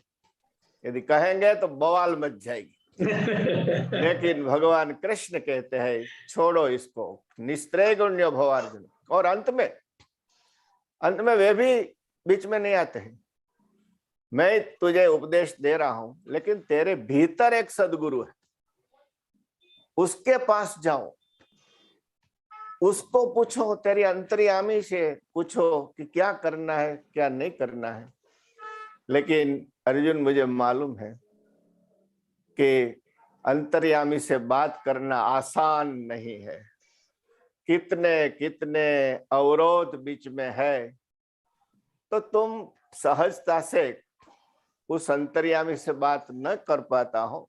Choice is your. मुझे भी छोड़ दो, तुम्हारे भीतर ही ईश्वर सर्वभूतानां हृदयेर्जुन तिष्ठति। लेकिन ये तुम न कर पाओ तो फिर मेरी शरण में आ जाओ। मैं पुरुषोत्तम। कृष्ण साधारण गुरु नहीं है, वो गुरुनाम गुरु है, वो पुरुषोत्तम है। वे ही ये बात कह सकते हैं टोटली तुम तेरी धारणाओं को, तेरे धर्मों को भी छोड़ दो। यदि तुम अपनी धारणा से चलोगे तो जिम्मेवारी तुम्हारी होगी। तुम मेरे आदेश से करोगे तो कोई भी हिंसा तुझे छू नहीं पाएगी। ये भगवान कृष्ण ही कह सकते हैं। तभी अर्जुन कहते हैं करिष्ये वचनम तव। लास्ट में एक दृष्टांत देकर के पूर्ण करूंगा। अनूठे मोती है, किसी को कर्मयोग, किसी को ज्ञान योग के मोती मिलते हैं, किसी को भक्ति योग का मोती मिलता है, किसी को कुछ। कभी कभी तो हम अपने चश्मा से गीता जी को देखते हैं, हमारी धारणा को पुष्ट करने के लिए हम गीता जी का आधार लेते हैं। भगवान कृष्ण कहते हैं, क्या कहना चाहते हैं वो भी समझना आसान काम नहीं है। हमारे शैलेश सगपरिया गजेंद्र जी, आप जानते हैं, बड़े अच्छे कथाकार हैं। बहुत सुंदर स्टोरीज कहते हैं, पॉजिटिव स्टोरीज। कल हमारे यहाँ फंक्शन चल रहा था, आज अभी उसी में से मैं आया। बहुत अनूठी स्टोरी। एक सम्राट ने अपना पूरा खजाना बिछा दिया और प्रजा से कहा, जिसको जो चाहे वो ले लो, जो चाहे वो। अनमोल मोती, अनमोल हीरा जवाहरत, गोल्डन हार, सब कुछ, मुगट। सभी आए, सभी सेवकों को आज्ञा दी, लो उठाओ। तो किसी ने कुछ उठाया, किसी ने कुछ उठाया, किसी ने कुछ उठाया। एक बालक रहा, किसी चीज को नहीं छुआ और सीधा सिंहासन के पास, राजा के पास पहुंच गया।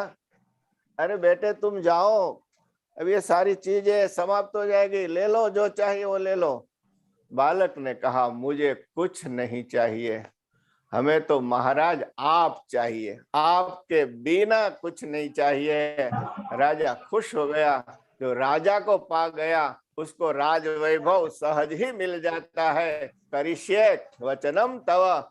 हम कृष्ण के हो जाते हैं तो कृष्ण का पूरा वैभव हमारा हो जाता है। बस इन्हीं शब्दों के साथ आप सभी को प्रणाम करके फिर से जैनी जी, गजेंद्र जी, सभी पंडितों को, विद्वानों को प्रणाम करके, मेरा सद्भाग्य आज कुटुंब शास्त्री जी, पूज्य श्री, आपका प्रवचन सुनने को मिला। प्रणाम। नमस्कार अस्तु धन्यवाद जय स्वामीनारायण जय भारत जय श्री पूज्य स्वामिनः वयं सर्वे धन्याः वयं केवलं कृष्णमेव इच्छामः अन्यत् न इच्छामः अन्यत् किमपि न इच्छामः बालकं भावना भवतु इति सम्पूर्ण 18 अध्यायानां सारः 18 दिवसपर्यन्तम् अस्माकं यः परिश्रमः यः पुरुषार्थः अत्र अभवत् एतस्य समग्रस्यापि पुरुषार्थस्य अयमेव साधः यत् सर्वधर्मान् परित्यज्य मामेकं शरणं व्रज अहं त्वा सर्वपापेभ्यो मोक्षयिष्यामि मा सुतः अपि च करिष्ये वचनं तव इत्येव सारः अस्ति अहं पूज्यश्रीणां माधवप्रिय स्वामी महाभागानां चरणकमलेषु प्रणाम परम्परां निवेदयामि एल्डीआर् कॉलेज परिवारः अद्य धन्यः अभवत् भवतां श्रीमुखतः एतादृशी वाणीं ज्ञानमयीं गीतामयीं वाणीं श्रुत्वा स्वल्पसमयेन भवद्भिः आशीर्वचनं प्रदत्तम् अतः वयं साधुवादं वितरामः धन्यवादाः वितरामः कृतज्ञः स्मः इति वारं प्रणाम पुरस्सरम् अहं निवेदयितुम् इच्छामि अन्ते एल्डीआर् कॉलेज प्रिन्सिपल महोदय डॉक्टर जेनेटा राठोड महोदय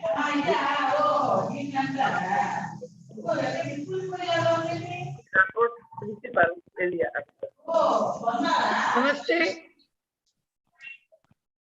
I would like to thank all the three speakers who were with us today, but I think I need to thank a lot of people.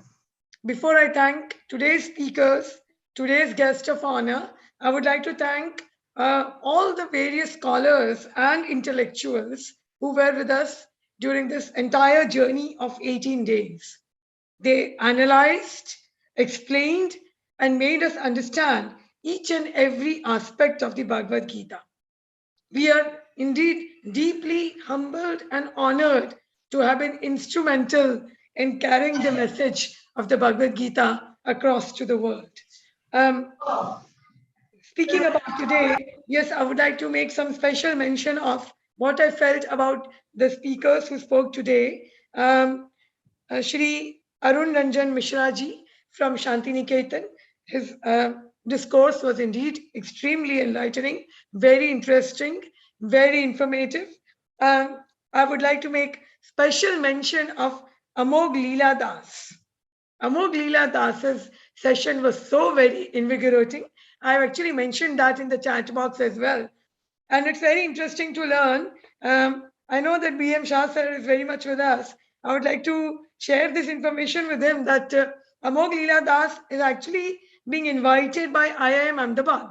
He's a motivational speaker and he actually gives lectures on leadership strategies to be learned from the Bhagavad Gita.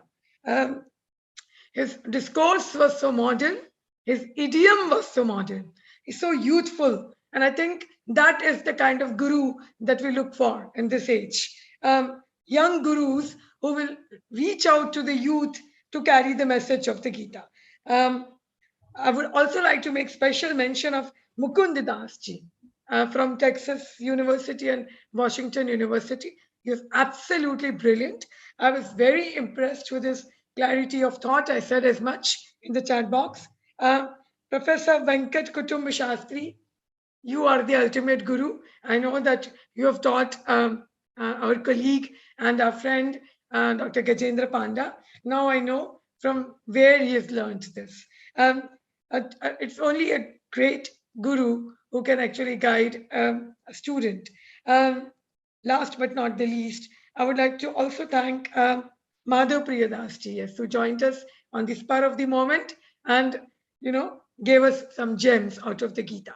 And most of all, of course, I would like to thank Dr. Gajendra Panda, the Sutradhar, the Sarthi, who has actually held this entire event together. I would not have been able to put this across. We had both visualized it together, but I think it takes a lot of hard work, a lot of guts, a lot of courage to be able to think in terms of taking the message across to the entire world. 18 countries and so many thousands of listeners all over the world. Yes, so I would like to specially thank Dr. Panda But how can I not thank Shri B.M. Shah sir and Dr. A.H. Kalro, particularly Dr. Shri B.M. Shah sir, who has given us rock solid support, not only for this event, but every international event that we planned till now. So without your support, sir, it would not have been possible for us to pull off this massive event.